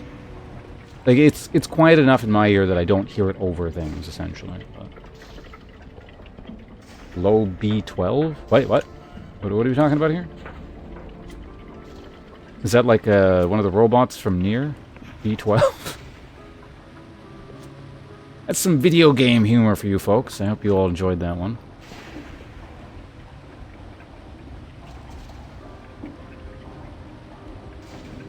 I'll be here all day with similar slices of humor here on twitch.tv/Ponce.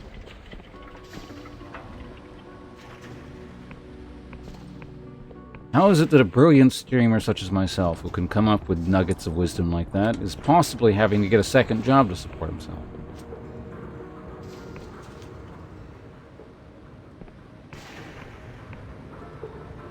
Loud ring that drowns out everything. Oh, no, it's... Okay, so it's like that thing I get in, like, super short bursts. Well, even that's not that loud. So it's like a worse version of what I periodically get in super short bursts every, you know, few days, then it lasts for, like, 2 seconds. Like, that's the thing. That's why this topic came up. Like, I just heard it for, like, 2 seconds, and it went away.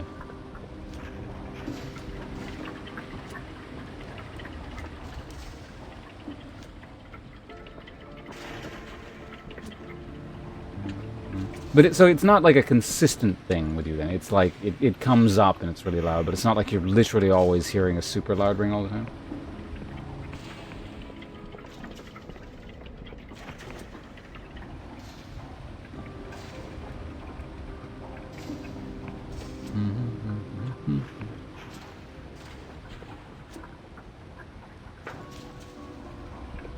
I really do wonder how that came about.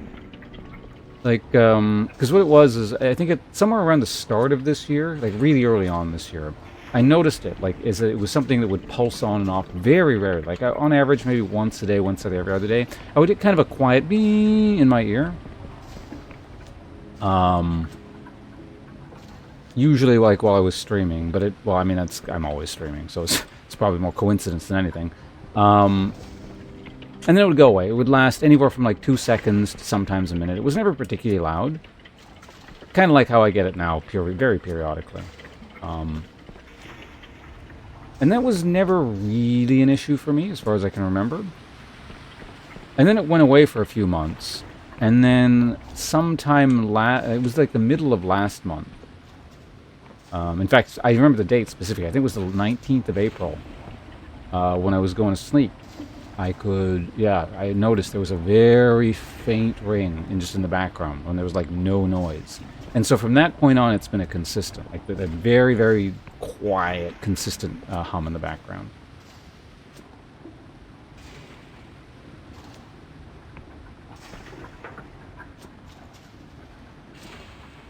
Yeah, I do wonder what brought that about. There has to be, well, there's probably a multitude of reasons, in terms of a cause, but I'm more curious than anything, because it doesn't really impede me. This is more just a topic of curiosity, in terms of why I'm bringing it up.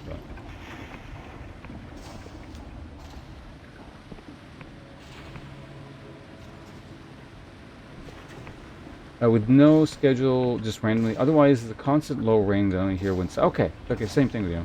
The constant quiet ring, but I don't hear it when I... Okay, and then... Silence was quiet. Oh, Pickle, you have it. Okay, does anyone like... Okay, we're taking a poll here. Does anyone not have tinnitus in chat? Is it actually, like, that common? I think I read like, there was some statistic somewhere, obviously this is one of those take with a grain of salt statistics somewhere from the internet, because I googled it.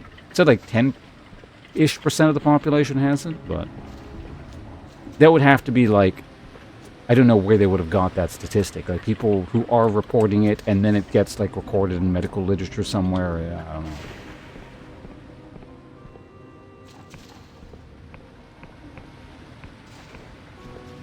That's the thing. Maybe I shouldn't be bringing this up. Sorry. Because, yeah, it's not something even I'll notice unless I actually think about it. Like, if I really think about it and then, like, tried to isolate the sound, I could probably hear it even now with the, the game music going on. But I'd have to really try, I think. So I've always wondered, always, makes it sound like it's been around forever, but I have wondered just how much of it is, like, psychosomatic in terms of its effect, and how much of it is, like, there's actually some kind of physical issue.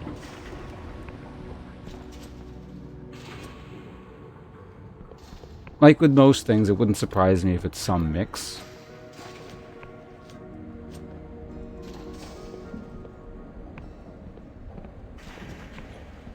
Are you just working in a really loud kitchen? Okay. So, yeah, I mean, yeah, I guess in your case, because it can be brought about by very loud sounds and, like, actual physical damage to the ear. The thing is, I don't listen to loud sound, so I can't pinpoint a source of why it started. I have headsets on all day. Like, maybe that could contribute to something, but, like, the volume on everything I listen to is very low. Like, the volume you guys are hearing through stream is actually not even as loud, because it's pretty quiet, I imagine, compared to, probably most streams, I don't know. Maybe it's about normal. But even compared to that, I have volume that comes through my headset set to even lower through my mixer. So...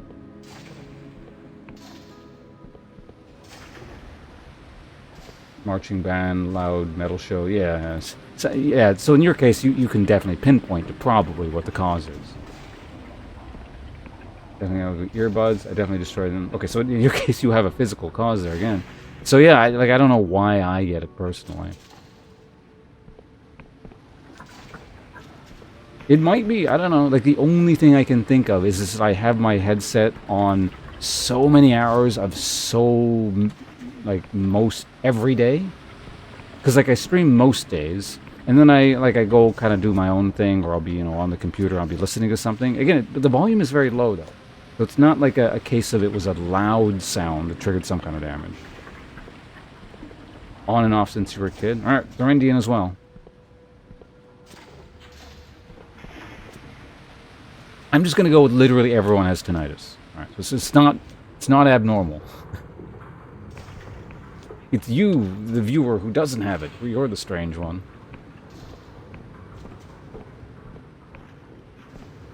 Remember hearing the same sound? Well, that's the thing. Like, I know the sound. Like, it would have cropped up, you know, through the years, periodically, you know, many times. Just, you know, not that often, and not a consistent thing. So that's why it wasn't some weird thing when it suddenly showed up, you know, earlier this year when I was periodically hearing. It's like, oh, it's all that sound. I know that sound. But it became a more consistent thing. How do you appease the ear snail? Blood sacrifice? We gotta kill someone? I got a dagger right here. I was gonna say something, I can't remember what the hell it was. It's gotta jam some fruit snacks into your ear. I feel like that might make things worse. But... gushers, but blood. I've heard of gushers, but this is ridiculous.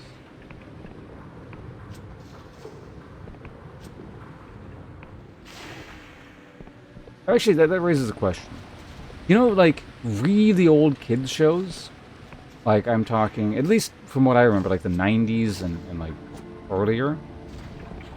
The punchline, like, there was a super lazy punchline I remember hating as a kid. Because it was just, like, why did you include that as a line? A character would say, like, I've heard of blank, but this is ridiculous. Do kids shows still use that line? Does anyone know? I have not seen a kid show, I don't know, in a very, very long time.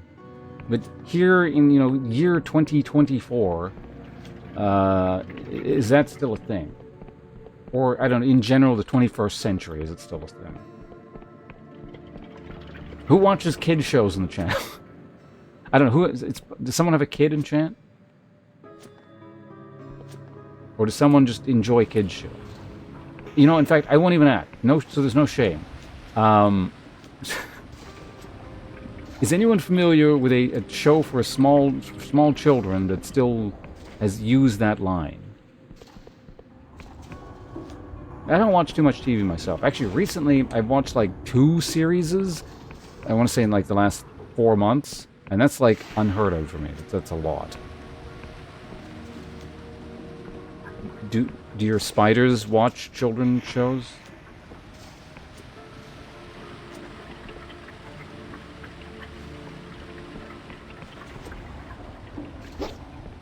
I'm gonna guess no, but...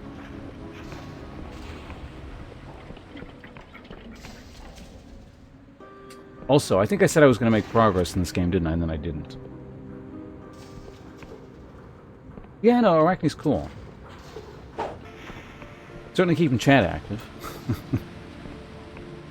Like I said, you're the main character that creates a wonderful party where everyone can associate. Although, it's not exactly, because you haven't introduced any, like, what is it? I don't know.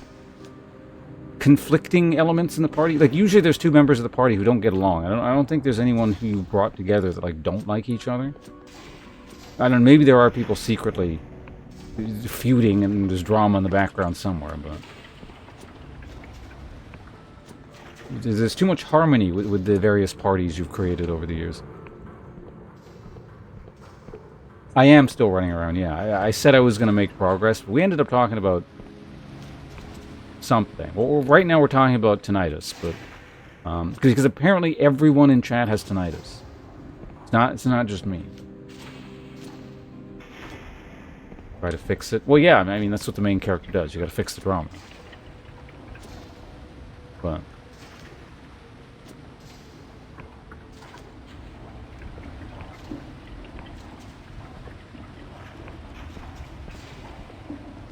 asking her, she hates me. I get the impression Issa does not hate you. No, I think your assessment is correct on that.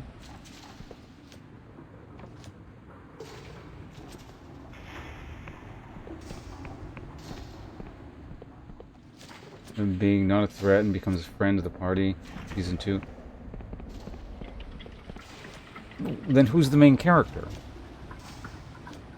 The main character has to, like, bring everyone together. Like, the main character beats all the other people up and then makes them party members. And then conveniently everyone forgets, like, the horrendous crimes against humanity committed by a former villain because, you know, the main character is just like, well, we're friends now. And, I don't know, as far as I'm aware, you've not committed any great crimes against humanity.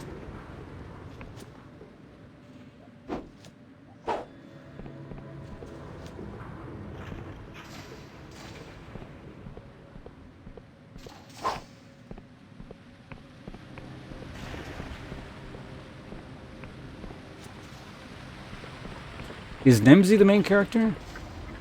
Okay.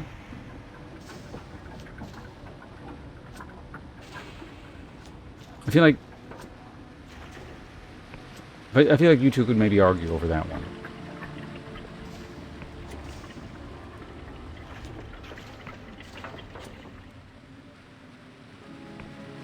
Well, that's the thing. I actually don't know who knew who before this alleged video thing that I haven't seen. So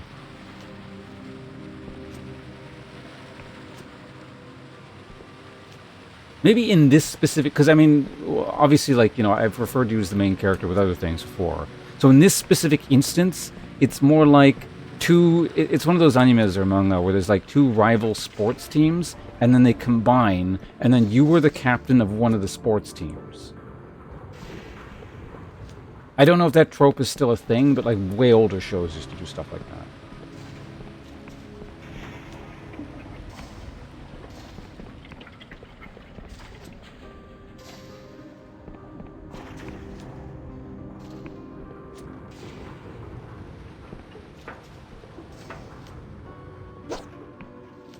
Mm-hmm.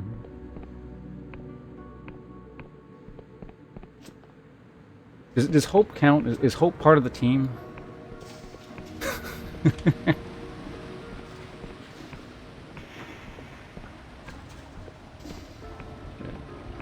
Someone's got to go fetch water, I guess.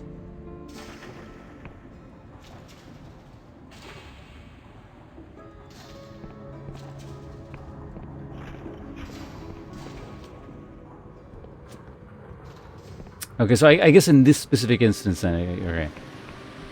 So like there was the alley party, and then Kira showed up with her butler in tow. So,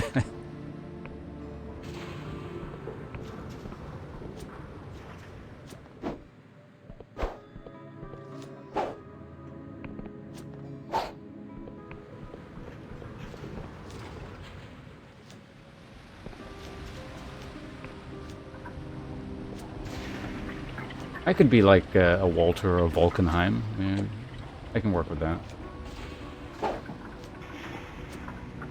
Was it Vulcanheim or Vulcanheim? I don't remember. I played that character in... sure, what was that game? It was BlazBlue, I think, wasn't it?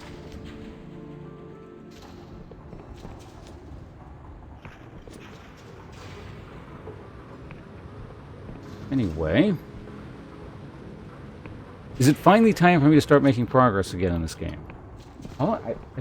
We've been talking for like, I want to say like, over an hour. All this is going to get recorded in the VOD for all of the remainder of human history. Or at least the remainder of Twitch history. It'll be recorded as part of the, what is this game called again? The Dread Delusion playthrough.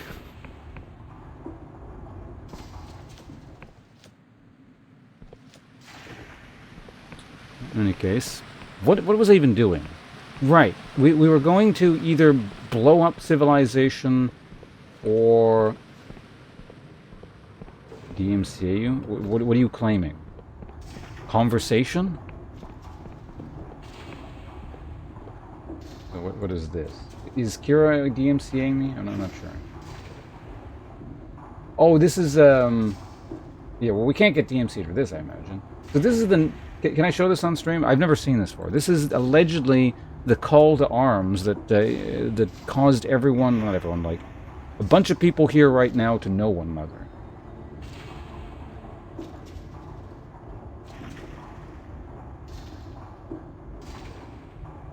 I imagine she wouldn't mind. Like, I mean, it was put on the internet with the intent of being seen here. Wait, hold on a sec. The owner of the video might have something to say on the matter. You were lurking this whole time.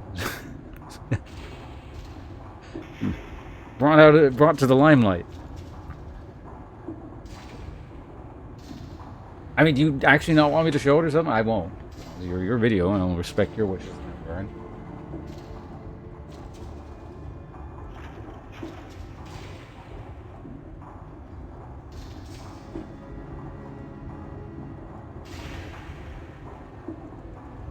You know, okay. It's just like in game. I'm plumbing the depths of lore of our setting. An ancient text revealing the secrets of the Covenant. If I could figure out how to show it. There it is. Desktop.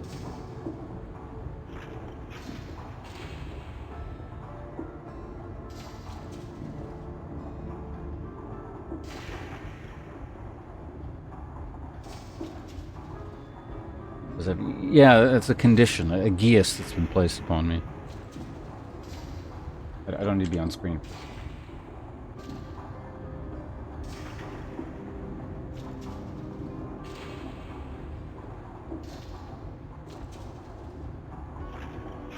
Yeah, no, we were just talking. I'm sorry things aren't going great on your end, but the discussion was essentially trying to figure out if you were the main character or not.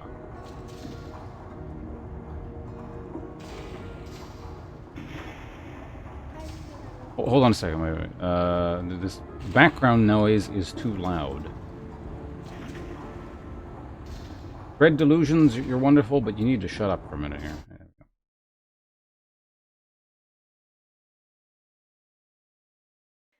I'm making this post to say that I need friends. I created a friend Discord to collab with and just make friends. We can play games, comfy games, scary games, whatever games you guys would be interested in playing. I don't care if you're a VTuber.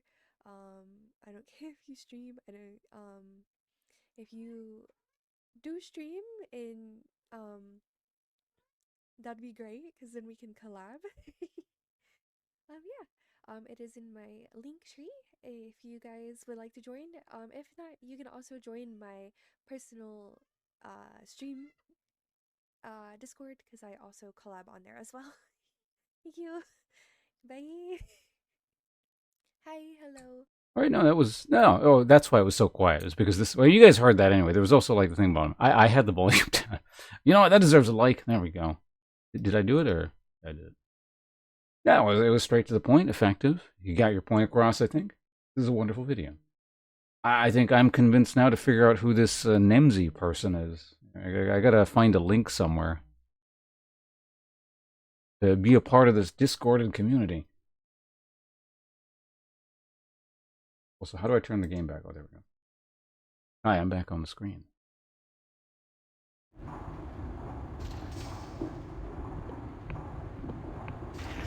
See, there we go. I don't know who did the shout out. Kira, was that you? Wait, I don't think Nemzi got a shout out today, so that's perfect. Works perfect.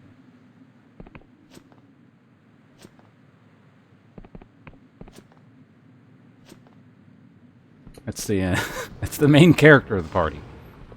She's the Yusha class. I don't know what that makes me. I'd be Mahosinch. I'm the greedy class that has to be able to do everything.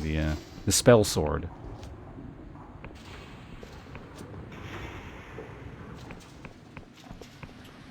Kira, what class are you?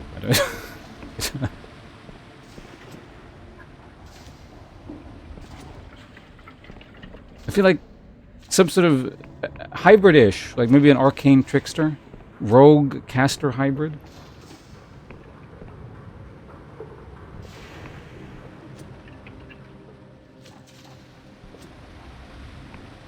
Mm-hmm.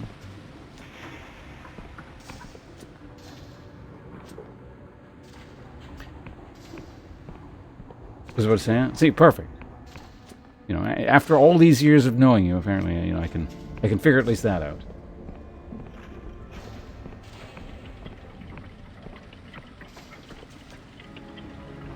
Yeah, no, I think Arcane, like a magic rogue, suits your vibe quite well. As I'm not sure what vibe to go off. I don't know what class. Isn't Spider like its own class?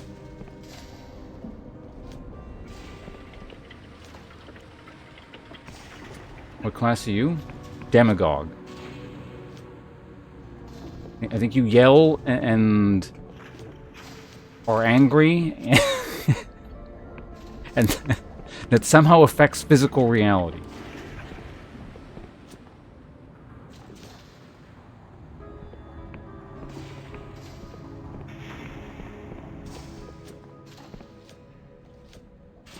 Magic Rose is making contracts. So you're also secretly like a devil that conspires to, to make these weird contracts with people.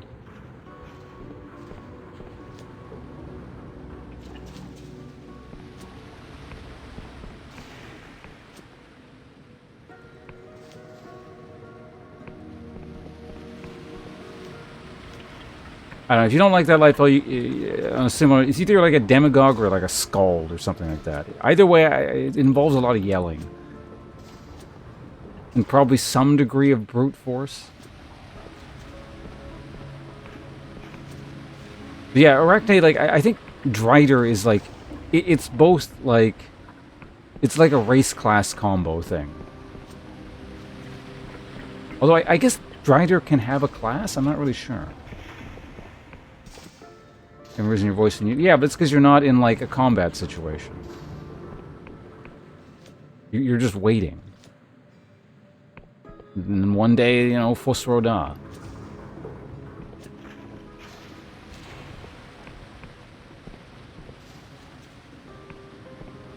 If anyone else feels like they would like to share their class, their IRL class,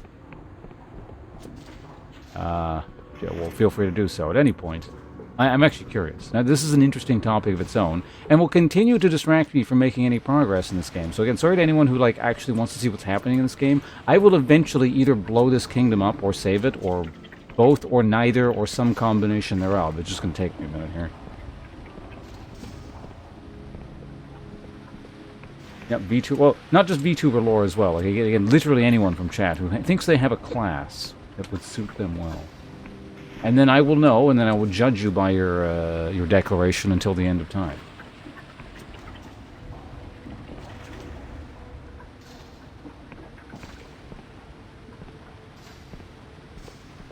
See, at the same time, Lightbell, you just like asked for me to say something. You didn't provide your own answer, so whatever you get, you can't complain. There's a lot of lore and world building going on here. Arrow class, the cook, one whom thou shalt not. Is it the angry chef?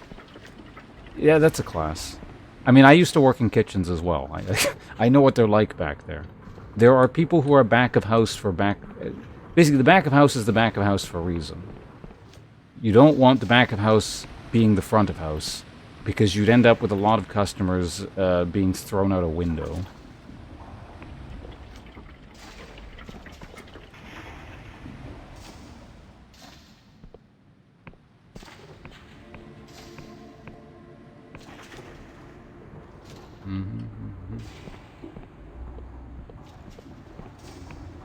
Yeah, so I'm not too far off, right? That's what I said.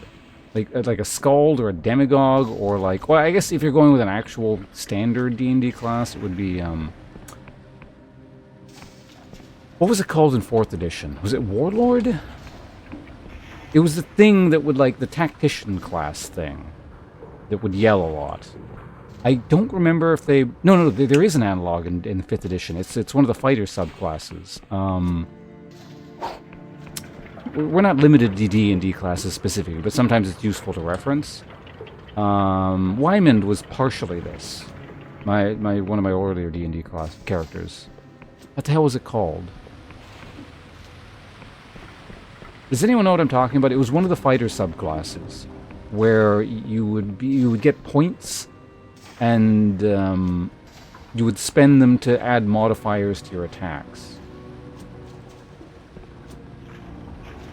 I'm gonna look this up real quickly here. D&D fighter subclasses.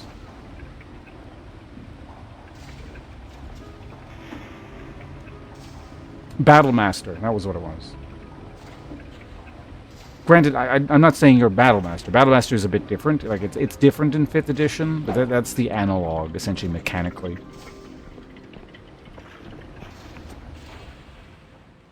The rogue tree, yeah. So again, we're like, I feel like I got pretty close. There's a general archetype where we're kind of hovering around here. First thing I can think of is Drider race sorcerer class. Okay, yeah, I mean it's fair. You can give Drider, like I was saying, you could give it a class as well.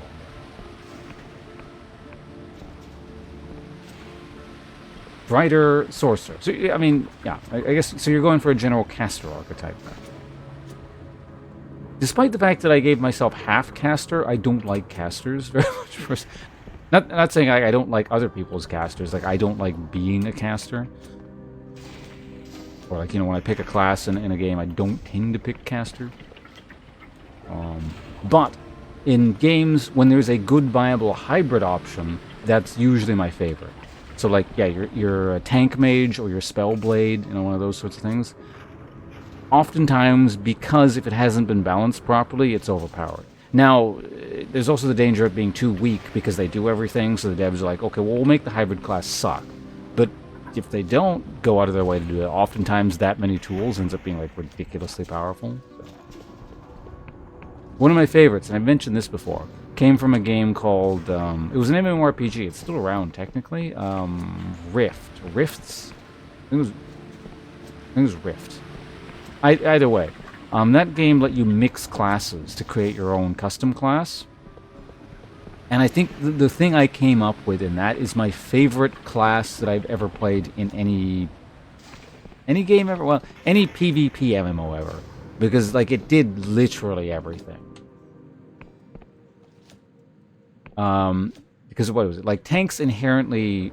It was a tank base. It inherently beat rogues. So it did really well versus rogues. I think there was one thing that maybe gave me slight problems, and it was a rogue that bypassed armor or something like that. But even that, I could usually beat it. And what usually gave tanks problems in that game was casters. And casters were just like ridiculously strong, depending on how you mix them up. So basically what it is, I mixed several classes. It was like Dread Knight plus like the elemental tank. So yeah, he could sort of sustain, I think, but also had a bunch of utility. So basically, he could warp to casters or bring them to casters with like a get over here move, and like disable them and would drain the mana of healers. So basically, healers would eventually stop being able to heal themselves. The arcane tank basically bypassed armor, so he could fight other tanks really well. And yeah, he was just designed to kill everything, and it was really good. So, but anyway, that's the kind of idea I tend to like. Also water. Anyway, how did we get there? I don't remember. Magic as being an immortal spider creature. I mean, well, that's fair. Whatever you need your magic to do. Can't complain too much with immortality.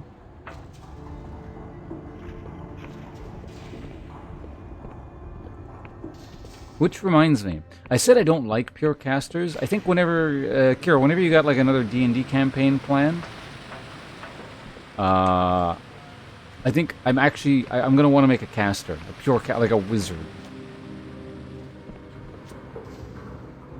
I'll try something a bit different. Although I feel like, no, that's not true. Well, no, I think I played a sorcerer in one of your campaigns once. I have an idea for a character.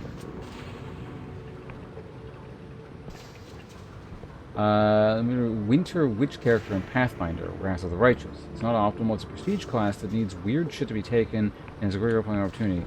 So more than pure battle prowess. I mean, it depends on the game, yeah. Like if we're talking, well, yeah, it depends on the game. If it's a PvP MMORPG, where then I'm going to value the ability to murder the opponent above any other consideration, and nothing is even remotely factored in. Even if it's like the ugliest thing with the most grotesque, horrible to look at armor and stupidly named class with a dumb name, it doesn't matter if it can kill people. I'm taking it. In fact, that might even factor into consideration, where it's like things like, well, this character looks stupid, so it might get ignored, or it might annoy people by being killed by this because it's frustrating. They're all PvP considerations. But yeah, if I'm playing like D&D or something, then yeah, it's 100% RP considerations. Is the character interesting?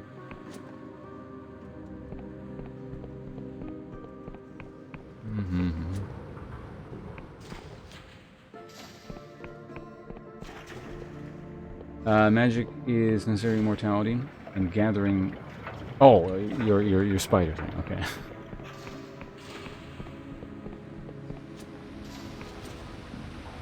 I was running a campaign with open slots in the server. Is it Kira? Kira's a great DM, mind you. For anyone not aware. One of her many, many talents.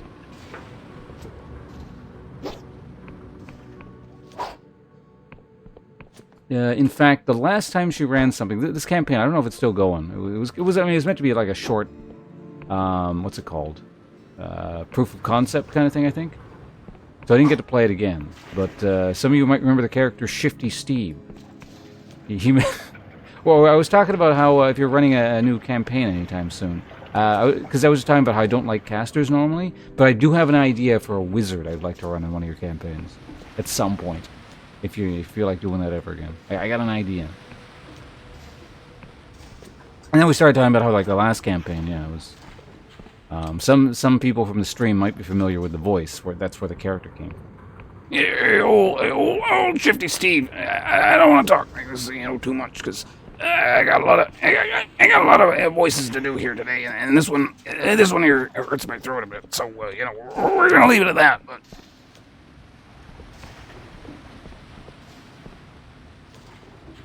But I'm glad, at least briefly, Shifty Steve got to see the light of day in a D&D campaign.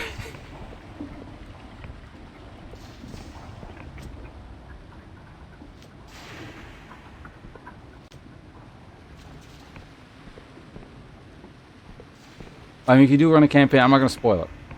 It is from one of the voices I've done on stream, though. Honestly, like, well, no, that's not true. Some of the voices I've done have not been from stream characters. But a lot of it is me just, drawing from different weird ways I've read characters on stream. Who's your homemade NPC to voice in your campaigns? Like me? I mean, my favorite character was probably Wymond. I mean, that's just the standard, which one was Wymond again? Wymond, like, there's several variants on it now, but it's like the standard received pronunciation, slightly archaic, and not like anyone talks in this day and age currently, but it evokes a certain, I suppose, sense of class. Yes. To differentiate myself from the peasants, of course. That was just a fun character to play. You hate 5th edition? I mean, that's all I've played in many years now. I used to play a lot of 3.5. I remember enjoying that quite a bit from a mechanical perspective, because you could just do whatever the fuck you wanted, but...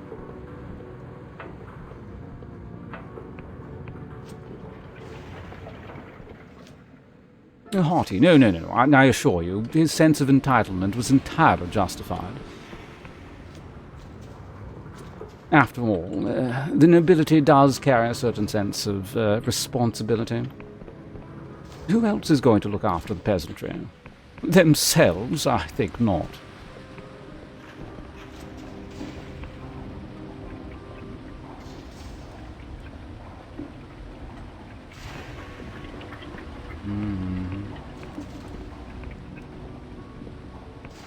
Is Pathfinder still like 3.5? I don't know, like actually, we did, back when 3.5 was still, like, the thing, I have played Pathfinder. I don't remember too much about the system, but I recall it being essentially a 3.5 analog. I don't know what's happened to the Pathfinder system since then, and whether they've progressed in their own direction, or it's still the same thing, or what. But.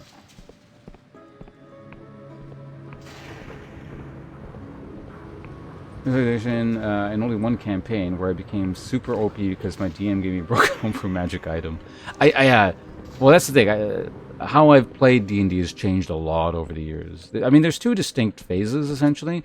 When I first started playing, many years ago, with people I've known since high school. I still know them. We hang out when we can. And so that was my first real introduction to any kind of tabletop RPG thing. And my interest was mainly mechanics.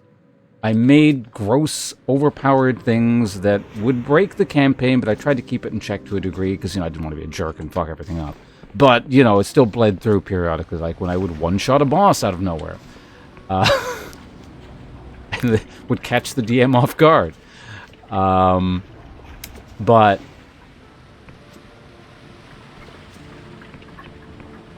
And then, I don't know, we kind of played a little bit here and there, and it sort of petered out, I guess, and we didn't play for many years. And then I started streaming, and I met Kira, and we got to know each other better, and I joined one of her campaigns. And then, again, at that point, when I first joined her campaign, I probably hadn't played a D&D campaign in 10 years or something. And then at that point, basically the way I play games had changed so much, and my focus on things had changed so much, there was there was an intermediate period where I think I played maybe one or two campaigns since, this off thing with the old friends group. And so there was a slight change. I was less focused on mechanics and more character. And it was kind of halfway in between then and where I ended up now. And now, it's the consideration is 1000% character and just making it interesting. And if anything, almost making the character a lot weaker than he could be. If it provides a more interesting story, essentially. I don't want to... for example, actually, that Wyman character we were just talking about, the one that talks like this, or not like that, but, if we to affect the voice for a moment, is Wyman. He ended up actually being quite strong in combat accidentally. It wasn't really the intent, but he ended up being okay. Granted, he could have been a lot stronger, but I didn't do it. But, I play a lot with handicaps. His handicap was he was an idiot, and extremely naive, and had, no world experience, and you could absolutely take advantage of it, and probably cause the party, a lot of problems. Because he would just take the initiative with things, because of course he's a noble, he's in charge, he's going to do what he likes. But yeah, so in that sense, playing flawed characters, it was just a lot more fun, I noticed. And so yeah, that's where we're at now.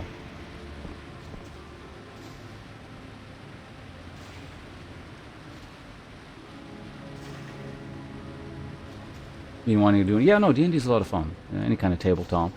It's good fun. I keep hearing stories of terrible groups. I've never been in one, but allegedly you can have terrible people to play with. We just go being the forever... you're the forever DM? Yeah, DM's a lot of work. My favorite NPC was the Garlic Fairy, a 20-year-old chain-smoking alcoholic who's worked at the same greasy spoon for 40 years. She was lovely. That sounds like a fun NPC to encounter. I'm wondering how I would DM nowadays. I've DM'd a few times many years ago. The last time I DM'd was... I know the year. It was 2008. So yeah, that's what, 16 years ago at this point? Or it was 2009. Either way, it was many years ago. But that was before, I streamed, before I did voices, before essentially I discovered it's amusing to do voices. That's 1000% streaming's fault. I guess I would have to voice all my NPCs now, which I guess is a little bit like playing this game, and sounds like it'd be very difficult, but...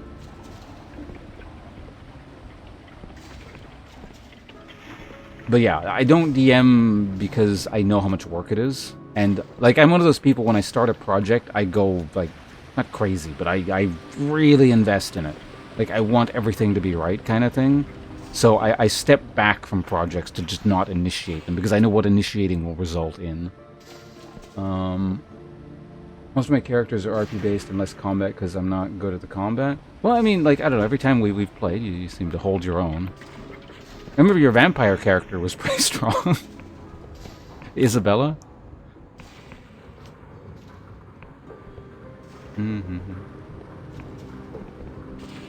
Incidentally, the campaign, or these characters I keep referencing with, like, Wyman and Isabella, that is the only campaign that I've ever played to its conclusion. Like, the end credits roll kind of thing. Isabella and Wyman actually got a happy ending, too. That was nice. Alright, let me get caught up here. Just an example, I was a rogue with light armor that gave me 22 AC, advantage on all dex rolls and saving attacks, 10 movement, and then a cloak that gave everyone disadvantage against you. Like, a disadvantage on attack rolls? Yeah, that seems pretty potent. Playing someone with a flaw or downside. Yeah, it's way more fun with a flaw or downside. Much more interesting. To the point where with characters, I've started to try and cram in as many flaws as possible without making it, like, too detrimental. Or particularly detrimental to the party, at least. That was actually my solution, or that, because that was the thing. One of my concerns was, like, Wyman was so stupid, that I was a bit of concern that he was too much of a detriment to the party. Sometimes. I don't think he was, but, like, you know, it could definitely go in that direction. So an adaptation to that was actually that's the reason I came up with the structure of how the next character I played worked. Bolt Redwater, because he would be like stupid and useless most of the time, but when shit hit the fan, other Bolt would take over.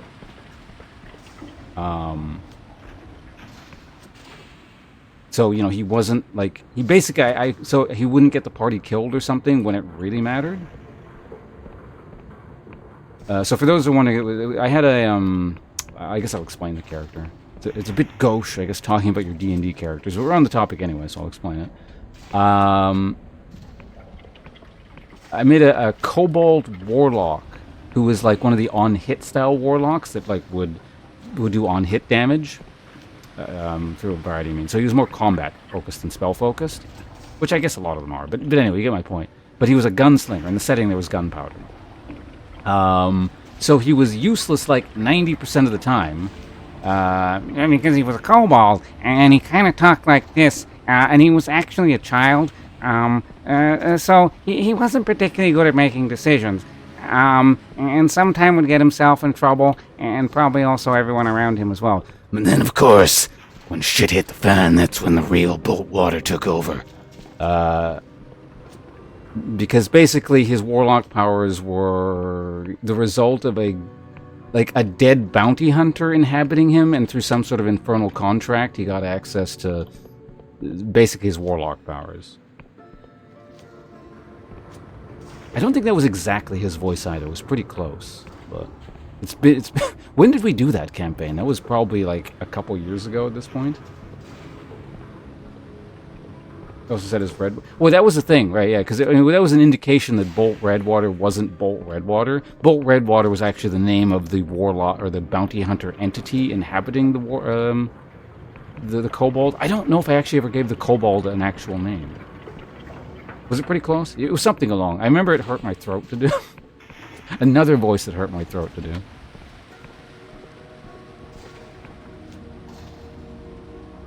But yeah, we're getting caught up in chat here. That campaign really sounds like a lot of fun. Oh yeah, no. If Kira's DMing, she's great at it, like I said. Always makes it a fun time for everyone. Although I guess the two campaigns I was just mentioning, Kira was a player in. Kira's great to be a player with as well.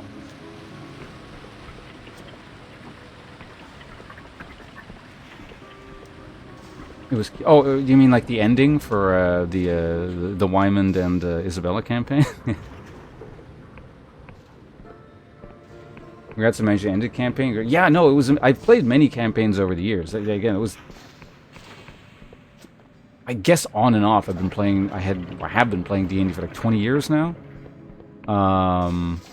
More off than on, but still. That was the first one that ever actually concluded.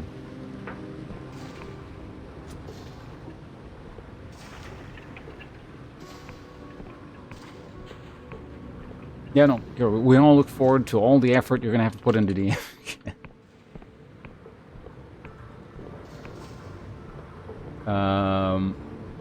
I get to DM now? Well, like I said, I don't know. I feel like that would become a full-time job. We could stream it. How about that? We can become one of, like, what's that, that show? We'll become the new Critical Role.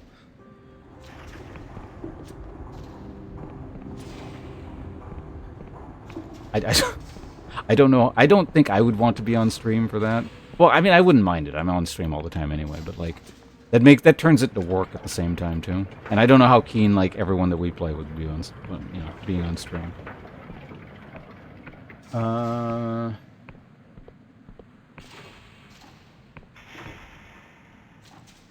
hey, shout out to Mercury Stew. Kara, was that you again? He certainly deserves a shout. Yeah, so long as it's off cooldown.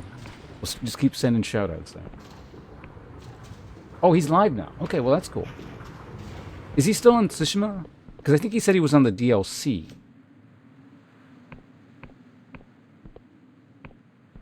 Surprised anybody? Yeah, I think it was the first. Yeah, I mean, the ending just kind of... It didn't come, like, literally out of nowhere, but it seemed a bit abrupt. I don't actually remember the reason for the ending. Like, was JoJo just getting tired of that campaign? I don't remember. Granted, like, you know, we were coming to something that looked like a conclusion, so it wasn't literally out of nowhere. But he's doing the DLC on Tsushima? Okay, well, that's cool. I've never seen the DLC, so that might be interesting to check out if I end the stream before he does.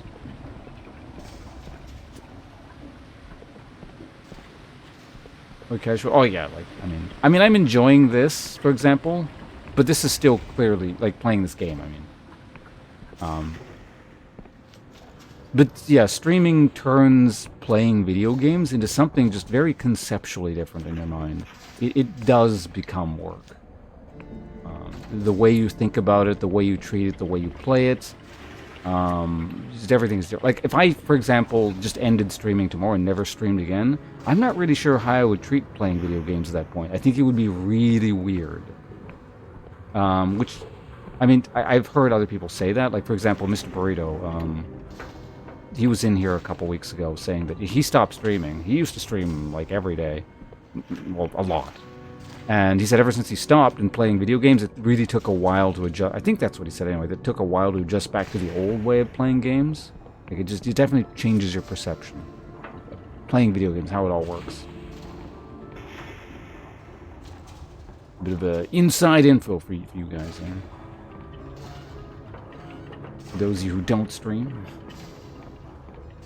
Or don't stream a shit ton.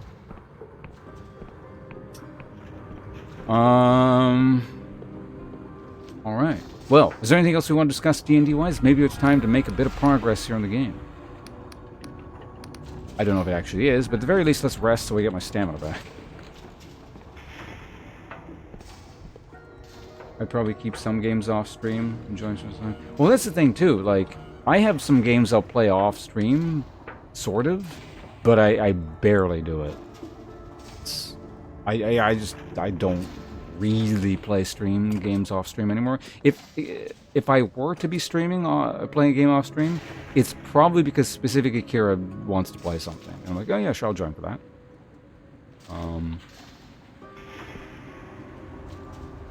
I don't know, just playing games off stream is kind of weird, and also there are very specific games I will just not play off stream anymore. Like, it feels like it's not exactly a waste, but it's like it's a waste, or it should be played on stream. Like, for example, a game like this, or anything that's really story driven intensive. Like, I can't really play off stream anymore, or I simply won't, I suppose.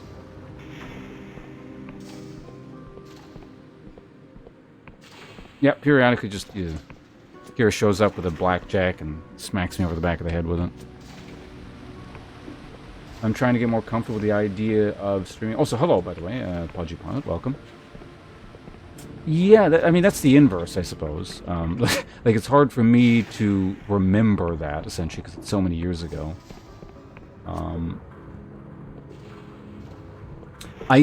There is some super old footage still. Well, I guess if I go to my YouTube, there's a bunch of it. But,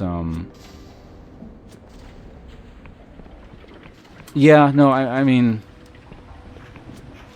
streaming, again, I'm taking it from the weird perspective, where it's like the streamer perspective going back to the normal human being perspective is the weird, unfamiliar thing. But yeah, going from the normal human being to the streamer perspective is actually the weird thing, where it's just like, the idea of just sitting there talking to people, and even if there's no one there, you're constantly talking, and it's like there's a stream of conscious thing, and yeah, treating the game differently, and noting that there's an audience, and having to tell people to shut the hell up because they're backseating. Yeah, I don't know. Yeah, the idea of getting used to streaming, that's really, I don't know, as far as I can tell, it's just a matter of practice and just doing it. I don't know, it's been so long, I don't much to say on that subject anymore, but I do remember the idea of people talking about, like, when you first start streaming, whether or not people are there, you just talk like people are, and then you just talk and talk and talk, and it sort of becomes second nature over time. Because here's the weird thing, I think. Well, maybe it might be a weird thing, you know, depending. And I mentioned this before. And that's another thing, aside from an aside within an aside. If you stream long enough, everything you could ever possibly talk about will have been mentioned, and you'll start repeating yourself over and over and over again, like some kind of nightmare. But, anyway, more to the point. In real life, or outside of streaming, I don't talk very much. I wouldn't say... Well, I don't know. I guess I could be described as an introvert. Or, well, hold on a second. We got an ad break. Well, hold on. This is some important advice coming up here, so you don't want the masses to miss out on it.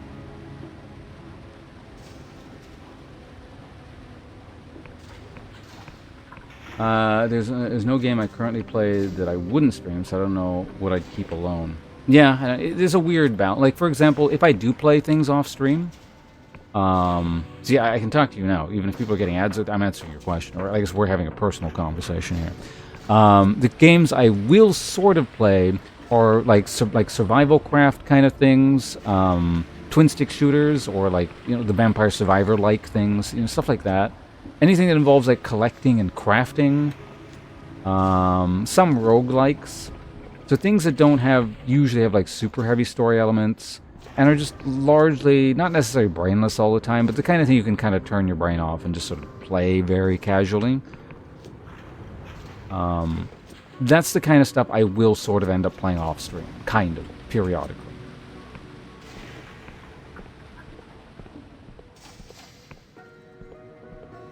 Oh, yeah.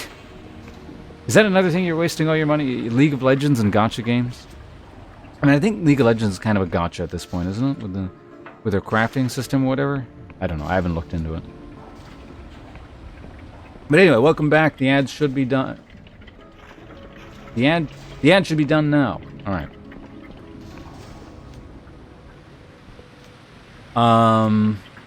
What was I talking about?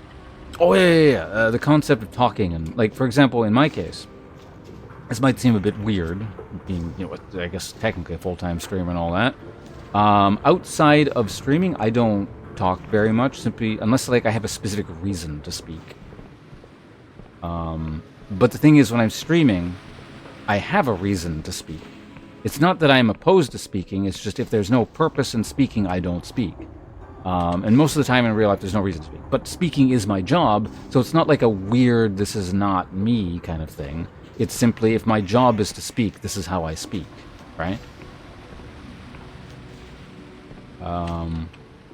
And I don't remember how we got into this, and it tied into something about getting used to speaking on stream or whatever, but I think it was just a weird point, like an aside, really. Where it's, yeah. Person who speaks for a living doesn't necessarily speak a lot outside of streaming. But it's not like a false thing. It's simply, yeah, this is how I am.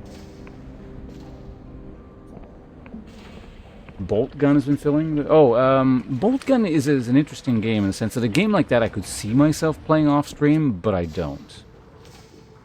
I should finish Bolt Gun on stream, actually. I'm pretty sure I'm near the end, and we talked about this, didn't I? I'm pretty sure I'm near the end of Bolt Gun, but I just haven't finished it. Dread Delusions, yeah, if you're not going to stream anyway, this is a great game. It's a lot of fun. This is the sort of game pre-streaming I absolutely would have played off-stream. Kind of like how, you know, I played the shit out of Morrowind or, you know, something. Again, there's that Morrowind comparison, even though they're like, not exactly the same, but... Speaking of scam games, Star Citizen...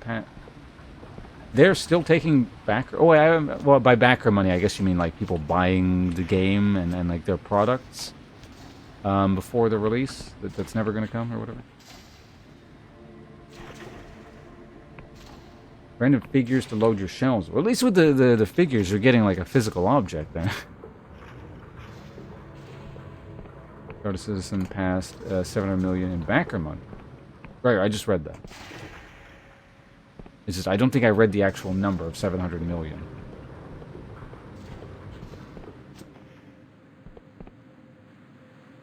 I mean, I still have some Warhammer models lying around. Are those figures? I don't think they are, but... I mean, they are in a sense.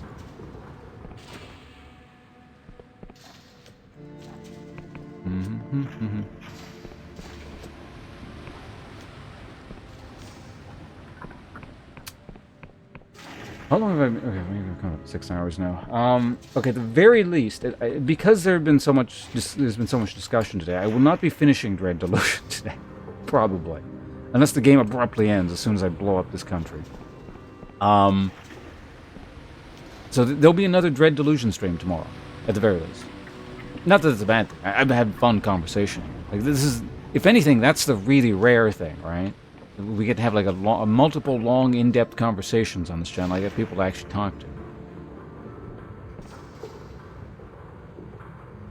I think some of my favorite League characters. Oh, you're combining hobbies. That's dangerous.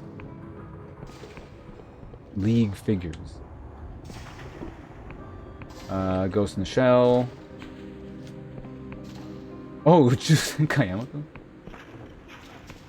I don't know any of the characters' names from Uchusen Kayamato. I remember watching it as a kid.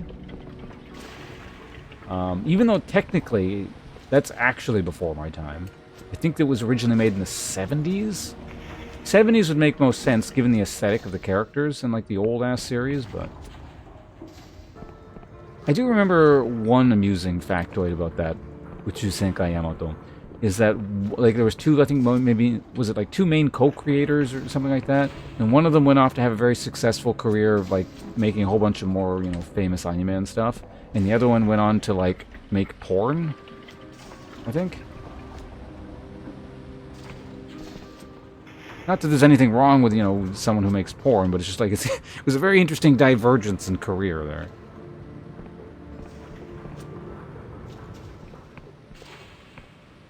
Get out of my way. I'm going to chat with long discussions. How dare you, Arachne? You've ruined the channel. I'm never going to recover from this show here today. In fact, it's so bad that I'm going to have to get a second job. Definitely has nothing to do with my dwindling savings over the last several years and the fact that I refuse to play League of Legends on stream. No, it is you, Arachne, who has irreparably damaged the brand of twitch.tv/pawns.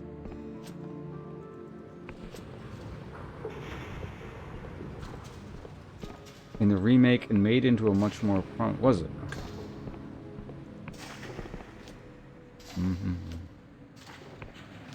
Donate, make amends. Nope! There's no point at this point, so you may as well just spend all your money on figures now. There's, you know what you should get into? Gundam Pramoteru. Hey, there you go. No, you know what? You know what's even more... Actually, I don't know. What's more expensive? Warhammer or getting into Gundam models? I'm going to say... my guess is Warhammer. You should get into Warhammer. There you go. Hey. There's another outlet for your cash.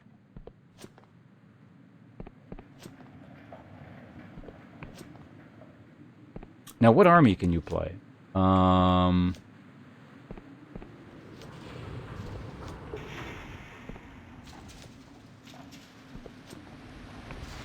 I guess it depends on whether you're doing fantasy or 40k. Well, I mean, you're doing the Drider. You're a Drider, right? Well, that means you have to play Dark Elves.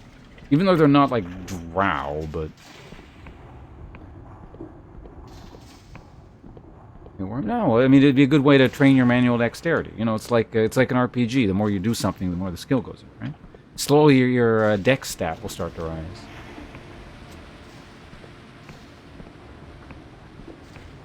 And I guess if you did 40k, it'd be the Druki, the Dark Eldar. That's who I played. I used to have. I mean, I mentioned this before, because it came up on stream. I used to have a Dark Eldar army many years ago. And I don't know where it went. I was looking for it on stream because the people I know in real life are talking about playing again. Or I guess they kind of have been, but like actually trying to play it a bit more. We used to play many years ago. And yeah, I played Dark Eldar. And yeah, I had an army. And I was looking for it on stream as a part of just kind of relearning the Warhammer rules on stream kind of thing. And then I was reading the rulebook. And then at some point I was like, okay, I'm going to go find my army now. May as well, so I can look at the old models. And I don't know where the hell they went. My Dark Eldar army is just gone. So, yeah, I don't have a 40k army anymore. But anyway, I guess the point was I played Druki, Dark Eldar.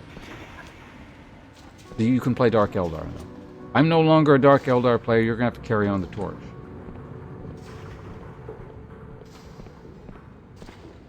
What are they called again? Sisters of Battle? Adeptus Sororitas?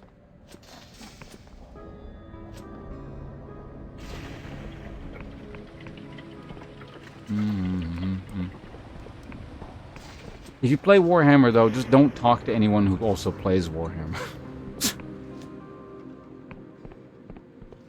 The scum of the earth.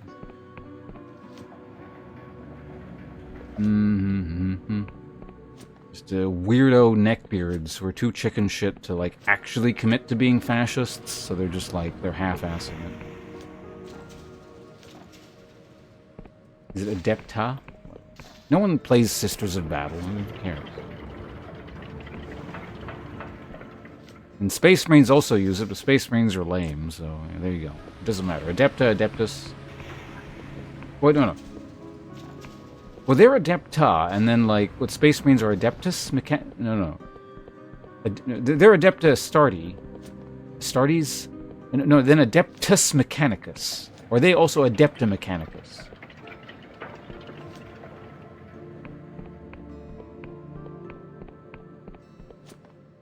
Yeah, Sister Battle, they all have, like, the Claymore bowl cuts and white hair, I think. There's Adeptus Astartes and Adepta Sororitas. Okay.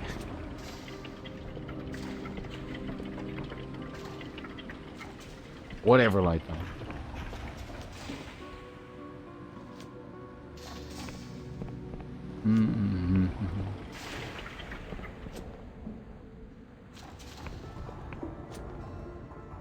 But yeah, cool lore, weirdo fanbase. Well, probably a loud minority if I had to guess, like most things.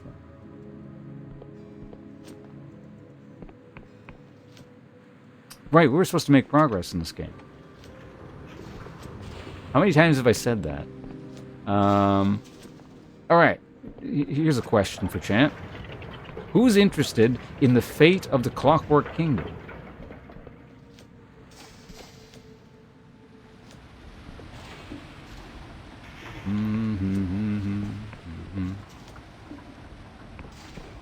How dare you, Arachne? You've ruined the stream once again. This is a concentrated effort. Sabotage. Try and take out the competition to your channel, I imagine.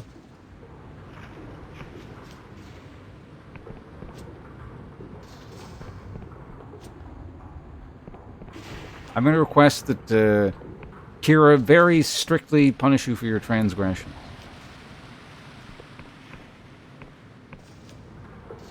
Obviously, she doesn't have to do that, but I'll see if I can curry some favor.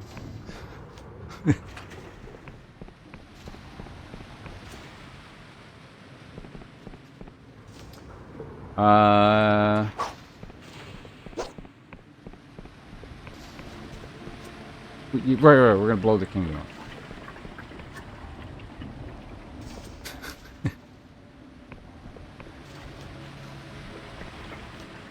Thank you, Kira.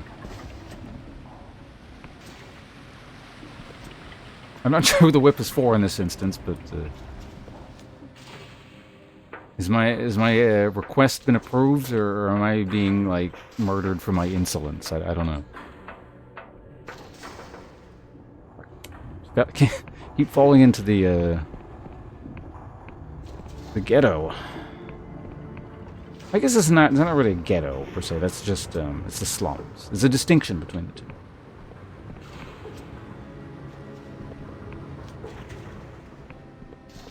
Have you gone so you can progress? Well, then you're gonna miss the progression. No, okay, no, you know what? All you've done is delayed the stream even more. We have to wait for you to come back so we can progress the story. Yeah, I'm practicing my FPS skills too. That's the thing. I know this town inside and out now, just subconsciously. I'm not even paying attention to what I'm doing, but my hands will remember where everything is.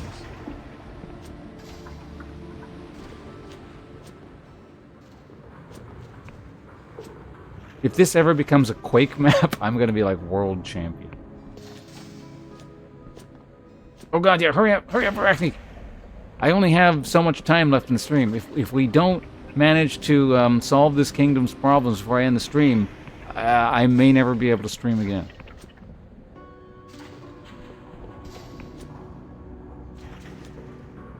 In the meantime, however, we can continue discussing whatever. Lightfellow, you got any topics?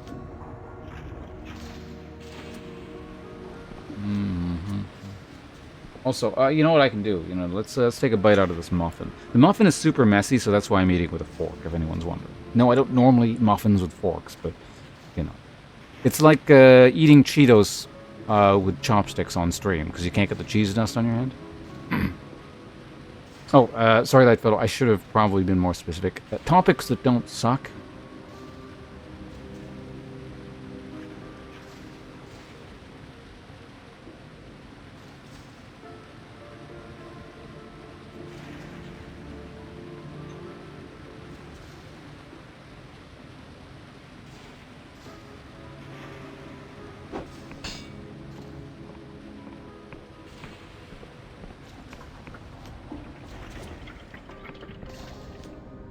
Oops, right, Arachne, okay. I'm sure she'll be happy to hear that.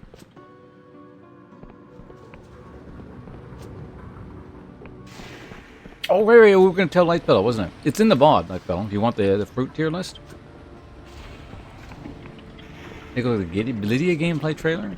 I'm we could do that.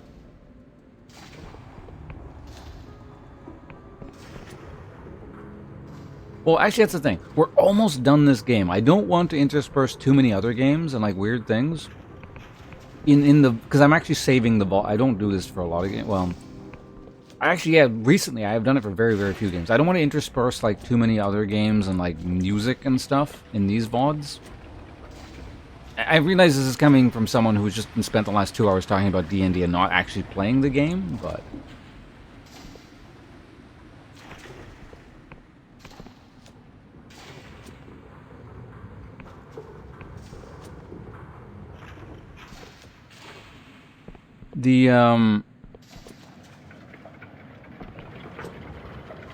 I mean, she already mentioned when we were talking about my tier list where it was going to be placed.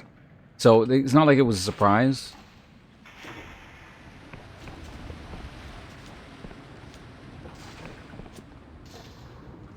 A trained fighter can take a hit so long as he sees it's coming. It's the blows that you don't see that tend to be the knockout ones.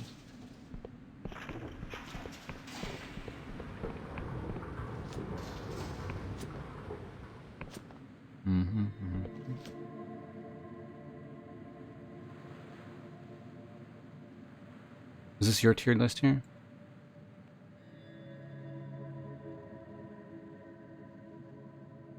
Why is it, yeah. When I zoom in on this, it doesn't go up very high.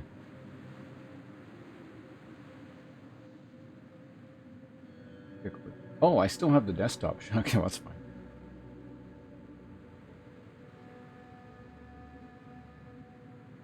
Do we want to talk about this now?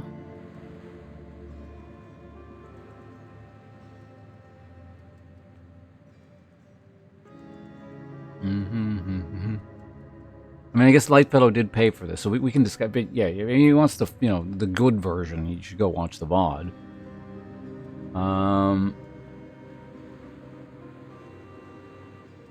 Remember what one I hated, but it was one of those. I mean, if you don't like one of them, you're probably not gonna like the other. They're not. I don't want to. They're similar. They're clearly different. I know. So, but yeah, that was the thing I mentioned at the time because you had it as part of a fruit platter, right? The ones in fruit platters tend to suck. Just, I don't want to say categorically, but most of them tend to. They tend to be like very bland and like the flavor is weak.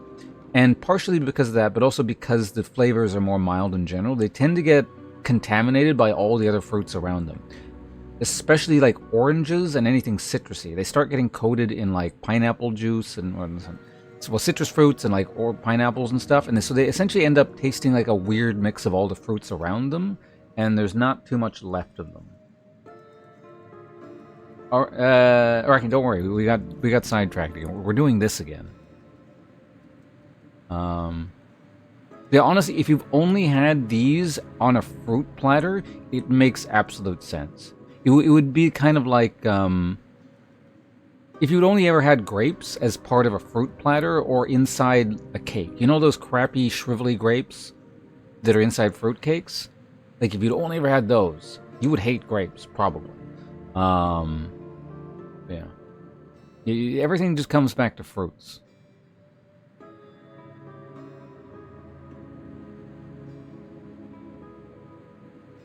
I mean, we could shit on your tier list on streaming if you want. But yeah, also, I mean, you come from the land of apples, Kira.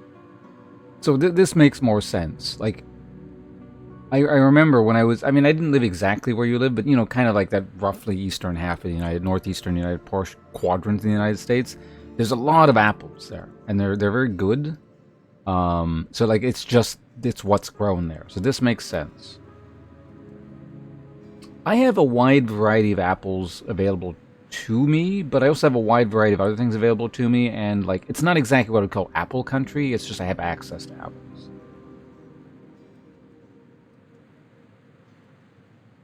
What was the weird thing on your list?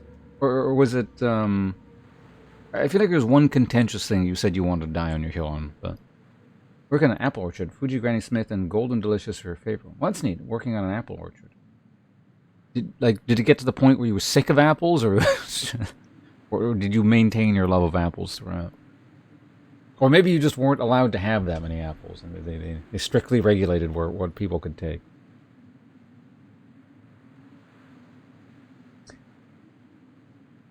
I don't really like applesauce either, but I also haven't had it in years. Apple juice I like. That's the thing.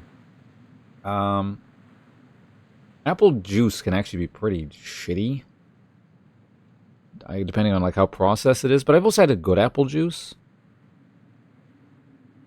So, what about like a cloudy? Have you ever had like a cloudy apple cider? Yep, we're back at this. Because generally speaking, I will prefer an apple cider over, like... I don't know what the technical difference... Does anyone know what the technical difference is between an apple cider and an apple juice? I imagine it's a matter of filtration or something, but... What I would typically identify as an apple cider...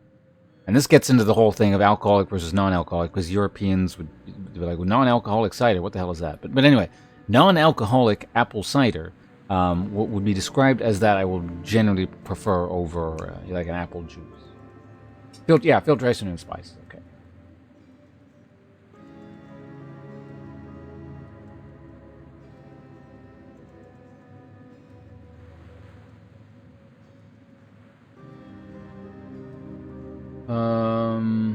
Also, yeah, I'm curious what your take on apple pie would be. Because I like apple pie, don't like apple sauce, but I like apple juice, so it's hard to say based on my taste. And yeah, I prefer crisp apples, certainly, if possible. I still love apples. We would have as many apples as we wanted. I usually kept it to 3 at most. Like 3 a day? Sounds like a lot of apples. I mean, granted, if I worked at an orchard, I'd probably eat about 3 a day myself. Apple cider is very, very... It's great. When I do home brewing, I actually make my brews in old apple cider jugs. Like the big... I don't know how many... Like 4 liters or something. I don't remember how big they are, but... Your brother made apple... Which is funny you mentioned mead, yeah. Because I usually, when I haven't done it in years, and I have to actually do a brewing stream again. It was one of the stretch goals for, you know, a subathon or something like that. So I'll get that done eventually. So you'll see these jugs. And I've made spiced apple cider. That was really good. It's one of the better things I've made. It was very tasty. In fact, it was the original contents of those jugs. I just alcoholified it. And added spices. That was really good. I've never made apple mead. I've made different types of mead, but frequently, the most frequent thing I've made is mead.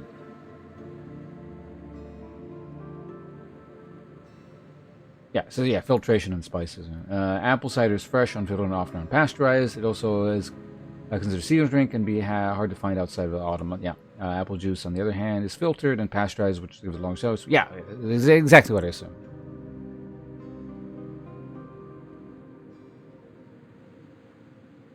Arachne, you're trying to destabilize and draw the stream off in a weird direction again here. I see your consistent ploys to try and destroy my stream.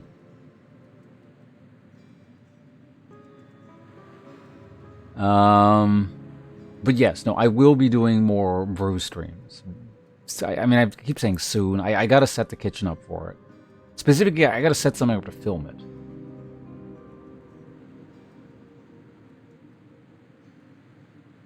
I mean, I could bring them over here. Well, I can bring one of them over here. One of them is empty. 2 of them still have things in them, and I don't know if they're still filled with drinkable fluid. They've been sitting in fermentation for too long. Secondary fermentation would probably be fine if they were sitting there for years. Primary fermentation, I'm not so sure because it still has a lot of things in there. But yes, I could bring one of the jugs out here and show you. I'm not going to because I'd have to get up. But...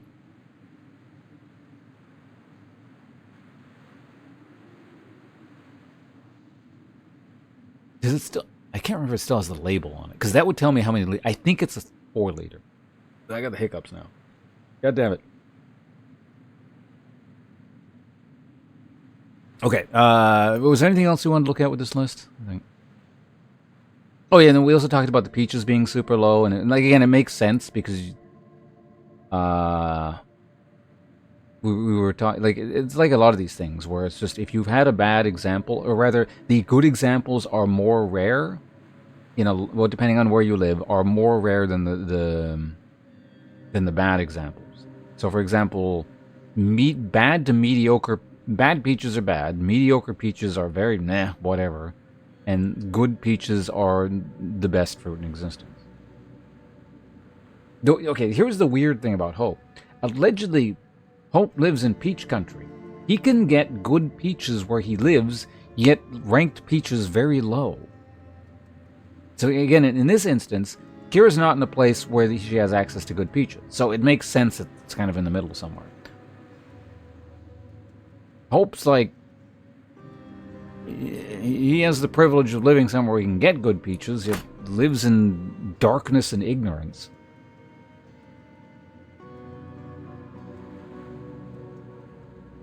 But anyway, anything citrus usually makes everything that tastes like citrus on the fruit. Yeah, the fruit platter thing, yeah.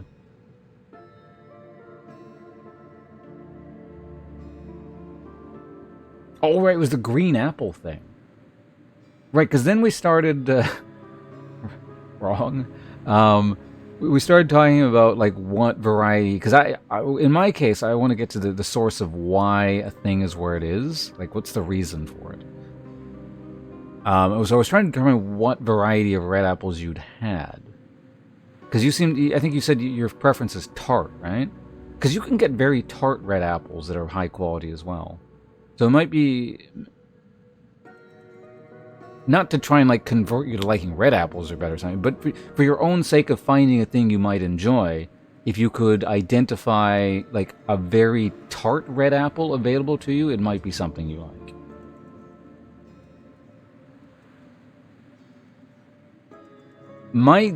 And so I don't have a lot to say about green apples because my experiences of them are quite limited. Also, at the same time, the variety of green apples available to me are limited. But my understanding is they're generally just more tart, so that's the experience. I don't know if there's a wide variety of sweet apples. All I know, I'm much more familiar with red apples, so I know that they can range from quite tart to very, very like almost overpoweringly sweet. And not just that spectrum. You can get like mushy garbage like your standard Red Delicious, and also have like very crisp, fresh tasting, wonderful apples like the Ambrosia apples or the Cosmic. Anything with the name Crisp in it tends to be pretty crisp. But yeah, I mean, there's so many variety of it. I forget the name of all these apples. There are a few I really enjoy, but I don't remember the names of them anymore because honestly, they're all kind of shitty names. I wish they were a bit more distinct.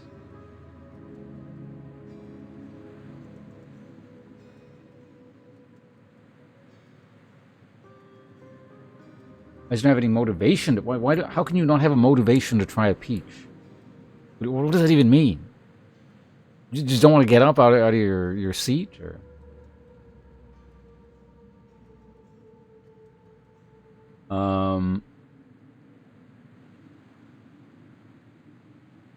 Randy going to throw you 2 cents. Green apples are great. Well, except Nick. Nick is the only wrong person in here. I don't know. What is an example of a good green apple that can be purchased in the lower mainland? As long as as long as it isn't Red Delicious, they're pointless is a good way of putting it. Yeah, like those don't need to exist. Sour is your favorite flavor in general. Okay. I'll show you sour.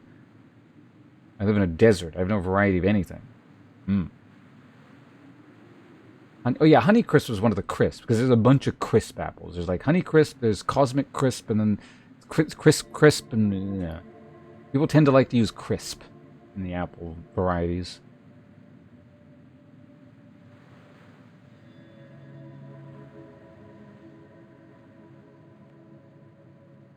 Yeah, exactly. Listen to Kira Hope. That's how it's exactly how you eat a peach.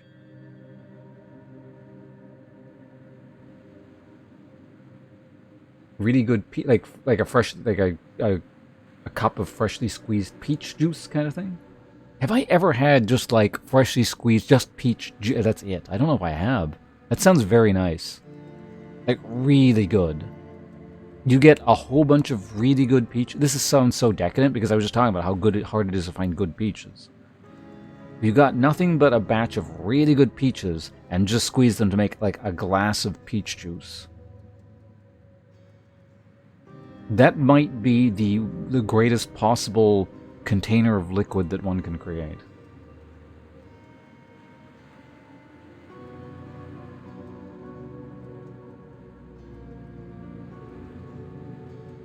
And peach fuzzy? Well, you can skin it.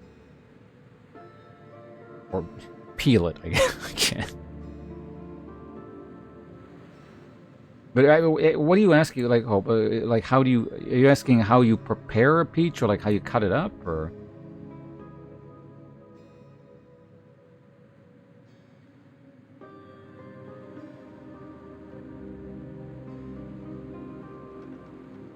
Yeah, like I'll see Granny Smith apples around. That's all I see around for green apples. So yeah.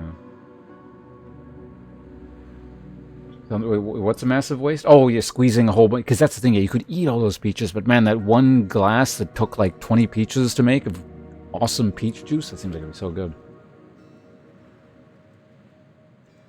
Well, yeah, I guess if you live somewhere like... You're another person from... Is everyone from Georgia? Apparently everyone's from just Georgia in chat. Yeah, if you live somewhere where you have like access to like a constant flow of very good peaches, then I imagine you could do the thing I was talking about, like make this glass of peach juice. Or live in Japan and then pay like $1,000 for all these peaches to turn into a single glass of peach juice. Because peaches in Japan are consistently extremely good. I don't know how they determine which peaches are good and which peaches are bad or where they're getting them, because I don't think they're growing them in Japan. Peaches in Japan, much like any other piece of food you're going to acquire in Japan, is of the highest quality.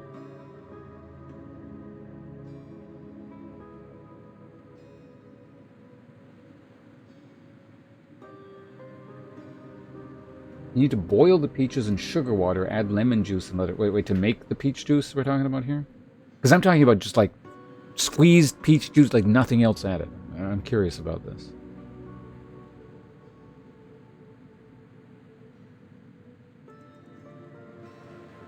Kira, I'm not going to stop you, but I feel you may have taken this one too far.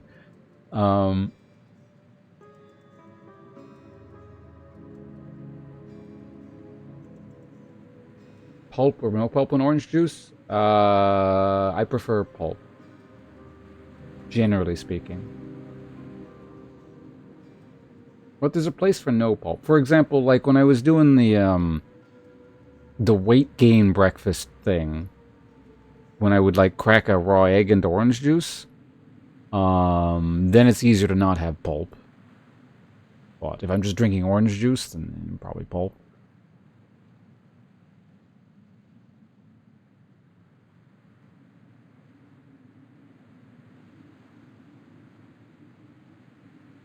China's split. Pulp or no pulp.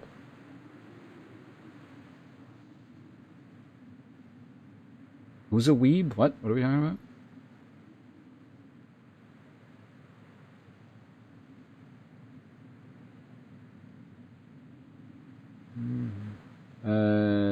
When I lived in Japan,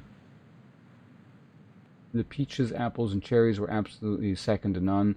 A lot are imported from Korea. Most are grown in Fujioka? Okay. Yeah, I mean, I guess a bunch of it would be grown somewhere. Well, that's probably why it's so expensive, because there's just like there's no land for it. Because that's the thing. Most things in Japan are quite cheap, food-wise. Allegedly, that might start to change due to an economic reason we're not going to get into right now. This is not an economy stream.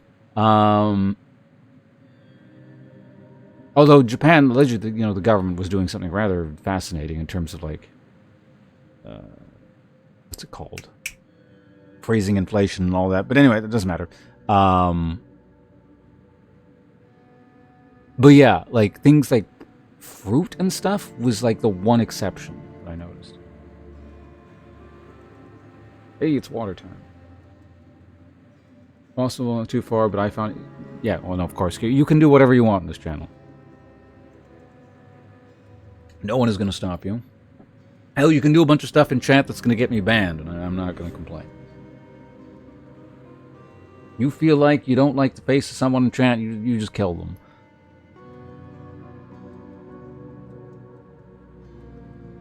My favorite part of Japan is them shutting it.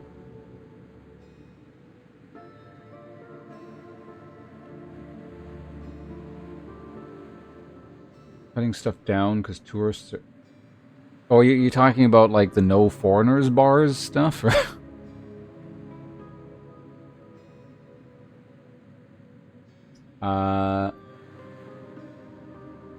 Well, I mean, yeah, kaki are probably cheap. That's like apples here kind of thing. That's just shit that grows all over the place. You're going to play Baldur's Gate 3? Alright, are you going to stream it, or are you just kind of playing on your own? Well, I guess you don't start until 7:30, right? But I don't know, maybe you're doing something off schedule. In any case, please have fun with Baldur's Gate 3. You playing it made me want to reinstall and like start playing my campaign again, but now is just really not a good time to like stream that.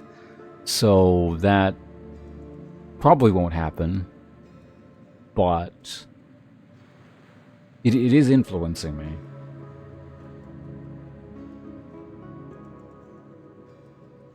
For example, Pudge for like his inappropriate use of language. You could absolutely just ban him.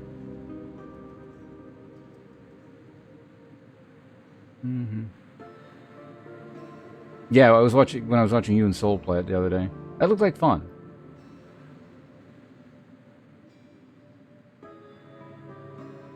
Oh, the what's it called? The Meilak Heishin or whatever it's called. The annoying streamers. I haven't looked into it too much. I know it's a thing, but considering a new playthrough for stream, Loth Cleric. Right, you could because Soul's playing that, wasn't she? No. Soul is a paladin of Loth.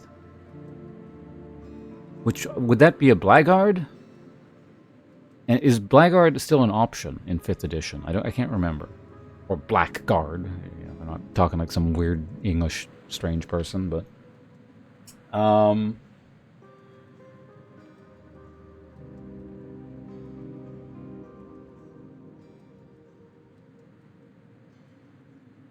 But yeah, Kira, please have fun with Baldur's Gate.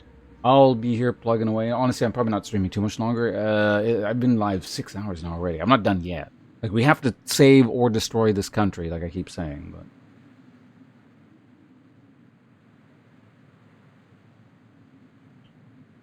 but... what's the difference between an archetype and a subclass? Huh, would you look at that? I haven't been streaming the game for several hours. I've been streaming the desktop. Not that it matters for this game. I think it's fine. There might have been some weird screen tearing or something, but...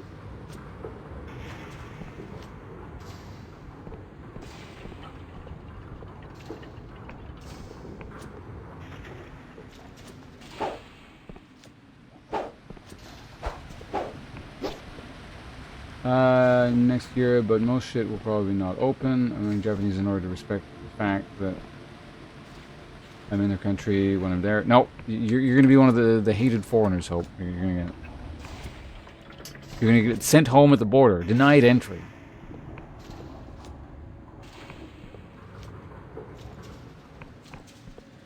And then on the off chance you do get in, as soon as you set foot on the street, there's a pack of angry people who just start beating you up.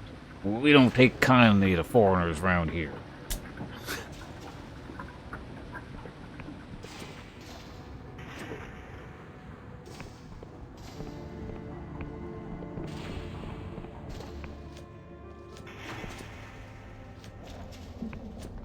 Why are they speaking like that? Just because that's how they're going to talk.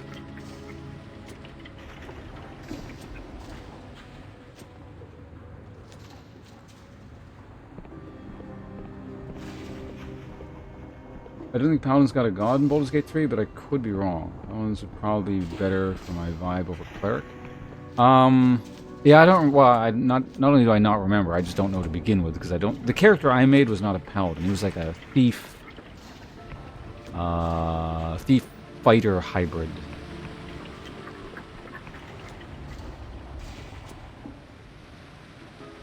I can't remember if my thief had a subclass. I mean, I guess you have to have a subclass, don't you? I don't remember what the deal was. I remember specifically because it was a stream playthrough. I was what was it? What's it called? I was trying to recreate essentially that Wyman character I was talking about. So yeah, I was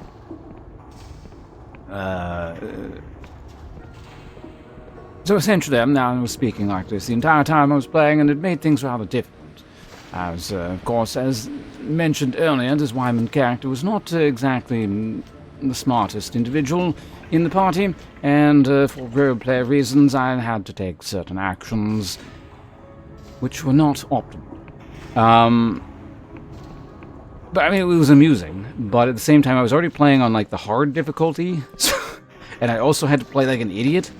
For RP purposes, so that was an interesting experience, and I do want to get back to that at some point.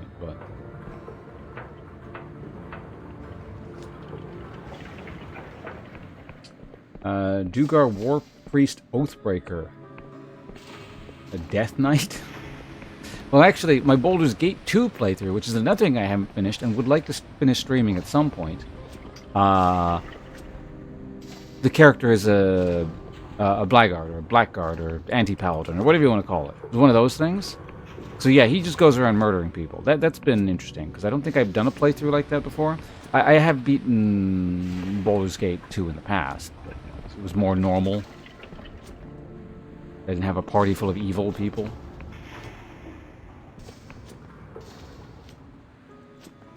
Honestly, it's kind of like I want to experience Baldur's Gate 3 more because I haven't played it, but I almost kind of want to stream Baldur's Gate 2 more. It almost feels easier to stream to me. Haven't you linked that game before? Wigmund? That's not the character's name, if that's what you're referencing, but it's Wymond with a Y. W-Y-M-O-N-D.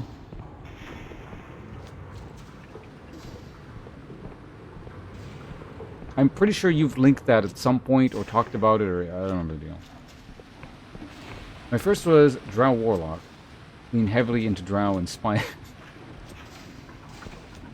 you ever,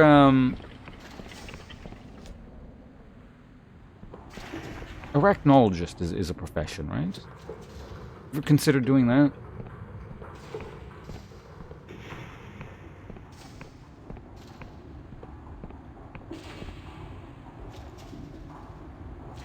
You're messaging the devs to change the name. I'm sure they'll get right on that. Some rando telling them, like, you should change your video game name because I don't like it. I don't know why we keep going into the southern accent here, but...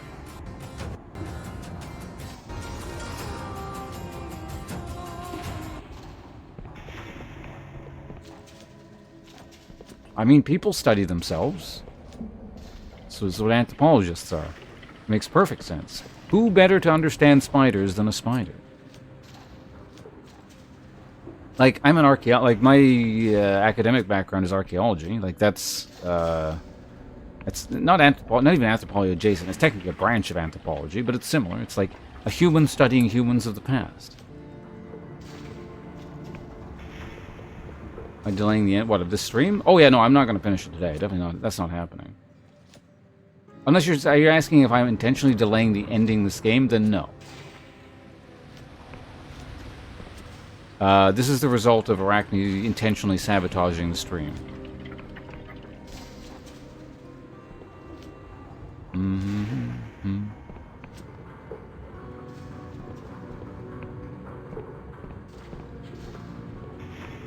Involve Calliope. Would it? I don't think you have to. I mean, you could be someone who observes spiders in nature.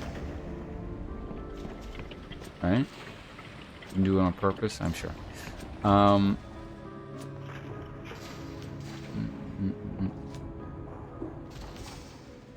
Talking to your friends? It's words. Words have power. But yeah, like it's an anthropology kind of thing. You observe spiders in nature to understand things better. Or you can make documentaries about spiders. In that case, you're like literally not even allowed to intervene, right? You gotta. Well, I guess if you're a documentary maker, you would like film thousands of different spiders and then glue all the footage together to make some kind of fake narrative, pretending it's only like one spider. But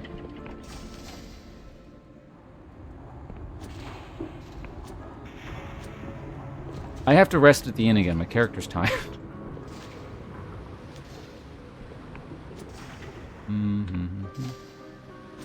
Man, I feel like I should just leave the conclusion of this quest tomorrow. Would people be particularly upset if I didn't finish this quest line? Like, is there... Actually, serious question. Has there been anyone sitting here for like the last 2 hours waiting for me to actually finish this quest? I'm like, Jesus Christ, will you stop talking about Dungeons and Dragons or whatever the hell it is? I want to see where this quest line goes. I feel like the answer to that question is no. Anyone who's that invested would have left like a long time ago. It's just like, it would be really weird if there's this huge gap and then suddenly I go and finish the quest. And, well, I don't know, if you got enough interest in it, maybe you can... Like, people tend to do much better with things when there's a genuine interest involved.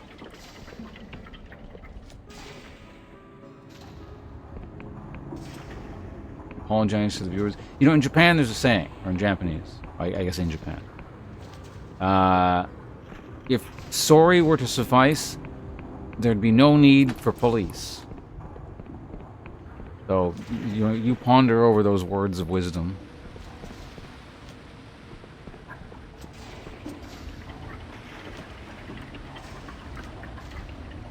And I have nowhere else to go with it. That's the end of that train of thought.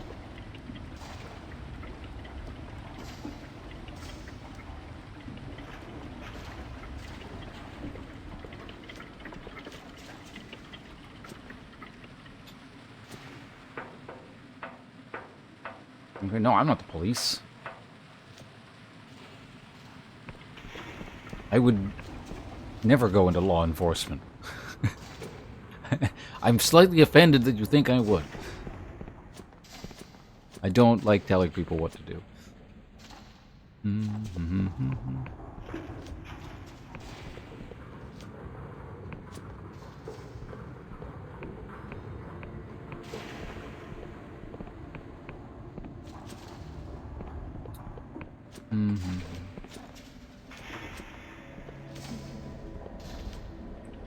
I don't know, has a mod ever actually banned someone here that wasn't a bot?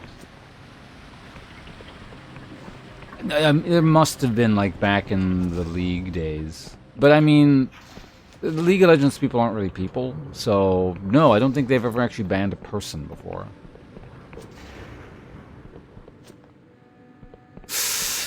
I don't know, there might have been some backseaters. But then again, if there's a backseater, I would tend to get them.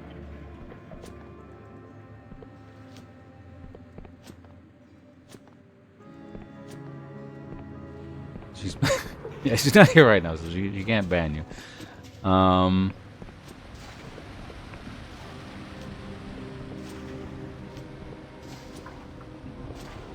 No, it's actually possible a mod has never banned an actual living, breathing human being here before. It's honestly, it's 50-50. It could kind of go either way.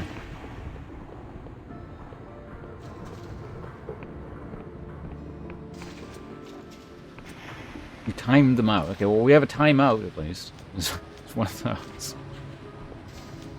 Well, wait, but was it a League weirdo? Because again, if it's a League weirdo, like one of those strange people that just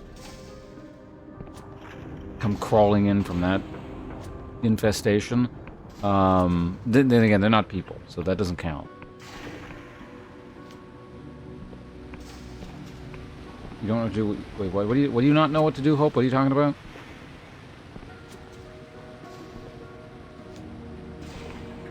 No, you're not a League player because you're typing here like a coherent, reasonable human being. That means you're not a League player. You happen to have an unfortunate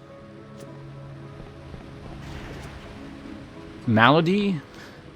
It's like a... It's kind of like a mental illness. You know, it's not your fault. Everyone has problems they have to get over, but...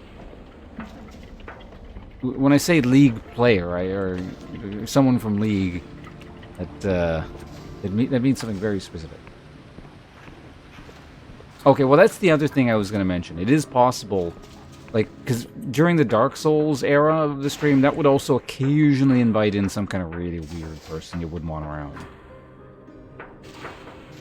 Certainly not to the League levels, not even remotely close. But like Dark Souls...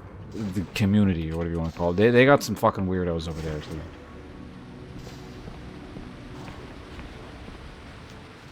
Well, it's okay. You know, there's probably a medication for that. So you consult your GP. One day... okay, I'm going to get that jump. That's our objective here. What was I trying to do? We were trying to, skip off the side, because my character, you'll notice, you might have noticed, for those of you who've been keenly watching the jump patterns I've been doing here.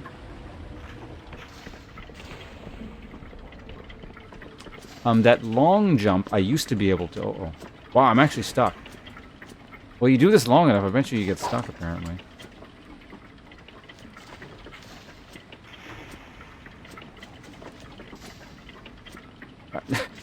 This is the first time I've actually been stuck. I've been very close a few times in the past, but... Alright, well, we did it.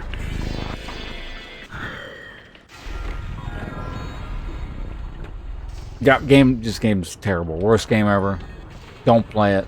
You can get stuck once in like 80 hours of play or however long I've been doing it.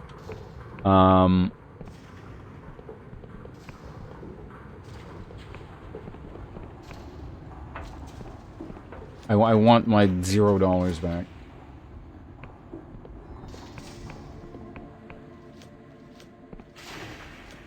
Speaking of shilling, there's hope again with that woo-wah garbage. What the hell is that?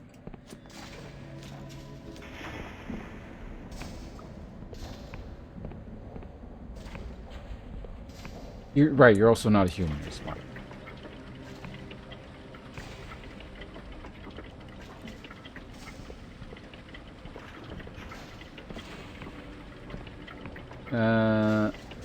I'm the doctor. He's technically I do have an appointment next Monday. Well, there you go. You can tell the doctor then. I have a chronic case of playing League of Legends. You have a prescription for that.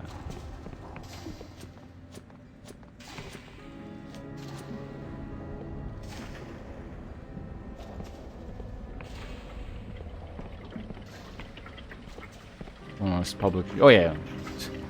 No need to share medical stuff if you don't want to. Where was that law? See, now I can't find...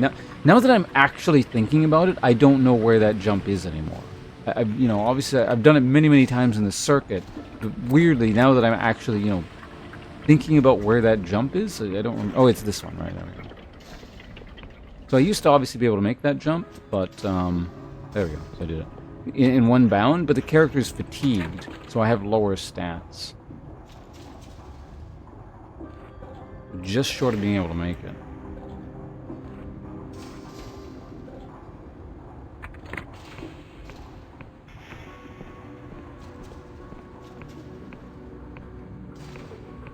I'm not chilling if someone says they play gacha games, so I assume they tried or looked at woo-wah. What is that short for again? I think that's just... It's short for something, right? It's better against... Oh, wow.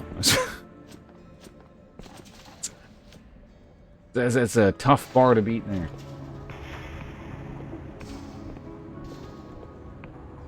Oh no, League and Genshin Impact? Doctor's gonna have to send you a lot of meds.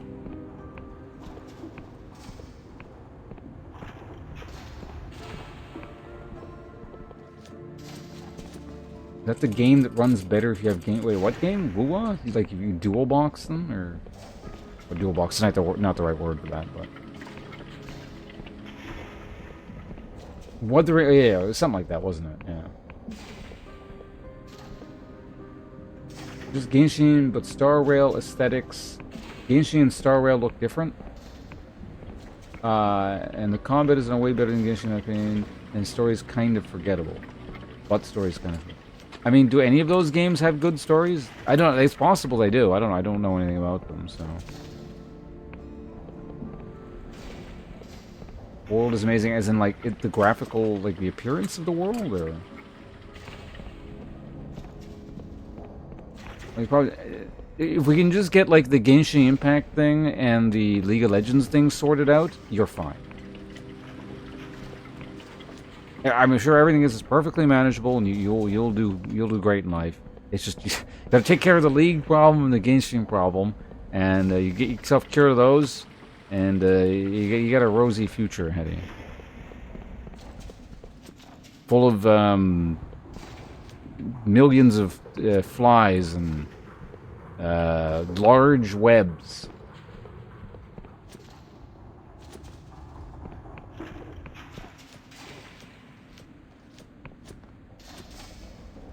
You play Overwatch? I played Overwatch at launch. I had fun with it from what I remember. I don't know what it's morphed into nowadays, but like, actually I don't know. I literally haven't played Overwatch since like the last time I played Overwatch, Roadhog hadn't been nerfed and he would one-shot people. Allegedly he can't do that anymore, and that was like the first patch ever or something.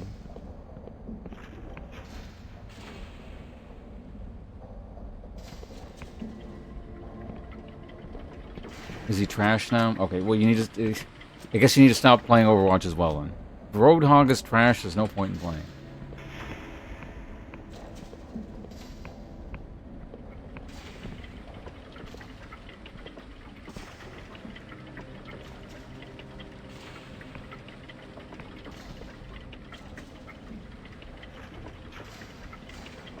You can climb huge mountains to where it's so high to the point there's blanket of fog clouds clouding the vision of the ground. You just fly down experience. That sounds neat. I mean, par for the course for, you know, a lot of, like, very large open world games nowadays, but this is just a gacha game, I guess. I don't, is this on PC, or is it, like, phone, or both, or I don't know. I'm assuming it's both, but...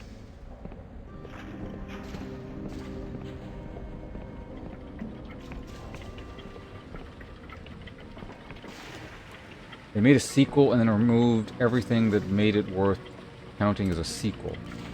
That's the one thing I have heard about the quote, air quote, sequel.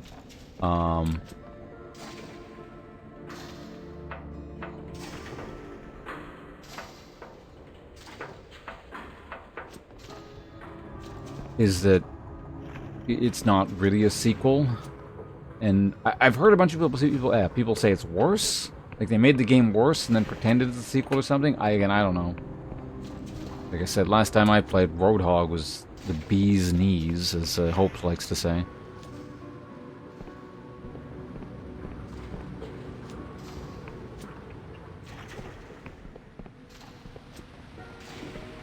All hail Overwatch 2. Nick, did you ever play Overwatch? I can't remember. Did you play Overwatch 2? I don't know.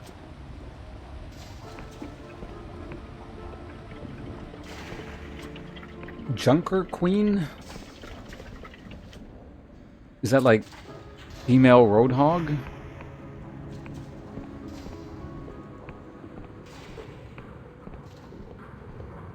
Runs on phone and looks great. Interesting. Because Overwatch switched to 5.5 and everyone hates it. Yeah, are people actually switching to Marvel Rivals? I didn't mind Marvel Rivals. It was okay. But I remember having more fun with original launch Overwatch. I had to compare. Like, maybe it's because, you know, I had already played that, and that was the first time I did so. Well, it's not the first time I played something like that. Not by a long shot. I played the original, the original, well, not the literal original Team Fortress. I played the Half-Life mod version of Team Fortress. Anyway, I played a bunch of, like, Team Fortress-like things. So, but, you know, even with that sort of background, I remember, like, launch Overwatch. I had a lot of fun with it. Marvel, what's its face? Marvel Watch was okay. I didn't hate it. I mean, I guess it's got that going for it. I had fun. But honestly, I think I had more, if I had to compare the two, which is I don't know, I don't know how you compare enjoyment you had at one period versus enjoyment you had another period, but I probably had more fun with Overwatch.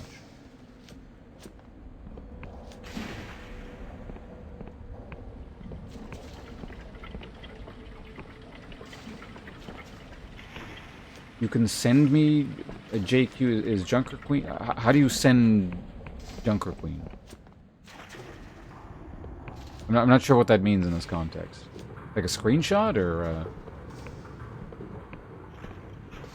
the majority of people who play Overwatch are waiting for Marvel Rivals, are they?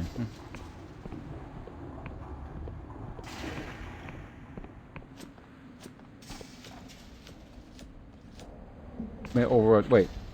You can't even play Overwatch 1 anymore, right? Like, it is literally Overwatch 2, because it's been subsumed because it's the same game, essentially. I can't remember. I've asked this question before, and I don't remember the answer.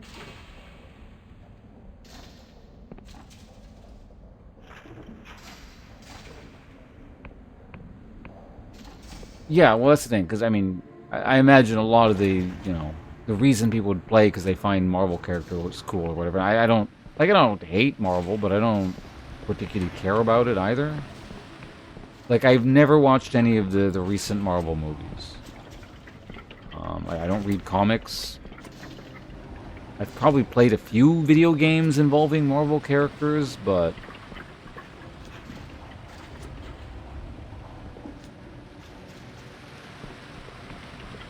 Oh yeah, because we were talking about there's no Doctor Doom. I find Doctor Doom amusing because he was in Marvel vs. Capcom 3 and would just say foot dive over and over again, and would one combo people. Like, all you had to do was land one foot dive and the person died.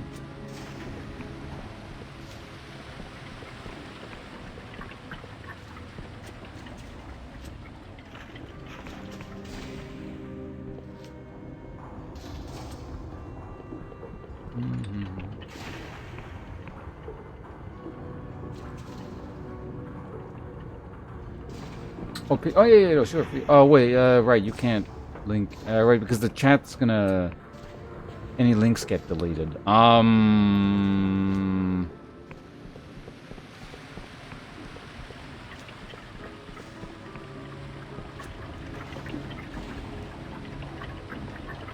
We'll just do this.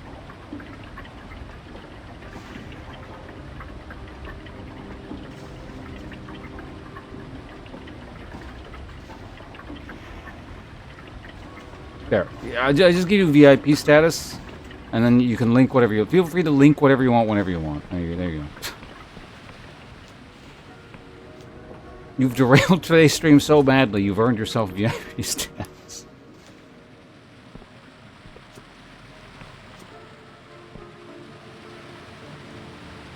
Damn, it didn't regrow.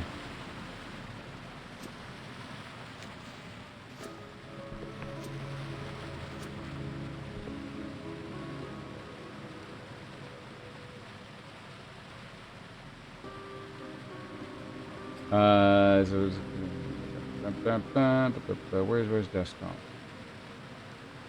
There we go.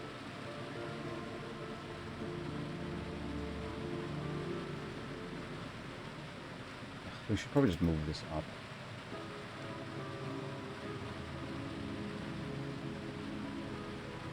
This is Junker Queen. Junker Queen? This looks like nothing like Roadhog. I've been misled. But yeah, so she's like a tank or like a tanky DPS.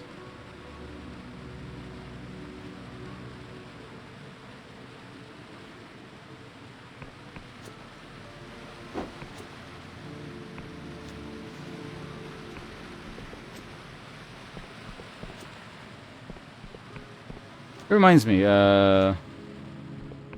what was that character's name that I found her amusing to play in Street Fighter? Marissa. She was like a secondary. Yeah, by the time I'd stopped playing Street Fighter, she was like a firm secondary character, I think, wasn't she? I had fun with her. If we're going with the archetype of muscular women.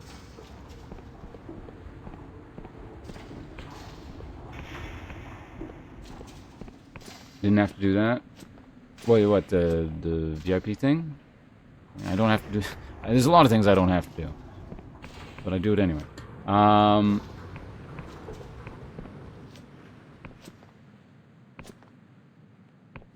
gotta probably get around to, like, VIPing everyone from the collaborative team known as the Nemzi Kira crew.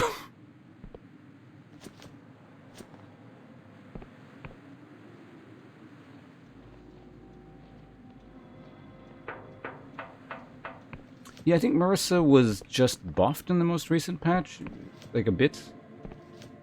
Or specifically, she was buffed, incidentally buffed by a lot of the system changes, I think. I've been meaning to play Street Fighter 6 again. I'll do a stream of it, hopefully soon.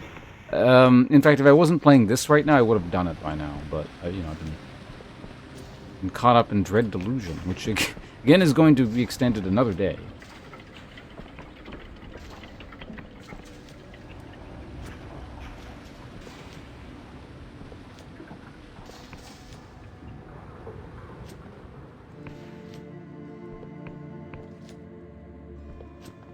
A group name? Like some sort of superhero group name? Okay, it's fine.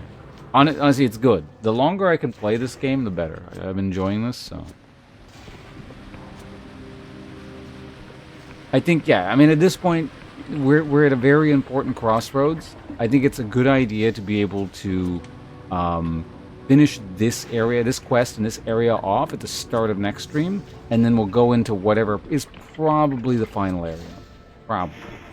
And then, you know, of course, I find out there's going to be 6 more areas or something, and we're stuck here for another month playing this game, but...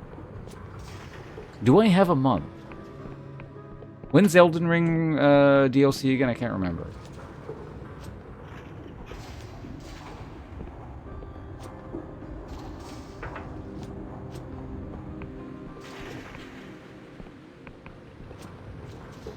Okay, so we don't have a month.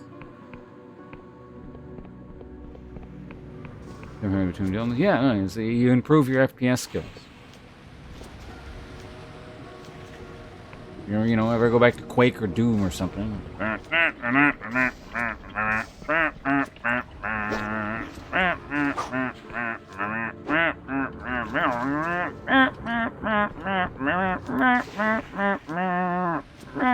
gonna stop doing that. I'll be set.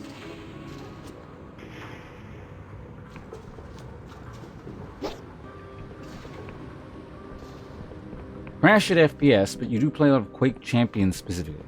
I find it hard to believe that anyone who's still playing Quake Champions in this day and age is bad at FPS games. That's a rather very specific and niche hobby.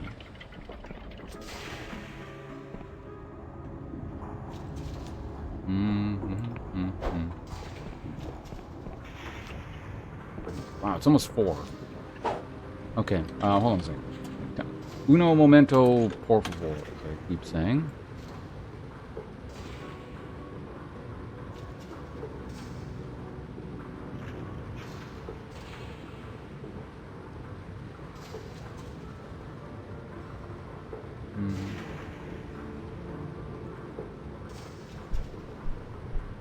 I am supremely confident if I loaded up Quake Champions right now, there's not going to be a single person in that game who has no idea what they're doing.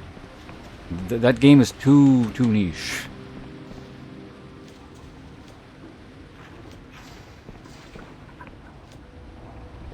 But then again, I have been disappointed with those sorts of expectations in the past. Like Smite, for example. Well, I mean, that's not that niche, but at the same time, I was expecting a lot better from Smite people, and then I got the people who play Smite, so, you know.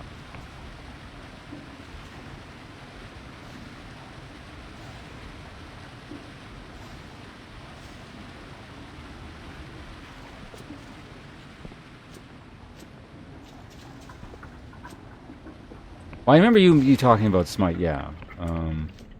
I feel like I remember that, or am I thinking someone else? Someone I was talking to was like, I play Smite, but I mean, that's probably a lot of people. A lot of people, I'm sure, have played Smite.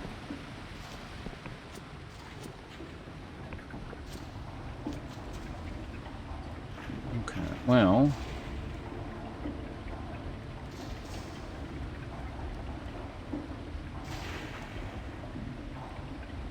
It probably was you, but.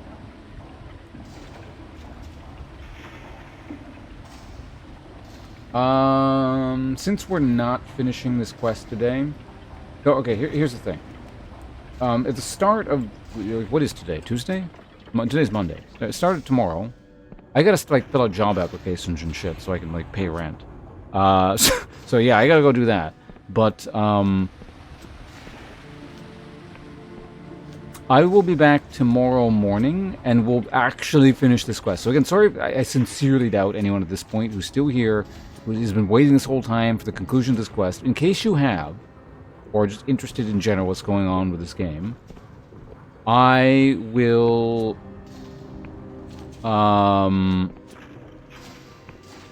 we'll finish this quest first thing, which is probably going to finish the Clockwork Kingdom, and my guess is I probably get an airship or something after this. And, well, actually, I got a hand in the thing to Claxton, and then we'll probably get an airship, if I had to guess, and then we'll fly probably to the Underlands or whatever, and there'll be a final boss, and I don't think there's too much in this game left, if I had to guess, but again, I'm not sure. So we'll finish this game off.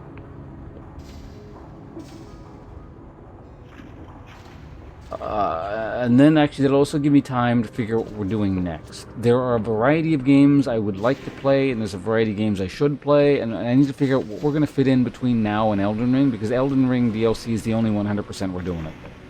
Hell, maybe I'll do another Elden Ring playthrough. But we'll see. I'm getting ahead of myself here, because we still have this to play, and I'm still enjoying it, and I really want to see where this all goes, because every time we encounter something new, it's not... There's enough of a twist to it that I find it interesting. You know, there are a few things that I have not guessed correctly in terms of plot and stuff like that, so that's very interesting. But anyway, let me get caught up with you guys here, and then we'll round things out.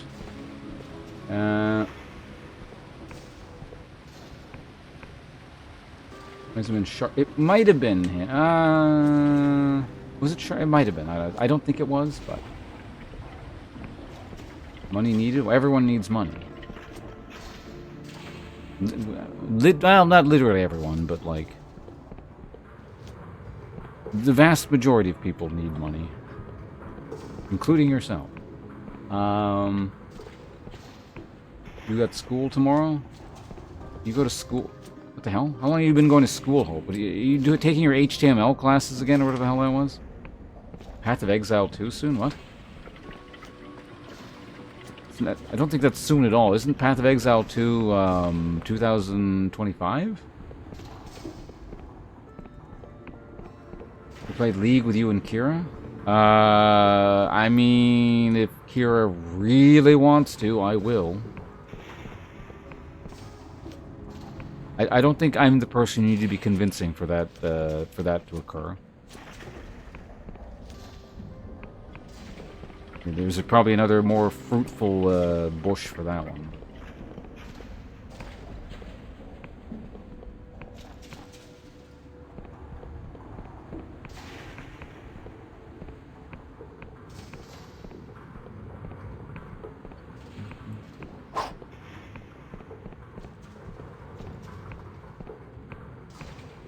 Well, Arachne, you've already, like I said, we've well established you've sacrificed enough for your friends. I was there in those other streams. I think it's high time you take care of yourself. Like I said, you got the you could buy start your Warhammer army. The what is it? The Dark Eldar or Druchii. I personally, well, I don't know. Who do I find more interesting, the Dark Eldar or the Druchii? Or no, Dark Elves or because Druchii are Dark Eldar. Honestly, I think I prefer the Dark Eldar spin on things. They're space Dark Elves.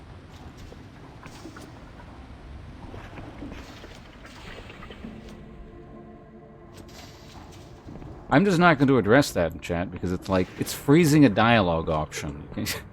You don't talk about it, it doesn't go any further. Just like I've been doing with this quest. Do not underestimate my abilities to stall. Original access video was June 7th this year, not... Really? Was it? Hold on a sec. Time out, everyone. We gotta look up Path of Exile 2. Hopefully it's not June 7th, because... Well, I mean, I probably wouldn't have access to it. I'd probably have to buy into it or something, right? Path of Exile 2 early access. I mean, it's still like 20 days or something away from the other release, so...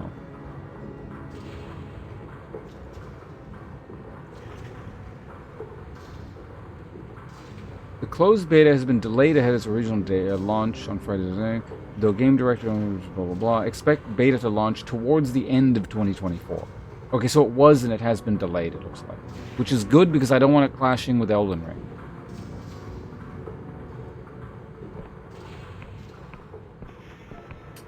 But yeah, I'm gonna get the hell out of here.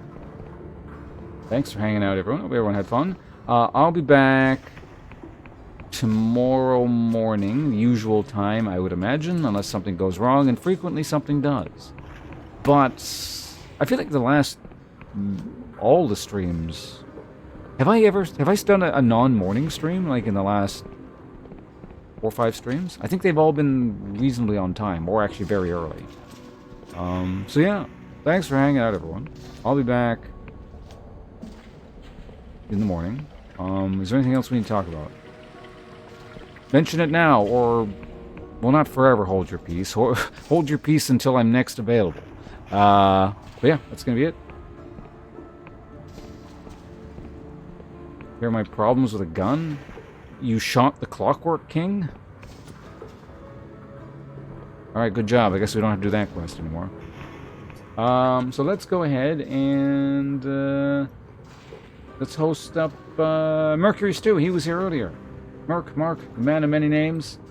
He's a pretty cool guy. He's part of the whole group of people I met recently. Getting your bill?